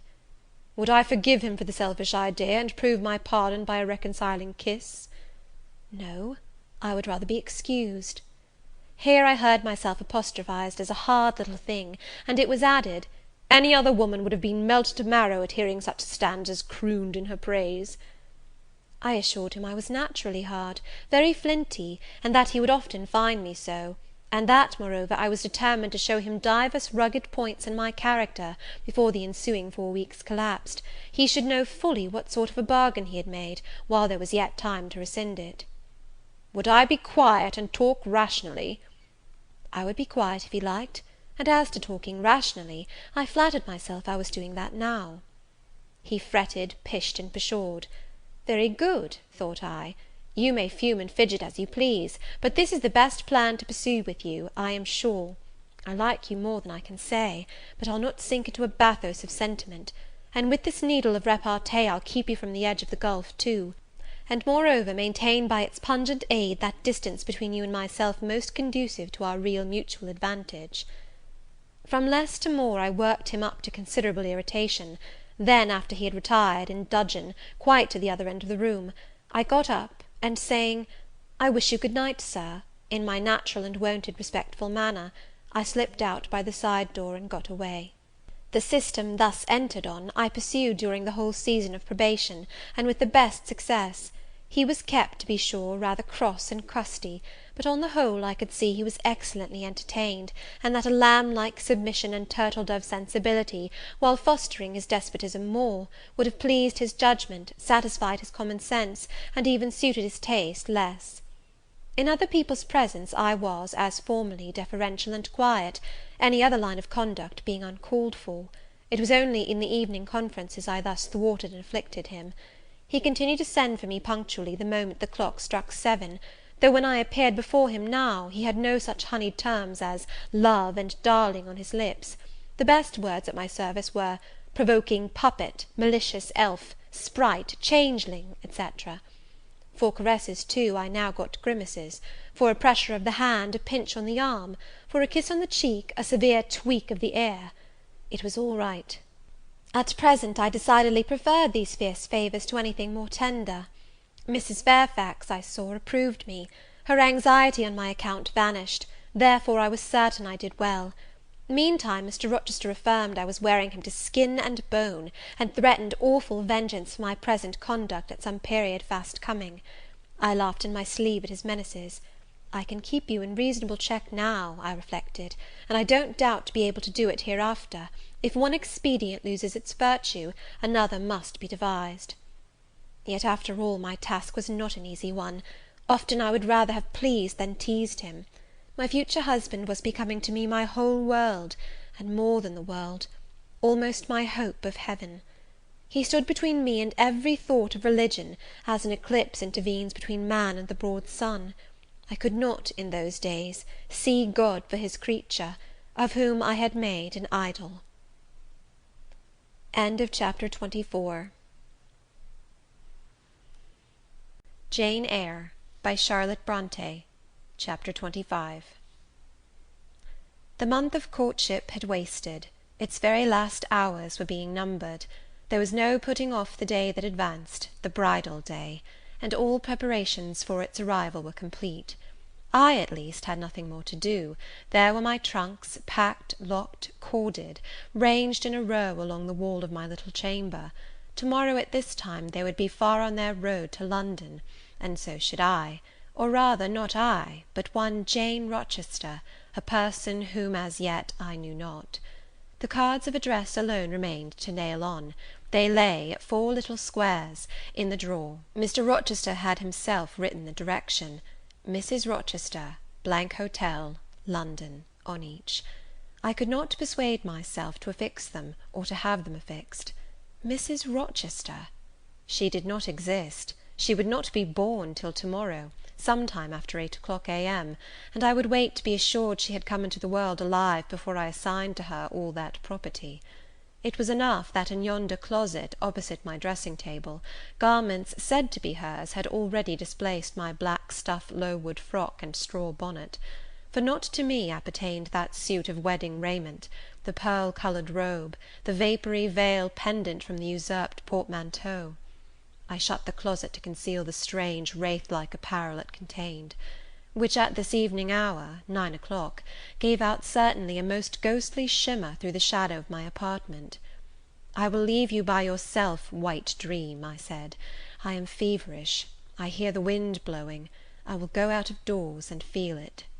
It was not only the hurry of preparation that made me feverish, not only in the anticipation of the great change, the new life which was to commence to-morrow.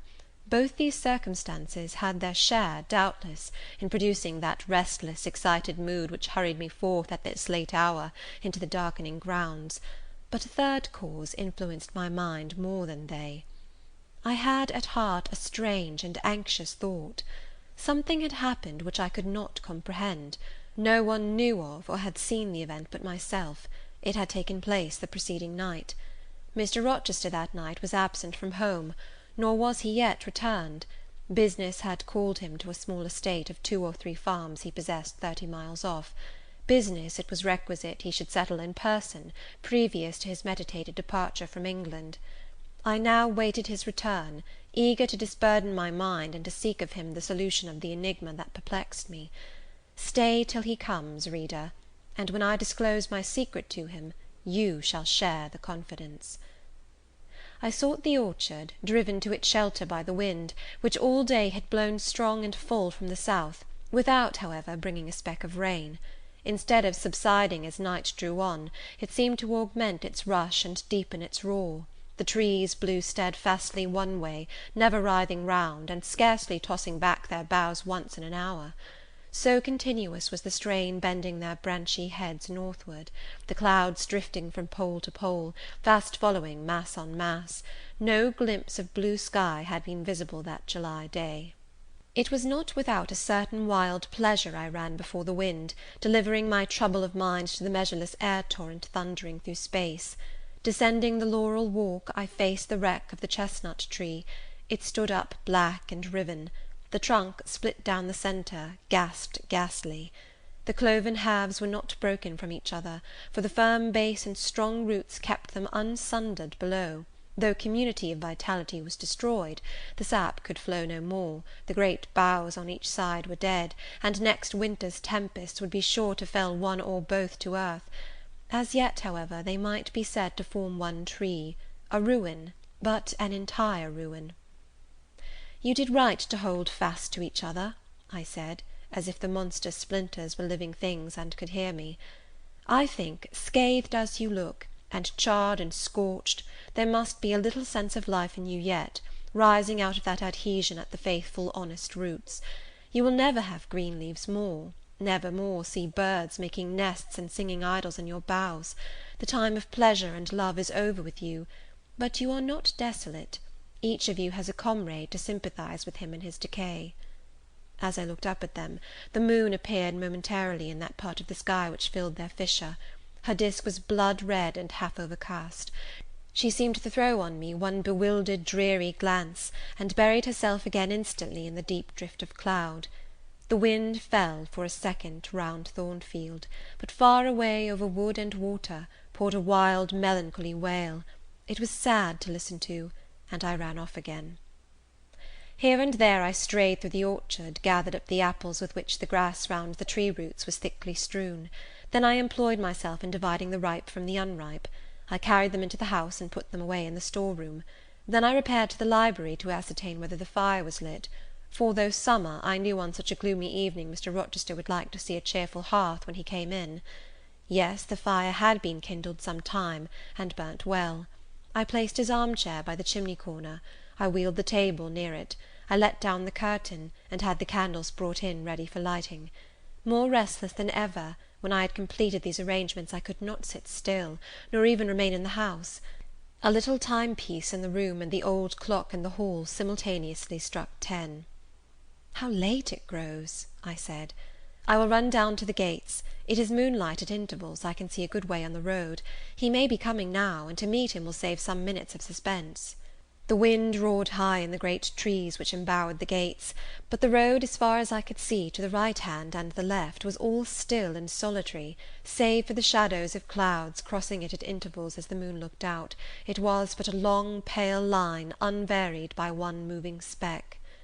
A puerile tear dimmed my eye while I looked, a tear of disappointment and impatience. Ashamed of it, I wiped it away. I lingered. The moon shut herself wholly within her chamber, and drew close her curtain of dense cloud. The night grew dark, rain came driving fast on the gale. "I wish he would come! I wish he would come!" I exclaimed, seized with hypochondriac foreboding. I had expected his arrival before tea. Now it was dark. What could keep him? Had an accident happened? The event of last night again recurred to me. I interpreted it as a warning of disaster. I feared my hopes were too bright to be realized, and I had enjoyed so much bliss lately that I imagined my fortune had passed its meridian, and must now decline. Well, I cannot return to the house, I thought. I cannot sit by the fireside while he is abroad in inclement weather. Better tie my limbs than strain my heart. I will go forward and meet him. I set out. I walked fast, but not far. Ere I had measured a quarter of a mile, I heard the tramp of hoofs. A horseman came on full gallop, a dog ran by his side. Away with evil presentiment! It was he. Here he was, mounted on Mesrour, followed by Pilot. He saw me, for the moon had opened a blue field in the sky, and rode in it watery bright. He took his hat off and waved it round his head. I now ran to meet him. "There!" he exclaimed, as he stretched out his hand and bent from the saddle. "You can't do without me, that is evident. Step on my boot toe, give me both hands. Mount." I obeyed. Joy made me agile. I sprang up before him. A hearty kissing I got for a welcome, and some boastful triumph, which I swallowed as well as I could. He checked himself in his exultation to demand, "But is there anything the matter, Janet, that you come to meet me at such an hour? Is there anything wrong?" "No, but I thought you would never come. I could not bear to wait in the house for you, especially with this wind and rain." "Rain and wind, indeed! Yes, you are dripping like a mermaid. Pull my cloak round you. But I think you are feverish, Jane. Both your cheek and hand are burning hot. I ask again, is there anything the matter?" "Nothing now. I am neither afraid nor unhappy." "Then you have been both." "Rather.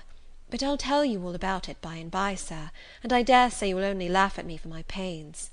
"I'll laugh at you heartily when tomorrow is past. Till then I dare not. My prize is not certain. This is you who have been as slippery as an eel this last month, and as thorny as a briar rose. I could not lay a finger anywhere but I was pricked, and now I seem to have gathered up a stray lamb in my arms. You wandered out of the fold to seek your shepherd, did you, Jane?" "I wanted you. But don't boast. Here we are at Thornfield. Now let me get down." He landed me on the pavement. As John took his horse, and he followed me into the hall, he told me to make haste and put on something dry, and then return to him in the library; and he stopped me, as I made for the staircase, to extort a promise that I would not be long. Nor was I long. In 5 minutes I rejoined him. I found him at supper. "Take a seat and bear me company, Jane. Please God, it is the last meal but one you will eat at Thornfield Hall for a long time." I sat down near him, but told him I could not eat. "Is it because you have the prospect of a journey before you, Jane? Is it thoughts of going to London that takes away your appetite?" "I cannot see my prospects clearly to-night, Sir, and I hardly know what thoughts I have in my head. Everything in life seems unreal." "Except me. I am substantial enough. Touch me." "You, Sir, are the most phantom-like of all. You are a mere dream." He held out his hand, laughing. "Is that a dream?" said he, placing it close to my eyes. He had a rounded, muscular, and vigorous hand, as well as a long, strong arm. "Yes, though I touch it, it is a dream," said I, as I put it down from before my face. "Sir, have you finished supper?" "Yes, Jane." I rang the bell and ordered away the tray. When we were again alone, I stirred the fire, and then took a low seat at my master's knee. "It is near midnight," I said. "Yes." But remember, Jane, you promised to wake with me the night before my wedding." I did, and I will keep my promise, for an hour or two at least. I have no wish to go to bed. "Are all your arrangements complete?" "All, sir." "And on my part likewise," he returned. "I have settled everything, and we shall leave Thornfield to-morrow, within half an hour after our return from church." "Very well, sir." With what an extraordinary smile you uttered that word, "very well," Jane! What a bright spot of colour you have on each cheek, and how strangely your eyes glitter! Are you well?" "I believe I am." "Believe? What is the matter? Tell me what you feel." "I could not, sir. No words could tell you what I feel. I wish this present hour would never end. Who knows with what fate the next may come charged?" "This is hypochondria, Jane. You have been over excited or over fatigued." "Do you, sir, feel calm and happy?" "Calm? No. But happy, to the heart's core." I looked up at him to read the signs of bliss in his face. It was ardent and flushed. "Give me your confidence, Jane," he said. "Relieve your mind of any weight that oppresses it, by imparting it to me. What do you fear? That I shall not prove a good husband?"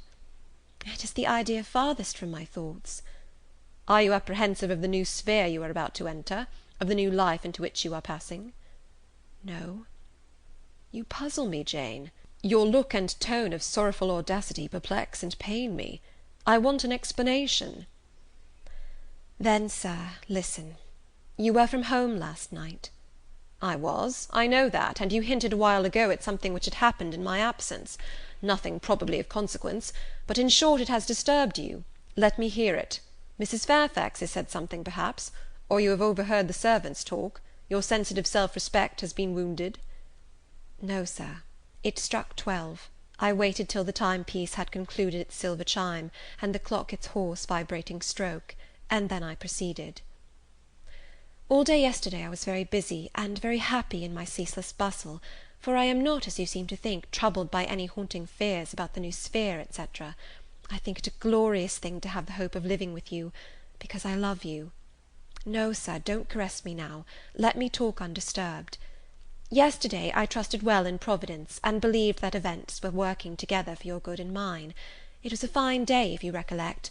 The calmness of the air and sky forbade apprehensions respecting your safety or comfort on your journey. I walked a little on the pavement after tea, thinking of you, and I beheld you in imagination so near me I scarcely missed your actual presence. I thought of the life that lay before me, your life, sir, an existence more expansive and stirring than my own, as much more so as the depths of the sea to which the brook runs are than the shallows of its own straight channel. I wondered why moralists call this world a dreary wilderness. For me it blossomed like a rose. Just at sunset the air turned cold and the sky cloudy. I went in, Sophy called me upstairs to look at my wedding dress, which they had just brought, and under it in the box I found your present, the veil which, in your princely extravagance, you sent for from London, resolved, I suppose, since I would not have jewels, to cheat me into accepting something as costly. I smiled as I unfolded it, and devised how I would tease you about your aristocratic tastes, and your efforts to mask your plebeian bride in the attributes of a peeress. I thought how I would carry down to you the square of unembroidered blonde I had myself prepared as a covering for my low-born head, and ask if that was not good enough for a woman who could bring her husband neither fortune, beauty, nor connections. I saw plainly how you would look, and heard your impetuous republican answers, and your haughty disavowal of any necessity on your part to augment your wealth or elevate your standing, by marrying either a purse or a coronet." "How well you read me, you witch!" interposed Mr. Rochester. "But what did you find in the veil besides its embroidery? Did you find poison, or a dagger, that you look so mournful now?" "No, no, sir. Besides the delicacy and richness of the fabric, I found nothing save Fairfax Rochester's pride, and that did not scare me, because I am used to the sight of the demon. But, sir, as it grew dark, the wind rose. It blew yesterday evening, not as it blows now, wild and high, but with a sullen, moaning sound, far more eerie. I wished you were at home.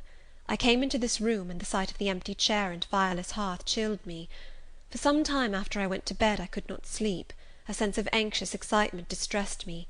The gale still rising seemed to my ear to muffle a mournful undersound. Whether in the house or abroad I could not at first tell, but it recurred, doubtful yet doleful at every lull. At last I made out it must be some dog howling at a distance. I was glad when it ceased. On sleeping, I continued in dreams the idea of a dark and gusty night. I continued also the wish to be with you, and experienced a strange, regretful consciousness of some barrier dividing us. During all my first sleep I was following the windings of an unknown road. Total obscurity environed me. Rain pelted me. I was burdened with the charge of a little child, a very small creature, too young and feeble to walk, and which shivered in my cold arms, and wailed piteously in my ear. I thought, sir, that you were on the road a long way before me, and I strained every nerve to overtake you, and made effort on effort to utter your name and entreat you to stop; but my movements were fettered, and my voice still died away inarticulate, while you, I felt, withdrew farther and farther every moment. And those dreams weigh on your spirits now, Jane, when I am close to you?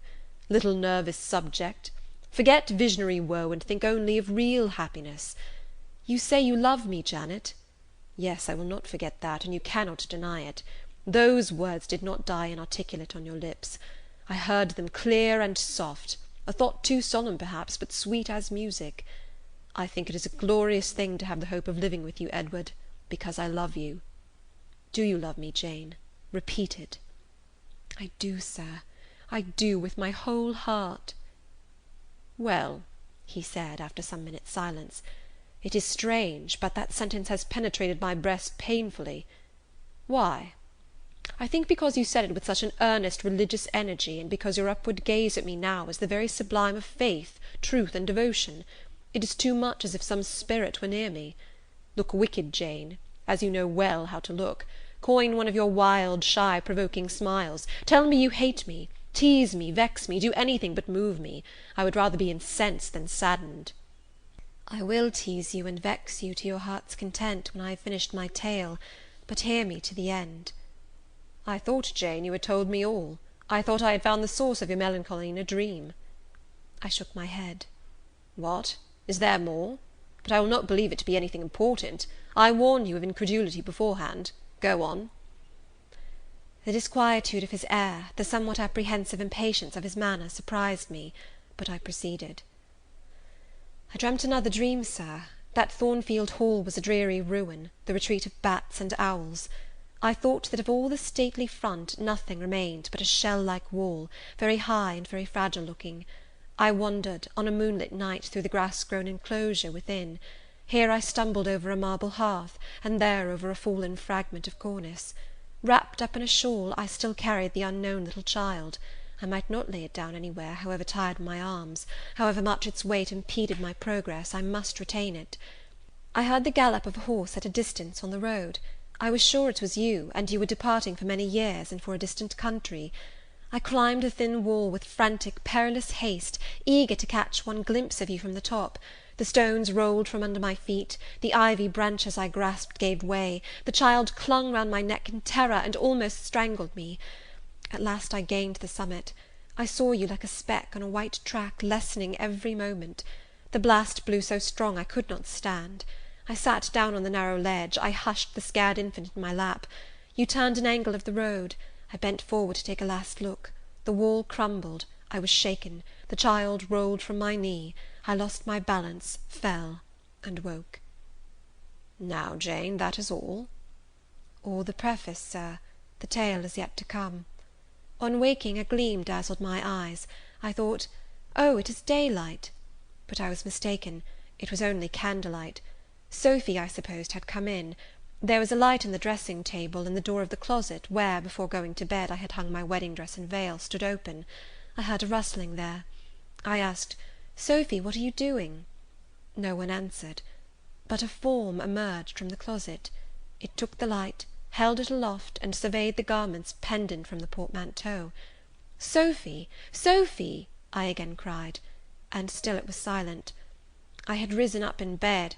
I bent forward. First surprise, then bewilderment came over me, and then my blood crept cold through my veins.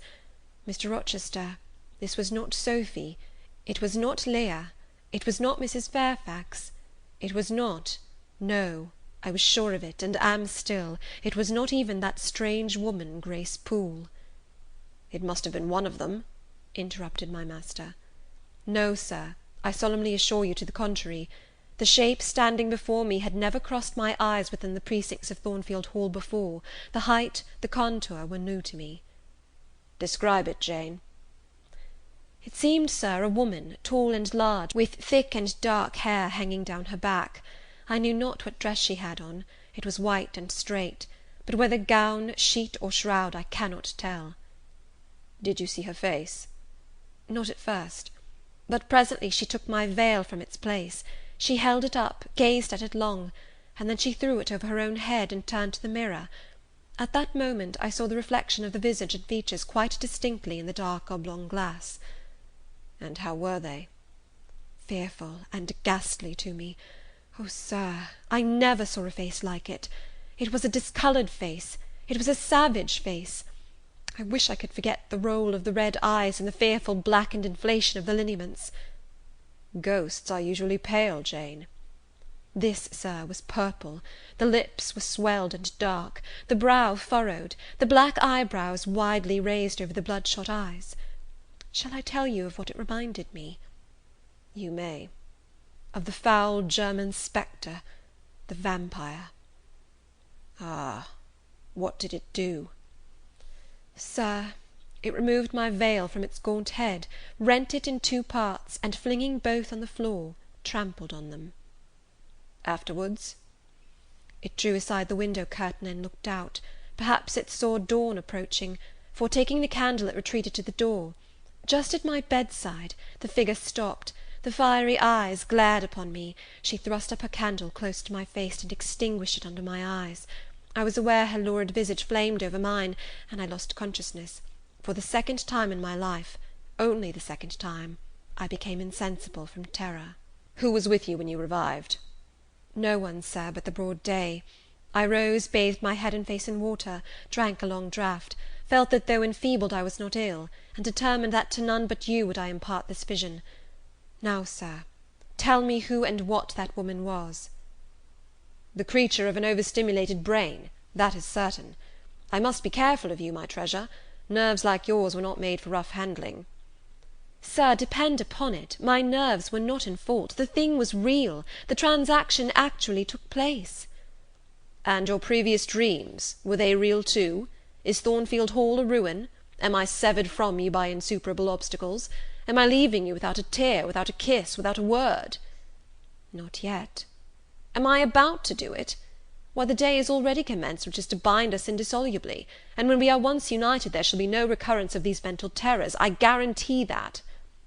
Mental terrors, Sir? I wish I could believe them to be only such. I wish it more now than ever, since even you cannot explain to me the mystery of that awful visitant. And since I cannot do it, Jane, it must have been unreal. But, Sir, when I said so to myself on rising this morning, and when I looked round the room to gather courage and comfort from the cheerful aspect of each familiar object in full daylight, there, on the carpet, I saw what gave the distinct lie to my hypothesis, the veil, torn from top to bottom in two halves. I felt Mr. Rochester start and shudder. He hastily flung his arms round me. "Thank God," he exclaimed, "that if anything malignant did come near you last night, it was only the veil that was harmed. Oh, to think what might have happened!" He drew his breath short, and strained me so close to him I could scarcely pant. After some minutes' silence, he continued cheerily, "Now, Janet, I'll explain to you all about it. It was half dream, half reality. A woman did, I doubt not, enter your room, and that woman must have been, Grace Poole. You call her a strange being yourself. From all you know, you have reason so to call her. What did she do to me? What to Mason? In a state between sleeping and waking, you noticed her entrance and her actions; but feverish, almost delirious as you were, you ascribed to her a goblin appearance different from her own. The long dishevelled hair, the swelled black face, the exaggerated stature, were figments of imagination, results of nightmare. The spiteful tearing of the veil was real, and it is like her. I see you would ask why I keep such a woman in my house. When we have been married a year and a day, I will tell you, but not now. Are you satisfied, Jane? Do you accept my solution of the mystery?" I reflected, and in truth it appeared to me the only possible one. Satisfied I was not, but to please him I endeavoured to appear so. Relieved I certainly did feel, so I answered him with a contented smile. And now, as it was long past 1, I prepared to leave him. "Does not Sophy sleep with Adele in the nursery?" he asked, as I lit my candle. "Yes, sir." "And there is enough room in Adele's little bed for you. You must share it with her to-night, Jane. It is no wonder that the incident you have related should make you nervous, and I would rather you did not sleep alone. Promise me to go to the nursery." "I shall be very glad to do so, sir." "And fasten the door securely on the inside. Wake Sophy when you go upstairs, under pretence of requesting her to rouse you in good time tomorrow, for you must be dressed and have finished breakfast before 8. And now, no more sombre thoughts, chase dull care away, Janet. Don't you hear to what soft whispers the wind has fallen? And there is no more beating of rain against the window panes. Look here." He lifted up the curtain. "It is a lovely night." It was. Half heaven was pure and stainless. The clouds, now trooping before the wind, which had shifted to the west, were filing off eastward in long silvered columns. The moon shone peacefully. "Well," said Mr. Rochester, gazing inquiringly into my eyes, "how is my Janet now?" "The night is serene, sir, and so am I." "And you will not dream of separation and sorrow to-night, but of happy love and blissful union?" This prediction was but half fulfilled. I did not indeed dream of sorrow, but as little did I dream of joy, for I never slept at all. With little Adele in my arms, I watched the slumber of childhood, so tranquil, so passionless, so innocent, and waited for the coming day. All my life was awake and astir in my frame, and as soon as the sun rose, I rose too. I remember Adele clung to me as I left her. I remember I kissed her as I loosened her little hands from my neck, and I cried over her with strange emotion, and quitted her because I feared my sobs would break her still sound repose. She seemed the emblem of my past life, and here I was now to array myself to meet the dread but adored type of my unknown future day. End of chapter 25. Jane Eyre by Charlotte Bronte. Chapter 26. Sophy came at 7 to dress me. She was very long indeed in accomplishing her task, so long that Mr. Rochester, grown, I suppose, impatient of my delay, sent up to ask why I did not come. She was just fastening my veil, the plain square of blonde after all, to my hair with a brooch. I hurried from under her hands as soon as I could. "Stop!" she cried in French. "Look at yourself in the mirror, you have not taken one peep." So I turned at the door. I saw a robed and veiled figure, so unlike my usual self that it seemed almost the image of a stranger. "Jane!" called a voice, and I hastened down. I was received at the foot of the stairs by Mr. Rochester. "Lingerer," he said, "my brain is on fire with impatience, and you tarry so long." He took me into the dining room, surveyed me keenly all over, pronounced me "fair as a lily, and not only the pride of his life, but the desire of his eyes," and then telling me he would give me but 10 minutes to eat some breakfast, he rang the bell. One of his lately hired servants, a footman, answered it. "Is John getting the carriage ready?" "Yes, sir." "Is the luggage brought down?" "They are bringing it down, sir." "Go you to the church, see if Mr. Wood," the clergyman, "and the clerk are there. Return and tell me." The church, as the reader knows, was but just beyond the gates. The footman soon returned. "Mr. Wood is in the vestry, sir, putting on his surplice." "And the carriage?" "The horses are harnessing." "We shall not want it to go to church, but it must be ready the moment we return, all the boxes and luggage arranged and strapped on, and the coachman in his seat." "Yes, sir." "Jane, are you ready?" I rose. There were no groomsmen, no bridesmaids, no relatives to wait for or marshal, none but Mr. Rochester and I. Mrs. Fairfax stood in the hall as we passed. I would fain have spoken to her, but my hand was held by a grasp of iron. I was hurried along by a stride I could hardly follow, and to look at Mr. Rochester's face was to feel that not a second of delay would be tolerated for any purpose. I wonder what other bridegroom ever looked as he did, so bent up to a purpose, so grimly resolute, or who, under such steadfast brows, ever revealed such flaming and flashing eyes. I know not whether the day was fair or foul. In descending the drive, I gazed neither on sky nor earth. My heart was with my eyes, and both seemed migrated into Mr. Rochester's frame. I wanted to see the invisible thing on which, as we went along, he appeared to fasten a glance fierce and fell. I wanted to feel the thoughts whose force he seemed breasting and resisting. At the churchyard wicket he stopped. He discovered I was quite out of breath. "Am I cruel in my love?" he said. "Delay an instant. Lean on me, Jane." And now I can recall the picture of the old grey house of God rising calm before me, of a rook wheeling round the steeple, of a ruddy morning sky beyond. I remember something, too, of the green grave mounds, and I have not forgotten either two figures of strangers straying amongst the low hillocks and reading the mementos graven on the few mossy headstones. I noticed them, because, as they saw us, they passed round to the back of the church, and I doubted not but they were going to enter by the side aisle door and witness the ceremony. By Mr. Rochester they were not observed. He was earnestly looking at my face, from which the blood had, I dare say, momentarily fled, for I felt my forehead dewy, and my cheeks and lips cold. When I rallied, which I soon did, he walked gently with me up the path to the porch. We entered the quiet and humble temple. The priest waited in his white surplice at the lowly altar, the clerk beside him. All was still. Two shadows only moved in a remote corner. My conjecture had been correct. The strangers had slipped in before us, and they now stood by the vault of the Rochesters, their backs towards us, viewing through the rails the old time-stained marble tomb, where a kneeling angel guarded the remains of Dame Eyre de Rochester, slain at Marston Moor in the time of the civil wars, and of Elizabeth his wife. Our place was taken at the communion rails. Hearing a cautious step behind me, I glanced over my shoulder. One of the strangers, a gentleman evidently, was advancing up the chancel. The service began. The explanation of the intent of matrimony was gone through, and then the clergyman came a step further forward, and bending slightly towards Mr. Rochester, went on. "I require and charge you both, as you will answer at the dreadful day of judgment, when the secrets of all hearts shall be disclosed, that if either of you know any impediment why ye may not lawfully be joined together in matrimony, ye do now confess it. For be ye well assured that so many as are coupled together otherwise than God's word doth allow, are not joined together by God, neither is their matrimony lawful." He paused, as the custom is. When is the pause after that sentence ever broken by reply? Not, perhaps, once in 100 years.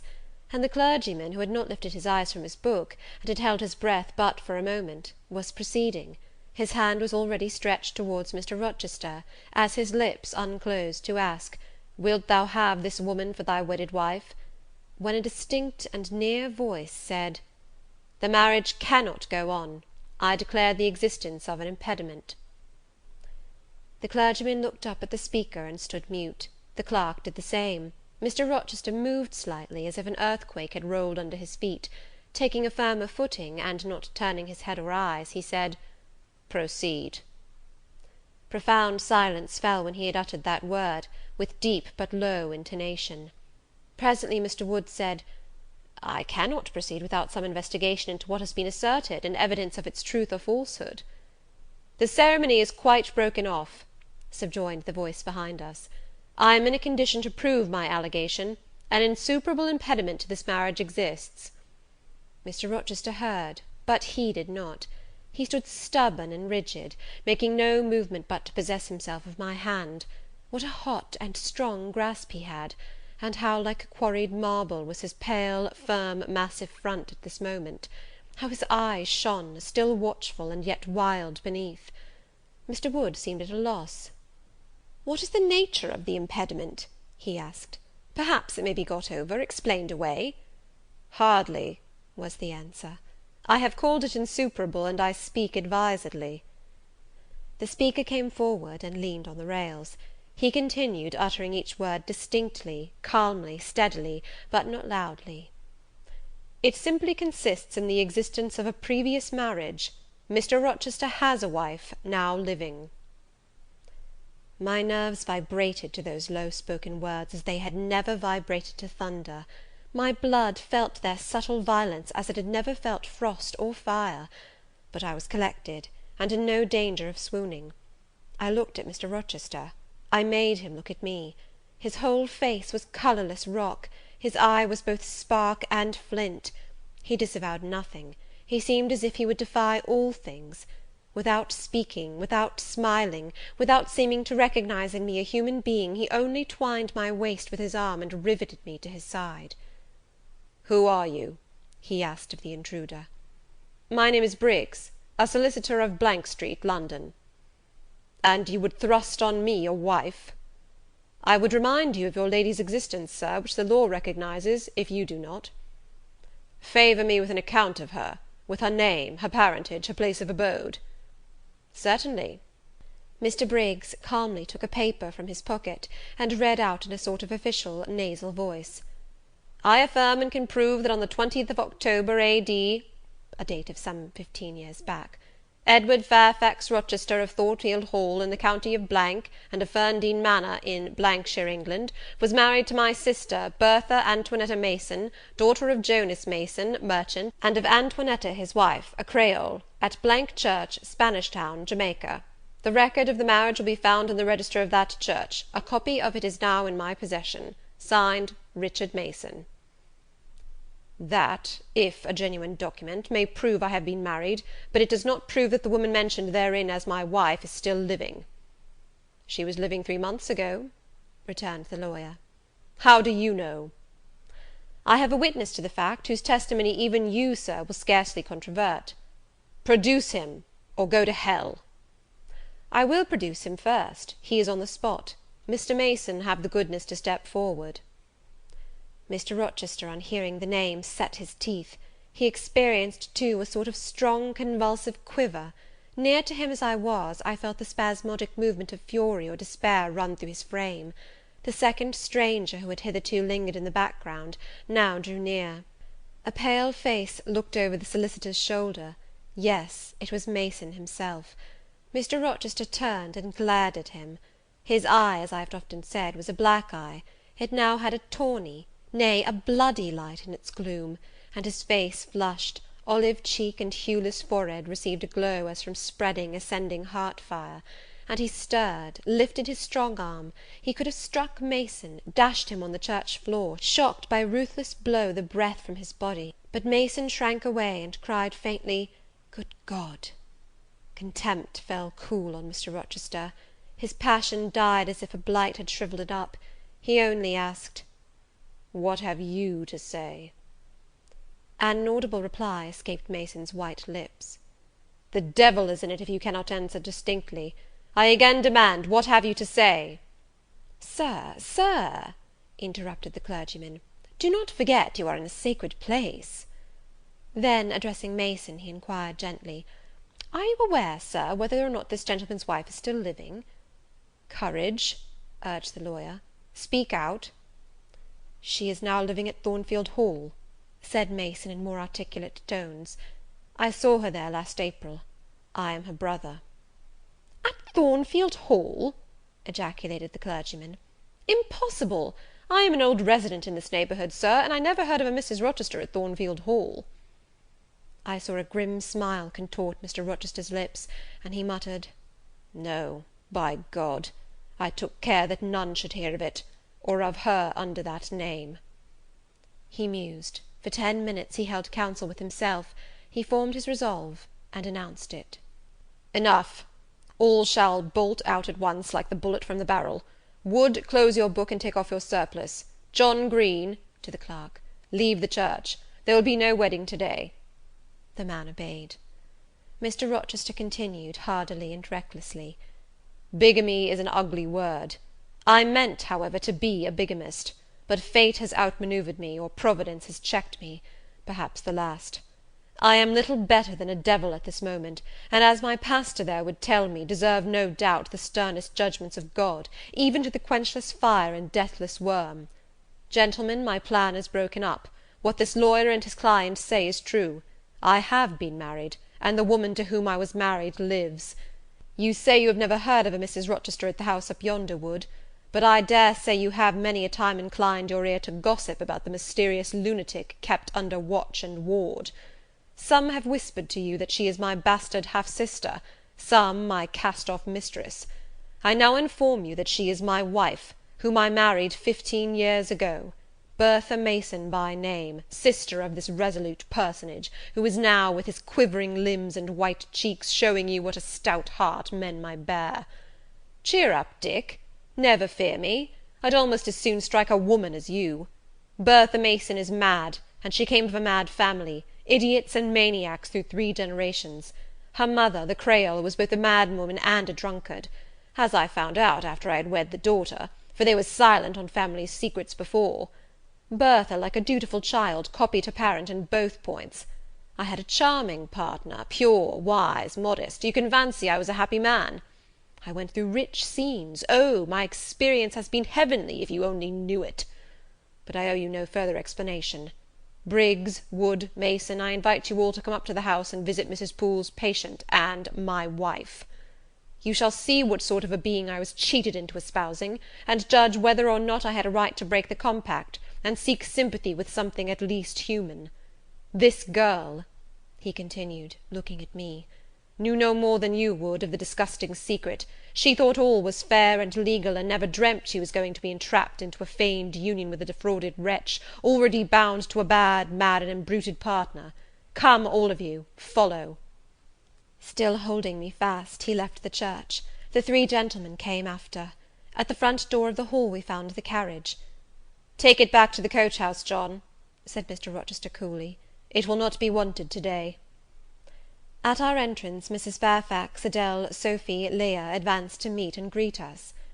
"To the right about, every soul!" cried the master. "Away with your congratulations! Who wants them? Not I! They are 15 years too late."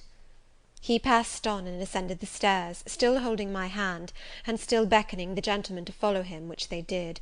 We mounted the first staircase, passed up the gallery, proceeded to the 3rd story. The low black door, opened by Mr. Rochester's master key, admitted us into the tapestried room, with its great bed and its pictorial cabinet. "You know this place, Mason?" said our guide. "She bit and stabbed you here."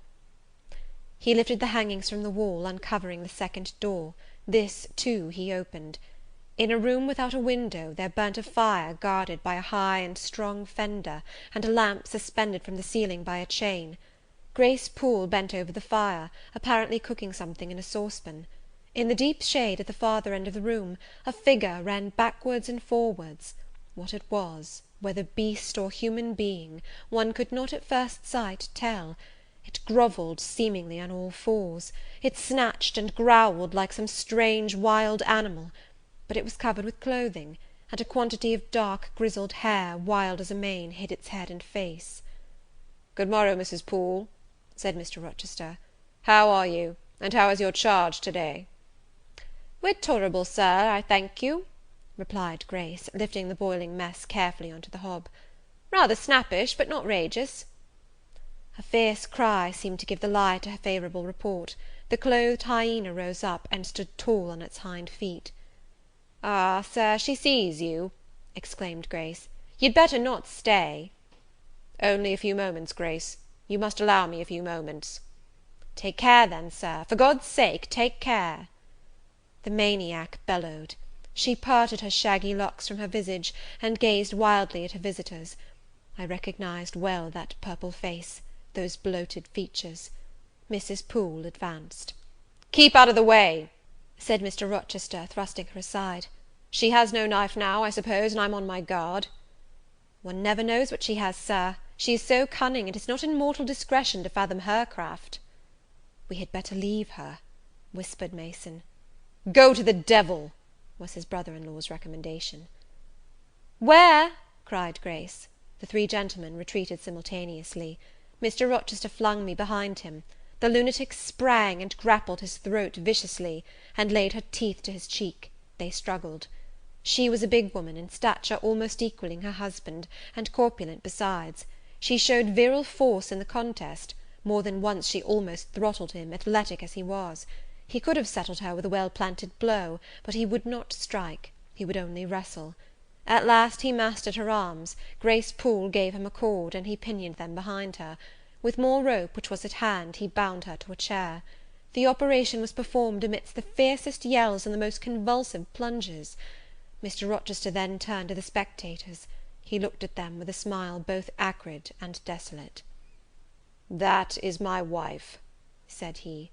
"Such is the sole conjugal embrace I am ever to know, such are the endearments which are to solace my leisure hours, and this is what I wished to have," laying his hand on my shoulder, "this young girl, who stands so grave and quiet at the mouth of hell, looking collectedly at the gambols of a demon, I wanted her just as a change after that fierce ragout. Wood and Briggs, look at the difference. Compare these clear eyes with the red balls yonder, this face with that mask, this form with that bulk. Then judge me, priest of the gospel and man of the law, and remember, with what judgment ye judge, ye shall be judged. Off with you now. I must shut up my prize." We all withdrew. Mr. Rochester stayed a moment behind us, to give some further order to Grace Poole. The solicitor addressed me as he descended the stair. "You, madam," said he, "are cleared from all blame. Your uncle will be glad to hear it, if indeed he should be still living, when Mr. Mason returns to Madeira." "My uncle? What of him? Do you know him?" "Mr. Mason does. Mr. Eyre has been the functional correspondent of his house for some years. When your uncle received your letter intimating the contemplated union between yourself and Mr. Rochester, Mr. Mason, who was staying at Madeira to recruit his health, on his way back to Jamaica, happened to be with him. Mr. Eyre mentioned the intelligence, for he knew that my client here was acquainted with a gentleman of the name of Rochester. Mr. Mason, astonished and distressed, as you may suppose, revealed the real state of matters. Your uncle, I am sorry to say, is now on a sick bed, from which, considering the nature of his disease, decline, and the stage it has reached, it is unlikely he will ever rise. He could not then hasten to England himself, to extricate you from the snare into which you had fallen, but he implored Mr. Mason to lose no time in taking steps to prevent the false marriage. He referred him to me for assistance. I used all dispatch, and am thankful I was not too late, as you, doubtless, must be also. Were I not morally certain that your uncle will be dead ere you reach Madeira, I would advise you to accompany Mr. Mason back; but as it is, I think you had better remain in England till you can hear further, either from or of Mr. Eyre. Have we anything else to stay for?" he inquired of Mr. Mason. "No, no, let us be gone," was the anxious reply; and, without waiting to take leave of Mr. Rochester, they made their exit at the hall door. The clergyman stayed to exchange a few sentences, either of admonition or reproof, with his haughty parishioner. This duty done, he too departed. I heard him go as I stood at the half-open door of my own room, to which I had now withdrawn. The house cleared, I shut myself in, fastened the bolt that none might intrude, and proceeded, not to weep, not to mourn, I was yet too calm for that, but mechanically to take off the wedding dress, and replace it by the stuff gown I had worn yesterday, as I thought, for the last time. I then sat down. I felt weak and tired. I leaned my arms on a table, and my head dropped on them. And now, I thought, till now I had only heard, seen, moved, followed up and down where I was led or dragged, watched event rush on event, disclosure open beyond disclosure; but now I thought. The morning had been a quiet morning enough, all except the brief scene with the lunatic. The transaction in the church had not been noisy. There was no explosion of passion, no loud altercation, no dispute, no defiance or challenge, no tears, no sobs. A few words had been spoken, a calmly pronounced objection to the marriage made, some stern, short questions put by Mr. Rochester, answers, explanations given, evidence adduced, an open admission of the truth had been uttered by my master. Then the living proof had been seen, the intruders were gone, and all was over. I was in my own room as usual, just myself, without obvious change. Nothing had smitten me, or scathed me, or maimed me. And yet, where was the Jane Eyre of yesterday? Where was her life? Where were her prospects? Jane Eyre, who had been an ardent, expectant woman, almost a bride, was a cold, solitary girl again. Her life was pale, her prospects were desolate. A Christmas frost had come at midsummer, a white December storm had whirled over June.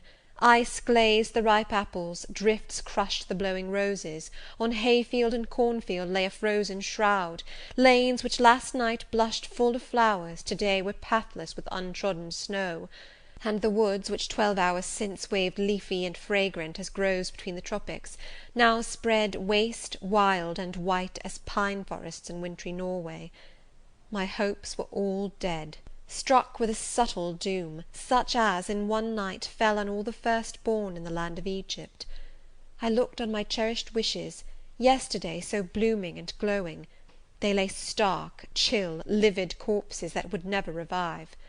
I looked at my love, that feeling which was my master's, which he had created. It shivered in my heart, like a suffering child in a cold cradle. Sickness and anguish had seized it. It could not seek Mr. Rochester's arms, it could not derive warmth from his breast. Oh, never more could it turn to him, for faith was blighted, confidence destroyed. Mr. Rochester was not to me what he had been, for he was not what I had thought him. I would not ascribe vice to him, I would not say he had betrayed me, but the attribute of stainless truth was gone from his idea, and from his presence I must go. That I perceived well. When, how, whither, I could not yet discern, but he himself, I doubted not, would hurry me from Thornfield. Real affection, it seemed, he could not have for me; it had been only fitful passion. That was balked; he would want me no more. I should fear even to cross his path now; my view must be hateful to him. Oh, how blind had been mine eyes! How weak my conduct! My eyes were covered and closed. Eddying darkness seemed to swim round me, and reflection came in as black and confused a flow. Self-abandoned, relaxed and effortless, I seemed to have laid me down in the dried-up bed of a great river. I heard a flood loosened in remote mountains, and felt the torrent come. To rise I had no will, to flee I had no strength. I lay faint, longing to be dead. One idea only still throbbed lifelike within me, a remembrance of God. It begot an unuttered prayer. These words went wandering up and down in my rayless mind, as something that should be whispered, but no energy was found to express them. Be not far from me, for trouble is near. There is none to help. It was near, and as I had lifted no petition to Heaven to avert it, as I had neither joined my hands, nor bent my knees, nor moved my lips, it came. In full heavy swing the torrent poured over me. The whole consciousness of my life lorn, my love lost, my hope quenched, my faith dead struck, swayed full and mighty above me in one sullen mass. That bitter hour cannot be described. In truth, the waters came into my soul. I sank in deep mire. I felt no standing. I came into deep waters. The floods overflowed me. End of chapter 26. Jane Eyre, by Charlotte Bronte. Chapter 27. Some time in the afternoon I raised my head, and looking round and seeing the western sun gilding the sign of its decline on the wall, I asked, what am I to do? But the answer my mind gave, leave Thornfield at once, was so prompt, so dread, that I stopped my ears. I said I could not bear such words now. That I am not Edward Rochester's bride is the least part of my woe, I alleged. That I have wakened out of most glorious dreams, and found them all void and vain, is a horror I could bear and master. But that I must leave him, decidedly, instantly, entirely, is intolerable. I cannot do it. But then a voice within me averred that I could do it, and foretold that I should do it. I wrestled with my own resolution. I wanted to be weak, that I might avoid the awful passage of further suffering I saw laid out for me; and conscience, turned tyrant, held passion by the throat, told her tauntingly she had yet but dipped her dainty foot in the slough, and swore that, with that arm of iron, he would thrust her down to unsounded depths of agony. "Let me be torn away," then I cried, "let another help me." "No, you shall tear yourself away, none shall help you. You shall yourself pluck out your right eye, yourself cut off your right hand, your heart shall be the victim, and you the priest to transfix it." I rose up suddenly, terror struck at the solitude which so ruthless a judge haunted, at the silence which so awful a voice filled. My head swam as I stood erect. I perceived that I was sickening from excitement and inanition. Neither meat nor drink had passed my lips that day, for I had taken no breakfast; and with strange pang I now reflected that, long as I had been shut up here, no message had been sent to ask how I was, or to invite me to come down. Not even little Adele had tapped at the door, not even Mrs. Fairfax had sought me. "Friends always forget those whom fortune forsakes," I murmured, as I undrew the bolt and passed out. I stumbled over an obstacle. My head was still dizzy, my sight was dim, and my limbs were feeble. I could not soon recover myself. I fell, but not on to the ground. An outstretched arm caught me. I looked up. I was supported by Mr. Rochester, who sat in a chair across my chamber threshold. "You come out at last," he said. "Well, I have been waiting for you long, and listening. Yet not one movement have I heard, nor one sob. 5 minutes more of that death-like hush, and I should have forced the lock like a burglar. So you shun me? You shut yourself up and grieve alone? I would rather you had come and upbraided me with vehemence. You are passionate. I expected a scene of some kind. I was prepared for the hot rain of tears, only I wanted them to be shed on my breast. Now a senseless floor has received them, or your drenched handkerchief. But I err. You have not wept at all. I see a white cheek and a faded eye, but no trace of tears. I suppose, then, your heart has been weeping blood." "Well, Jane, not a word of reproach? Nothing bitter, nothing poignant? Nothing to cut a feeling, or sting a passion? You sit quietly where I have placed you, and regard me with a weary, passive look. Jane, I never meant to wound you thus. If the man who had but one little ewe lamb that was dear to him as a daughter, that ate of his bread and drank of his cup, and lay in his bosom, had by some mistake slaughtered it at the shambles, he would not have rued his bloody blunder more than I now rue mine. Will you ever forgive me?" Reader, I forgave him at the moment, and on the spot. There was such deep remorse in his eye, such true pity in his tone, such manly energy in his manner, and besides there was such unchanged love in his whole look and mien, I forgave him all, yet not in words, yet not outwardly, only at my heart's core. "You know I am a scoundrel, Jane?" Ere long he inquired wistfully, wondering, I suppose, at my continued silence and tameness, the result rather of weakness than of will. "Yes, sir." "Then tell me so roundly and sharply. Don't spare me." "I cannot. I am sick and tired. I want some water."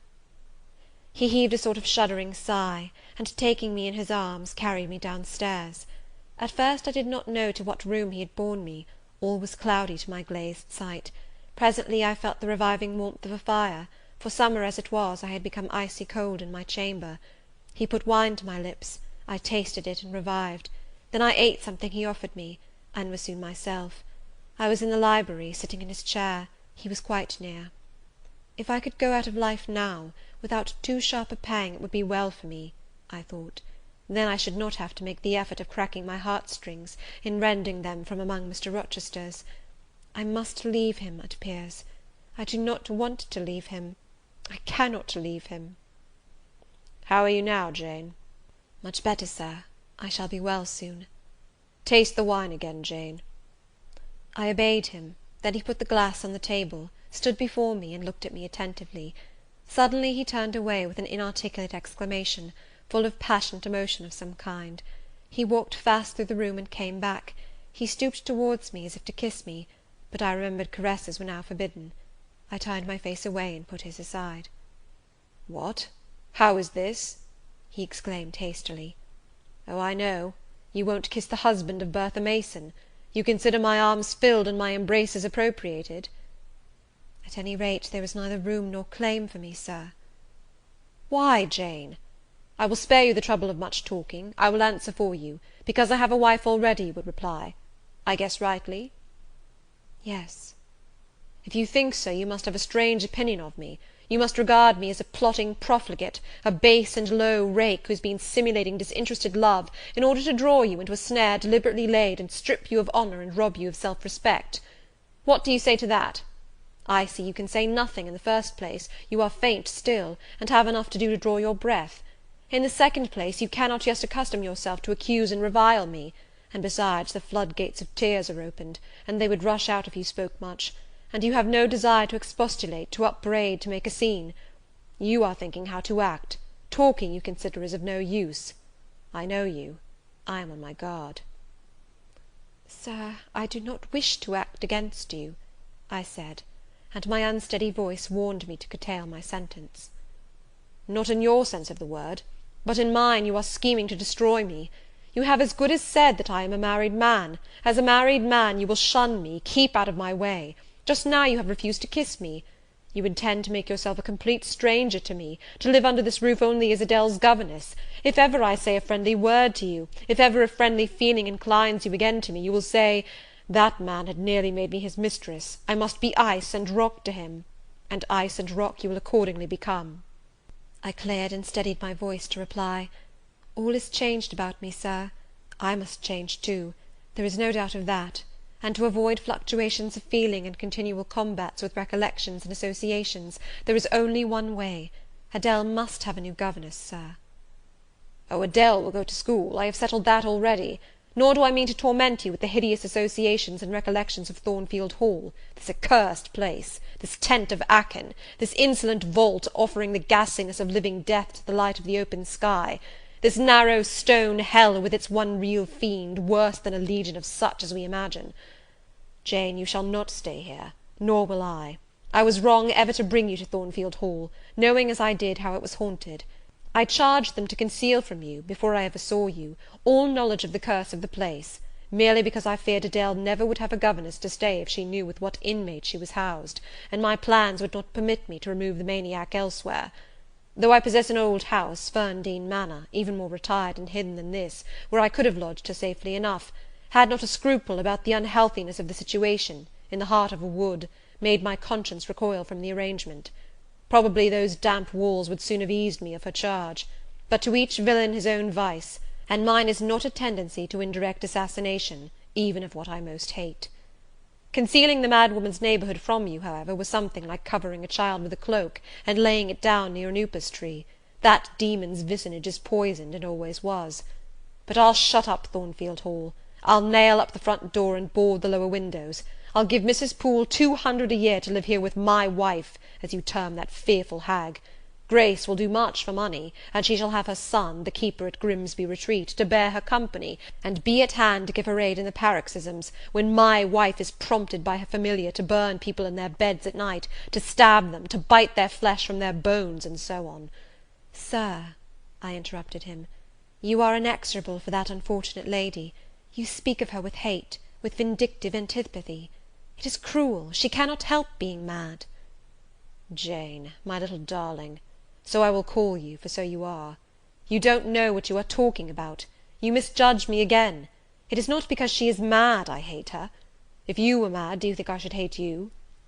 "I do indeed, sir." "Then you are mistaken, and you know nothing about me, and nothing about the sort of love of which I am capable. Every atom of your flesh is as dear to me as my own. In pain and sickness it would still be dear. Your mind is my treasure, and if it were broken, it would be my treasure still. If you raved, my arms should confine you, and not a strait waistcoat. Your grasp, even in fury, would have a charm for me. If you flew at me as wildly as that woman did this morning, I should receive you in an embrace, at least as fond as it would be restrictive.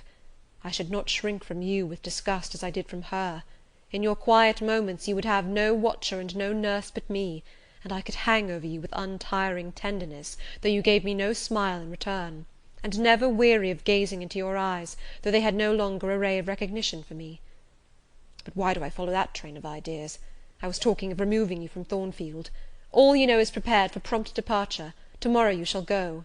I only ask you to endure one more night under this roof, Jane, and then farewell to its miseries and terrors for ever.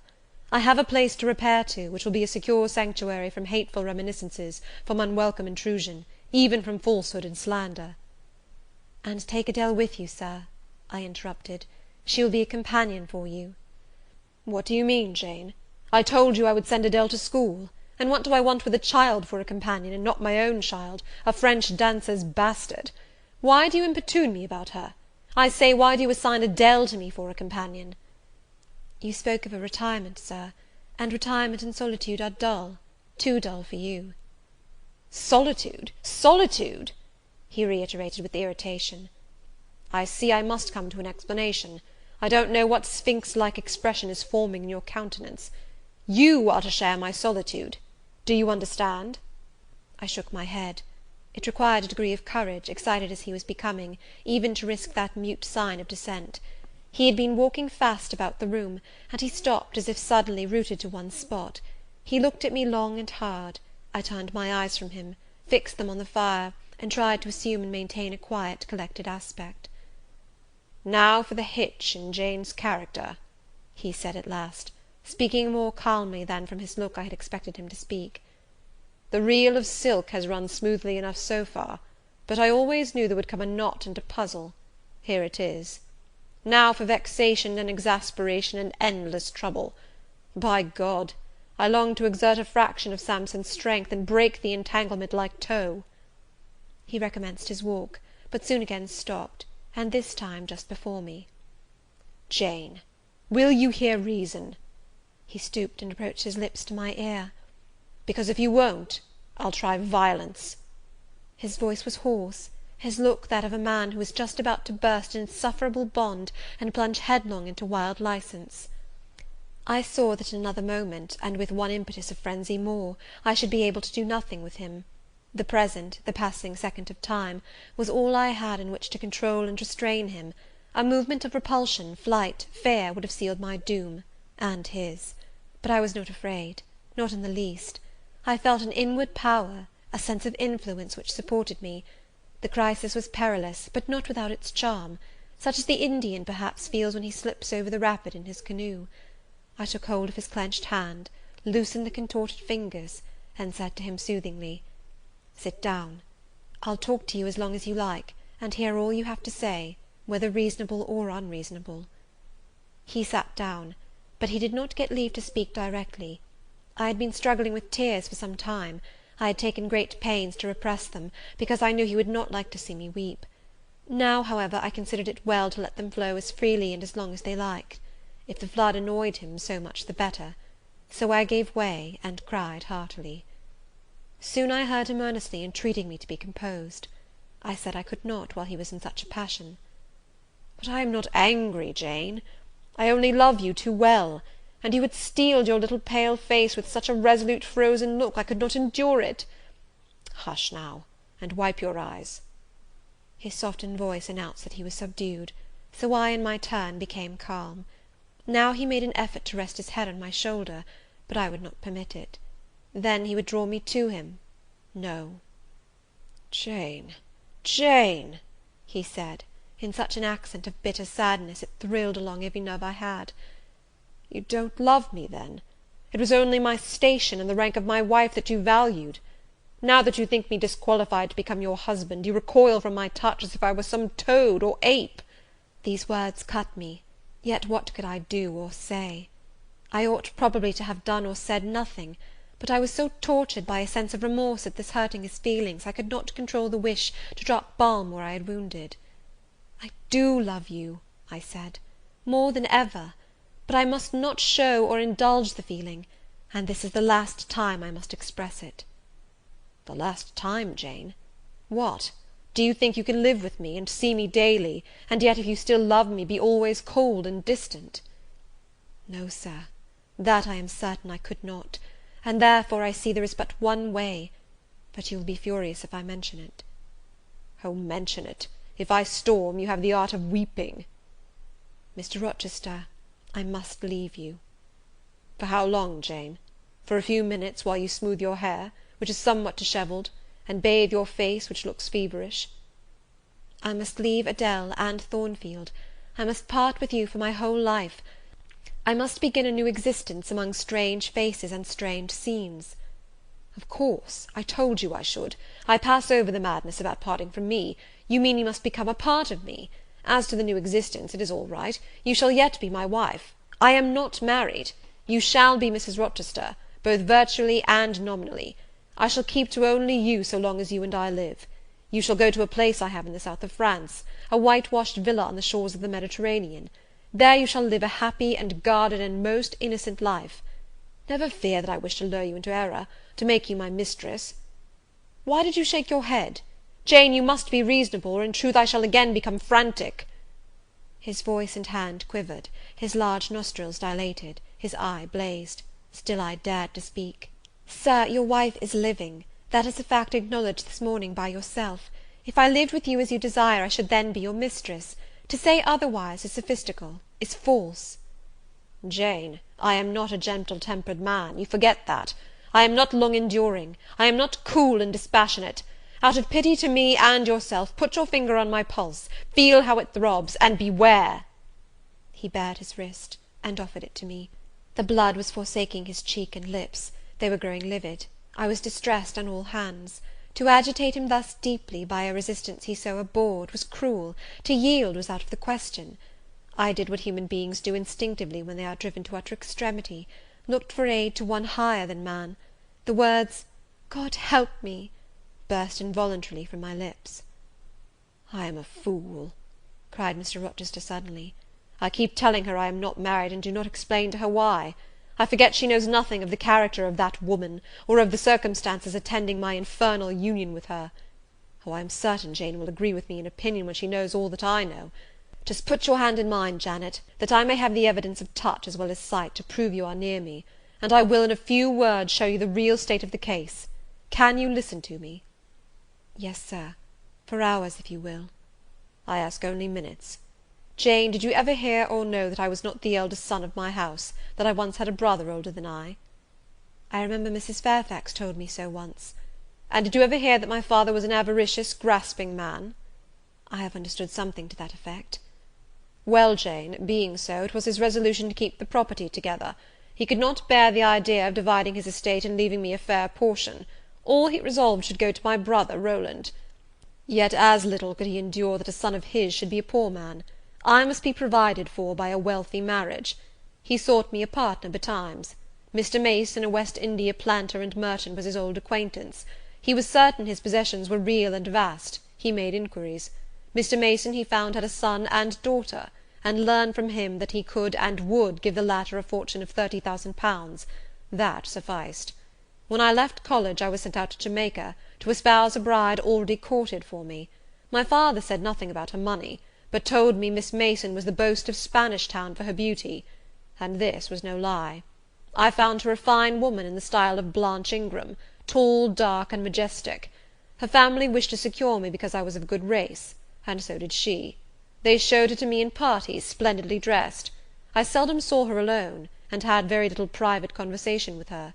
She flattered me, and lavishly displayed for my pleasure her charms and accomplishments. All the men in her circle seemed to admire her and envy me. I was dazzled, stimulated, my senses were excited, and being ignorant, raw, and inexperienced, I thought I loved her. There is no folly so besotted that the idiotic rivalries of society, the prurience, the rashness, the blindness of youth will not hurry a man to its commission. Her relatives encouraged me, competitors piqued me, she allured me. Our marriage was achieved almost before I knew where I was. Oh, I have no respect for myself when I think of that act. An agony of inward contempt masters me. I never loved, I never esteemed, I did not even know her. I was not sure of the existence of one virtue in her nature. I had marked neither modesty, nor benevolence, nor candour, nor refinement in her mind or manners. And I married her. Gross, grovelling, mole-eyed blockhead that I was! With less sin I might have. But let me remember to whom I am speaking. My bride's mother I had never seen. I understood she was dead. The honeymoon over, I learned my mistake. She was only mad, and shut up in a lunatic asylum. There was a younger brother, too, a complete dumb idiot. The elder one, whom you have seen, and whom I cannot hate, whilst I abhor all his kindred, because he has some grains of affection in his feeble mind, shown in the continued interest he takes in his wretched sister, and also in a dog-like attachment he once bore me, will probably be the same state one day. My father and my brother Rowland knew all this, but they thought only of the 30,000 pounds, and joined in the plot against me. These were vile discoveries; but except for the treachery of concealment, I should have made them no subject of reproach to my wife, even when I found her nature wholly alien to mine, her tastes obnoxious to me, her cast of mind common, low, narrow, and singularly incapable of being led to anything higher, expanded to anything larger. When I found that I could not pass a single evening, nor even a single hour of the day with her in comfort, that kindly conversation could not be sustained between us, because whatever topic I started, immediately received from her a turn at once coarse and trite, perverse and imbecile; when I perceived that I should never have a quiet or settled household, because no servant would bear the continued outbreaks of her violent and unreasonable temper, or the vexations of her absurd, contradictory, exacting orders, even then I restrained myself. I eschewed upbraiding, I curtailed remonstrance, I tried to devour my repentance and disgust in secret. I repressed the deep antipathy I felt. Jane, I will not trouble you with abominable details. Some strong words shall express what I have to say.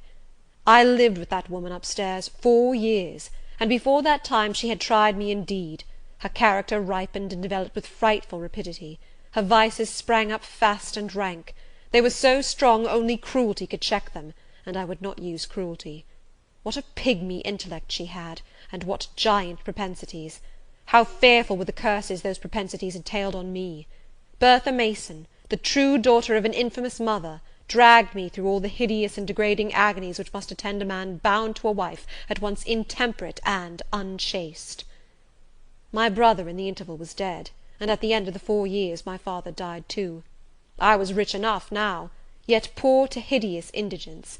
A nature the most gross, impure, depraved I ever saw was associated with mine, and called by the law and by society a part of me, and I could not rid myself of it by any legal proceedings. For the doctors now discovered that my wife was mad. Her excesses had prematurely developed the germs of insanity. Jane, you don't like my narrative. You look almost sick. Shall I defer the rest to another day? No, sir. Finish it now. I pity you. I do earnestly pity you. Pity, Jane, from some people is a noxious and insulting sort of tribute, which one is justified in hurling back in the teeth of those who offer it. But that is the sort of pity native to callous, selfish hearts. It is a hybrid, egotistical pain at hearing of woes, crossed with ignorant contempt for those who have endured them. But that is not your pity, Jane. It is not the feeling of which your whole face is full at this moment, with which your eyes are now almost overflowing, with which your heart is heaving, with which your hand is trembling in mine. Your pity, my darling, is the suffering mother of love. Its anguish is the very natal pang of the divine passion. I accept it, Jane. Let the daughter have free advent. My arms wait to receive her. Now, sir, proceed. What did you do when you found she was mad? Jane, I approached the verge of despair. A remnant of self-respect was all that intervened between me and the gulf. In the eyes of the world I was doubtless covered with grimy dishonour, but I resolved to be clean in my own sight, and to the last I repudiated the contamination of her crimes, and wrenched myself from connection with her mental defects. Still society associated my name and person with hers. I yet saw her and heard her daily. Something of her breath, faugh, mixed with the air I breathed, and besides I remembered I had once been her husband. That recollection was then, and is now, inexpressibly odious to me. Moreover, I knew that while she lived I could never be the husband of another and better wife, and though 5 years my senior, her family and her father had lied to me even in the particular of her age, she was likely to live as long as I, being as robust in frame as she was infirm in mind. Thus, at the age of 26, I was hopeless. One night I had been awakened by her yells. Since the medical men had pronounced her mad, she had, of course, been shut up. It was a fiery West Indian night, one of the description that frequently precedes the hurricanes of those climates. Being unable to sleep in bed, I got up and opened the window. The air was like sulphur steams. I could find no refreshment anywhere. Mosquitoes came buzzing in and hummed sullenly round the room. The sea, which I could hear from thence, rumbled dull like an earthquake. Black clouds were casting up over it. The moon was setting in the waves, broad and red, like a hot cannon ball. She threw her last bloody glance over a world quivering with the ferment of tempest. I was physically influenced by the atmosphere and scene, and my ears were filled with the curses the maniac still shrieked out, wherein she momentarily mingled my name with such a tone of demon hate, with such language. No professed harlot ever had a fouler vocabulary than she. Though 2 rooms off, I heard every word, the thin partitions of the West India house opposing but slight obstruction to her wolfish cries. "This life," said I at last, "is hell. This is the air, those are the sounds of the bottomless pit. I have a right to deliver myself from it if I can. The sufferings of this mortal state will leave me with the heavy flesh that now cumbers my soul. Of the fanatic's burning eternity I have no fear. There is not a future state worse than this present one. Let me break away, and go home to God." I said this whilst I knelt down at and unlocked a trunk which contained a brace of loaded pistols. I meant to shoot myself. I only entertained the intention for a moment. for, not being insane, the crisis of exquisite and unalloyed despair, which had originated the wish and design of self-destruction, was past in a second. A wind fresh from Europe blew over the ocean and rushed through the open casement. The storm broke, streamed, thundered, blazed, and the air grew pure. I then framed and fixed a resolution. While I walked under the dripping orange trees of my wet garden, and amongst its drenched pomegranates and pineapples, and while the refulgent dawn of the tropics kindled round me, I reasoned thus, Jane, and now listen, for it was true wisdom that consoled me in that hour, and showed me the right path to follow. The sweet wind from Europe was still whispering in the refreshed leaves, and the Atlantic was thundering in glorious liberty. My heart, dried up and scorched for a long time, swelled to the tone, and filled with living blood. My being longed for renewal, my soul thirsted for a pure draught. I saw hope revive, and felt regeneration possible. From a flowery arch at the bottom of my garden I gazed over the sea, bluer than the sky. The old world was beyond, clear prospects opened thus. "Go," said Hope, "and live again in Europe. There it is not known what a sullied name you bear, nor what a filthy burden is bound to you. You may take the maniac with you to England. Confine her with due attendance and precautions at Thornfield. Then travel yourself to what clime you will, and form what new tie you like. That woman who has so abused your long suffering, so sullied your name, so outraged your honour, so blighted your youth, is not your wife, nor are you her husband. See that she is cared for as her condition demands, and you have done all that God and humanity require of you. Let her identity, her connection with yourself, be buried in oblivion. You are bound to impart them to no living being.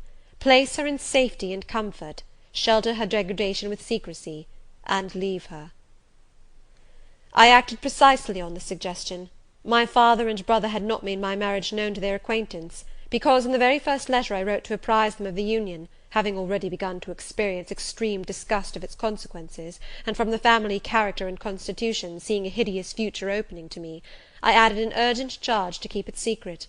And very soon the infamous conduct of the wife my father had selected for me was such as to make him blush to own her as his daughter-in-law. Far from desiring to publish the connection, he became as anxious to conceal it as myself. To England, then, I conveyed her. A fearful voyage I had, with such a monster in the vessel. Glad was I when I at last got her to Thornfield, and saw her safely lodged in that third-story room, of whose secret inner cabinet she has now for 10 years made a wild beast's den, a goblin's cell. I had some trouble in finding an attendant for her, as it was necessary to select one on whose fidelity dependence could be placed, for her ravings would inevitably betray my secret. Besides, she had lucid intervals of days, sometimes weeks, which she filled up with abuse of me. At last I hired Grace Poole from the Grimsby retreat. She and the surgeon, Carter, who dressed Mason's wounds that night he was stabbed and worried, are the only two I have ever admitted to my confidence. Mrs. Fairfax may indeed have suspected something, but she could have gained no precise knowledge as to facts. Grace has, on the whole, proved a good keeper, though owing partly to a fault of her own, of which it appears nothing can cure her, and which is incident to her harassing profession, her vigilance has been more than once lulled and baffled. The lunatic is both cunning and malignant. She has never failed to take advantage of her guardian's temporary lapses, once to secrete the knife with which she stabbed her brother, and twice to possess herself of the key of her cell, and issue therefrom in the night-time. On the first of these occasions she perpetrated the attempt to burn me in my bed. On the second she paid that ghastly visit to you. I thank Providence, who watched over you, that she then spent her fury on your wedding apparel, which perhaps brought back vague reminiscences of her own bridal days. But on what might have happened I cannot endure to reflect. When I think of the thing which flew at my throat this morning, hanging its black and scarlet visage over the nest of my dove, my blood curdles." "And what, sir," I asked, while he paused, "did you do when you had settled her here? Where did you go?" "What did I do, Jane? I transformed myself into a will-o'-the-wisp. Where did I go? I pursued wanderings as wild as those of the March spirit. I sought the continent, and went devious through all its lands. My fixed desire was to seek and find a good and intelligent woman whom I could love, a contrast to the fury I left at Thornfield." "But you could not marry, sir?" "I had determined and was convinced that I could and ought. It was not my original intention to deceive as I have deceived you. I meant to tell my tale plainly, and make my proposals openly, and it appeared to me so absolutely rational that I should be considered free to love and be loved, I never doubted some woman might be found willing and able to understand my case, and accept me in spite of the curse with which I was burdened." "Well, sir?" "When you are inquisitive, Jane, you always make me smile. You open your eyes like an eager bird, and make every now and then a restless movement, as if answers in speech did not flow fast enough for you, and you wanted to read the tablet of one's heart. But before I go on, tell me what you mean by your 'well, sir.' It is a small phrase very frequent with you, and which many a time has drawn me on and on through interminable talk. I don't very well know why." "I mean, what next? How did you proceed? What came of such an event?" "Precisely. And what do you wish to know now?" "Whether you found any one you liked, whether you asked her to marry you, and what she said." "I can tell you whether I found any one I liked, and whether I asked her to marry me, but what she said is yet to be recorded in the book of fate. For 10 long years I roved about, living first in one capital, then another, sometimes in St. Petersburg, oftener in Paris, occasionally in Rome, Naples, Florence. Provided with plenty of money and the passport of an old name, I could choose my own society. No circles were closed against me. I sought my ideal of a woman amongst English ladies, French countesses, Italian signoras, and German Grafinnen. I could not find her. Sometimes for a fleeting moment I thought I caught a glance, heard a tone, beheld a form which announced the realization of my dream, but I was presently undeserved. You are not to suppose that I desired perfection, either of mind or person. I longed only for what suited me, for the antipodes of the Creole, and I longed vainly. Amongst them all I found not one, whom, had I been ever so free, I, warned as I was of the risks, the horrors, the loathings of incongruous unions, would have asked to marry me. Disappointment made me reckless. I tried dissipation, never debauchery. That I hated, and hate. That was my Indian Messalina's attribute. Rooted disgust at it and her restrained me much, even in pleasure. Any enjoyment that bordered on riot seemed to approach me to her and her vices, and I eschewed it. Yet I could not live alone, so I tried the companionship of mistresses. The first I chose was Celine Varenne, another of those steps which make a man spurn himself when he recalls them. You already know what she was, and how my liaison with her terminated. She had 2 successors, an Italian, Giacinta, and a German, Clara, both considered singularly handsome. What was their beauty to me in a few weeks? Giacinta was unprincipled and violent. I tired of her in 3 months. Clara was honest and quiet, but heavy, mindless, and unimpressible, not one whit to my taste. I was glad to give her a sufficient sum to set her up in a good line of business, and so get decently rid of her. But, Jane, I see by your face you are not forming a very favourable opinion of me just now. You think me an unfeeling, loose-principled rake, don't you?" "I don't like you so well as I have done sometimes, indeed, sir. Did it not seem to you in the least wrong to live in that way, first with one mistress and then another? You talk of it as a mere matter of course." "It was with me, and I did not like it. It was a grovelling fashion of existence. I should never like to return to it. Hiring a mistress is the next worst thing to buying a slave. Both are often by nature, and always by position, inferior, and to live familiarly with inferiors is degrading. I now hate the recollection of the time I passed with Celine, Giacinta, and Clara." I felt the truth of those words, and I drew from them the certain inference that if I were so far to forget myself and all the teaching that had ever been instilled into me, as, under any pretext, with any justification, through any temptation, to become the successor of these poor girls, he would one day regard me with the same feeling which now in his mind desecrated their memory. I did not give utterance to this conviction. It was enough to feel it. I impressed it on my heart, that it might remain there to serve me as aid in the time of trial. "Now, Jane, why don't you say, 'Well, sir?'" "I have not done. You are looking grave. You disapprove of me still, I see. But let me come to the point.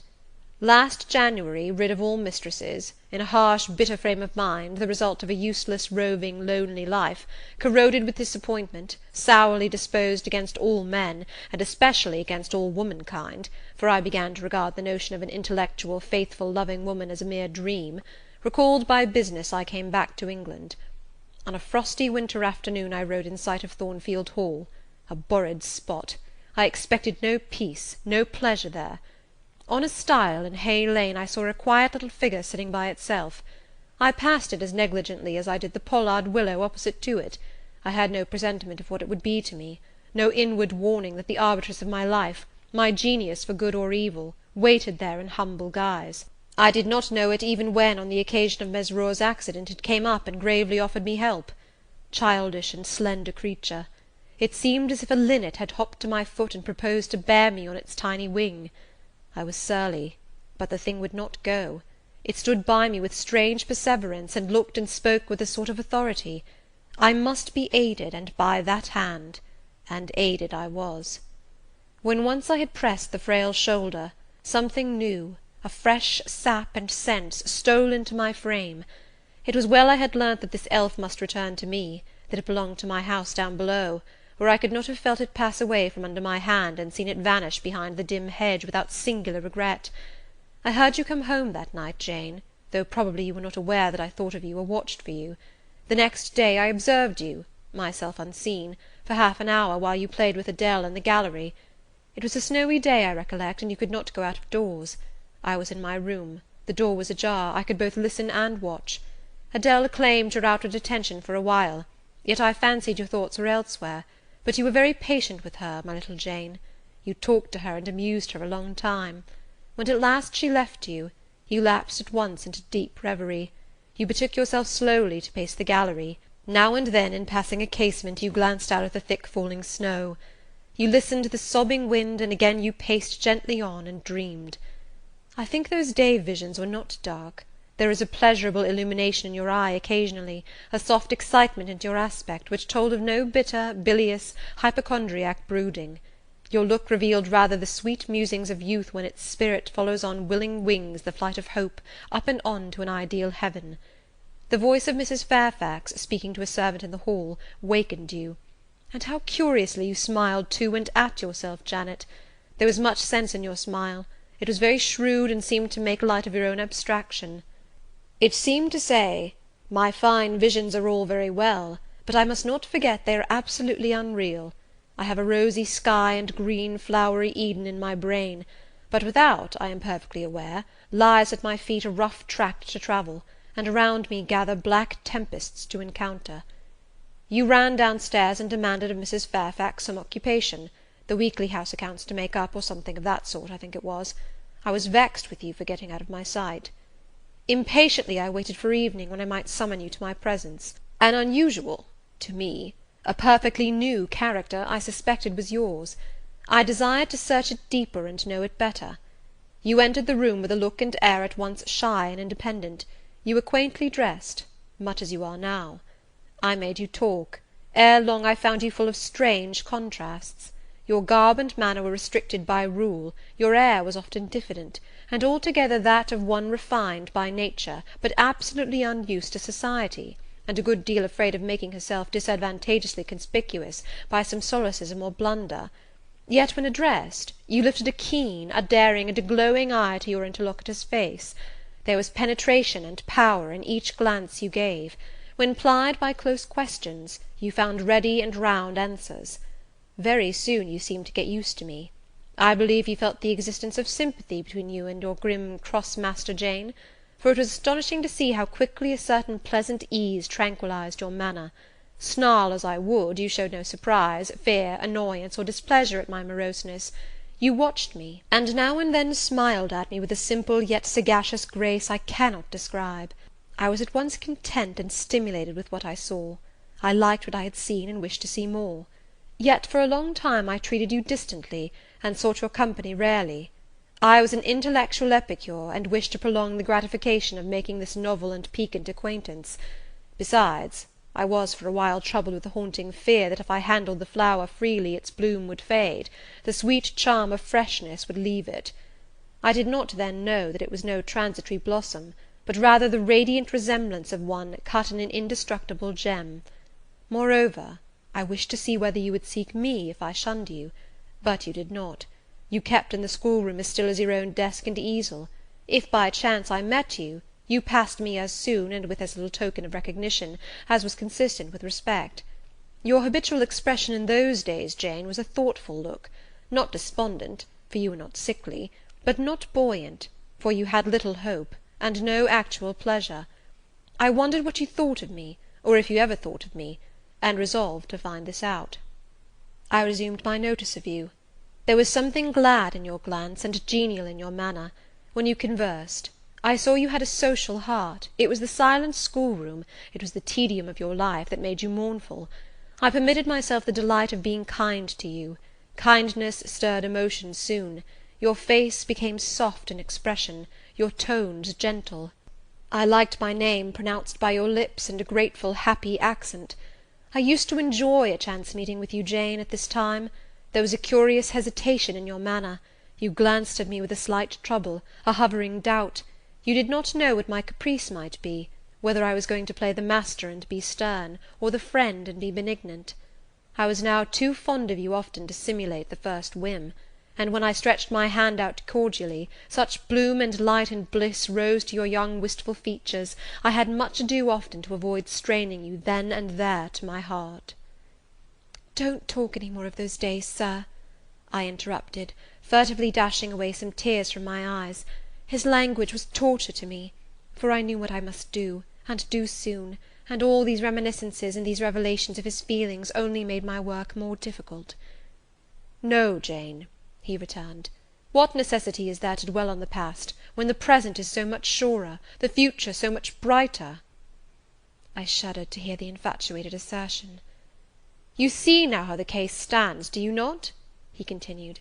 "After a youth and manhood passed half in unutterable misery and half in dreary solitude, I have for the first time found what I can truly love. I have found you. You are my sympathy, my better self, my good angel. I am bound to you with a strong attachment. I think you good, gifted, lovely. A fervent, solemn passion is conceived in my heart. It leans to you, draws you to my centre and spring of life, wraps my existence about you, and kindling in pure, powerful flame, fuses you and me in one. It was because I felt and knew this that I resolved to marry you. To tell me that I had already a wife is empty mockery. You know now that I had but a hideous demon. I was wrong to attempt to deceive you, but I feared a stubbornness that exists in your character. I feared early instilled prejudice. I wanted to have you safe before hazarding confidences. This was cowardly. I should have appealed to your nobleness and magnanimity at first, as I do now, opened to you plainly my life of agony, described to you my hunger and thirst after a higher and worthier existence, shown to you, not my resolution, that word is weak, but my resistless bent to love faithfully and well, where I am faithfully and well loved in return. Then I should have asked you to accept my pledge of fidelity, and to give me yours. Jane, give it me now." A pause. "Why are you silent, Jane?" I was experiencing an ordeal. A hand of fiery iron grasped my vitals. Terrible moment, full of struggle, blackness, burning. Not a human being that ever lived could wish to be loved better than I was loved, and him who thus loved me I absolutely worshipped, and I must renounce love and idol. One drear word comprised my intolerable duty: depart. Jane, you understand what I want of you. Just this promise. I will be yours, Mr. Rochester. Mr. Rochester, I will not be yours. Another long silence. Jane, recommenced he, with a gentleness that broke me down with grief, and turned me stone cold with ominous terror, for this still voice was the pant of a lion rising. Jane, do you mean to go one way in the world, and to let me go another? I do. Jane, bending towards and embracing me, do you mean it now? I do. And now, softly kissing my forehead and cheek, I do, extricating myself from restraint rapidly and completely. Oh, Jane, this is bitter. This is wicked. It would be wicked not to love me. It would to obey you. A wild look raised his brows, crossed his features. He rose, but he forbore yet. I laid my hand on the back of a chair for support. I shook, I feared, but I resolved. One instant, Jane. Give one glance to my horrible life when you are gone. All happiness will be torn away with you. What then is left? For a wife I have but the maniac upstairs, as well might you refer me to some corpse in yonder churchyard. What shall I do, Jane? Where turn for a companion and for some hope? Do as I do. Trust in God and yourself. Believe in heaven. Hope to meet again there. Then you will not yield? No. Then you condemn me to live wretched and to die accursed? His voice rose. I advise you to live sinless, and I wish you to die tranquil. Then you snatch love and innocence from me. You fling me back on lust for a passion, vice for an occupation. Mr. Rochester, I no more assign this fate to you than I grasp at it for myself. We were born to strive and endure, you as well as I. Do so. You will forget me before I forget you. You make me a liar by such language. You sully my honour. I declared I could not change. You tell me to my face I shall change soon. And what a distortion in your judgment, what a perversity in your ideas, is proved by your conduct! Is it better to drive a fellow creature to despair than to transgress a mere human law, no man being injured by the breach? For you have neither relatives nor acquaintances whom you need fear to offend by living with me. This was true, and while he spoke, my very conscience and reason turned traitors against me, and charged me with crime in resisting him. They spoke almost as loud as feeling, and that clamoured wildly. "Oh, comply," it said, "think of his misery, think of his danger, look at his state when left alone, remember his headlong nature, consider the recklessness following on despair, soothe him, save him, love him, tell him you love him and will be his. Who in the world cares for you, or who will be injured by what you do?" Still indomitable was the reply. "I care for myself. The more solitary, the more friendless, the more unsustained I am, the more I will respect myself. I will keep the law given by God, sanctioned by man. I will hold to the principles received by me when I was sane and not mad as I am now. Laws and principles are not for the times when there is no temptation. They are for such moments as this, when body and soul rise in mutiny against their rigour. Stringent are they, inviolate they shall be. If at my individual convenience I might break them, what would be their worth? They have a worth. So I have always believed, and if I cannot believe it now, it is because I am insane, quite insane, with my veins running fire, and my heart beating faster than I can count its throbs. Preconceived opinions, foregone determinations, are all I have at this hour to stand by. There I plant my foot." I did. Mr. Rochester, reading my countenance, saw I had done so. His fury was wrought to the highest. He must yield to it for a moment, whatever followed. He crossed the floor and seized my arm and grasped my waist. He seemed to devour me with his flaming glance. Physically, I felt at that moment powerless as stubble exposed to the draught and glow of a furnace. Mentally, I still possessed my soul, and with it the certainty of ultimate safety. The soul, fortunately, has an interpreter, often an unconscious, but still a truthful interpreter, in the eye. My eye rose to his, and while I looked in his fierce face, I gave an involuntary sigh. His grip was painful, and my overtaxed strength almost exhausted. "Never," said he, as he ground his teeth, "never was anything at once so frail and so indomitable. A mere reed she feels in my hand," and he shook me with the force of his hold. "I could bend her with my finger and thumb. And what good would it do if I bent, if I uptore, if I crushed her? Consider that eye. Consider the resolute, wild, free thing looking out of it, defying me with more than courage, with a stern triumph. Whatever I do with its cage, I cannot get at it, the savage, beautiful creature. If I tear, if I rend the slight prison, my outrage will only let the captive loose. Conqueror I might be of the house, but the inmate would escape to heaven before I could call myself possessor of its clay dwelling-place. And it is you, spirit, with will and energy and virtue and purity, that I want, not alone your brittle frame. Of yourself you could come with soft flight and nestle against my heart, if you would. Seized against your will, you will elude the grasp like an essence. You will vanish ere I inhale your fragrance. Oh, Jane! Oh, come, Jane, come!" As he said this, he released me from his clutch, and only looked at me. The look was far worse to resist than the frantic strain. Only an idiot, however, would have succumbed now. I had dared and baffled his fury. I must elude his sorrow. I retired to the door. "You are going, Jane?" "I am going, Sir." "You are leaving me?" "Yes." "You will not come? You will not be my comforter, my rescuer? My deep love, my wild woe, my frantic prayer, all are nothing to you?" What unutterable pathos was in his voice! How hard it was to reiterate firmly, "I am going." "Jane." "Mr. Rochester." "Withdraw, then. I consent. But remember, you leave me here in anguish. Go up to your own room, think over all I have said, and, Jane, cast a glance on my sufferings. Think of me." He turned away. He threw himself on his face on the sofa. "Oh, Jane, my hope, my love, my life!" broke in anguish from his lips. Then came a deep, strong sob.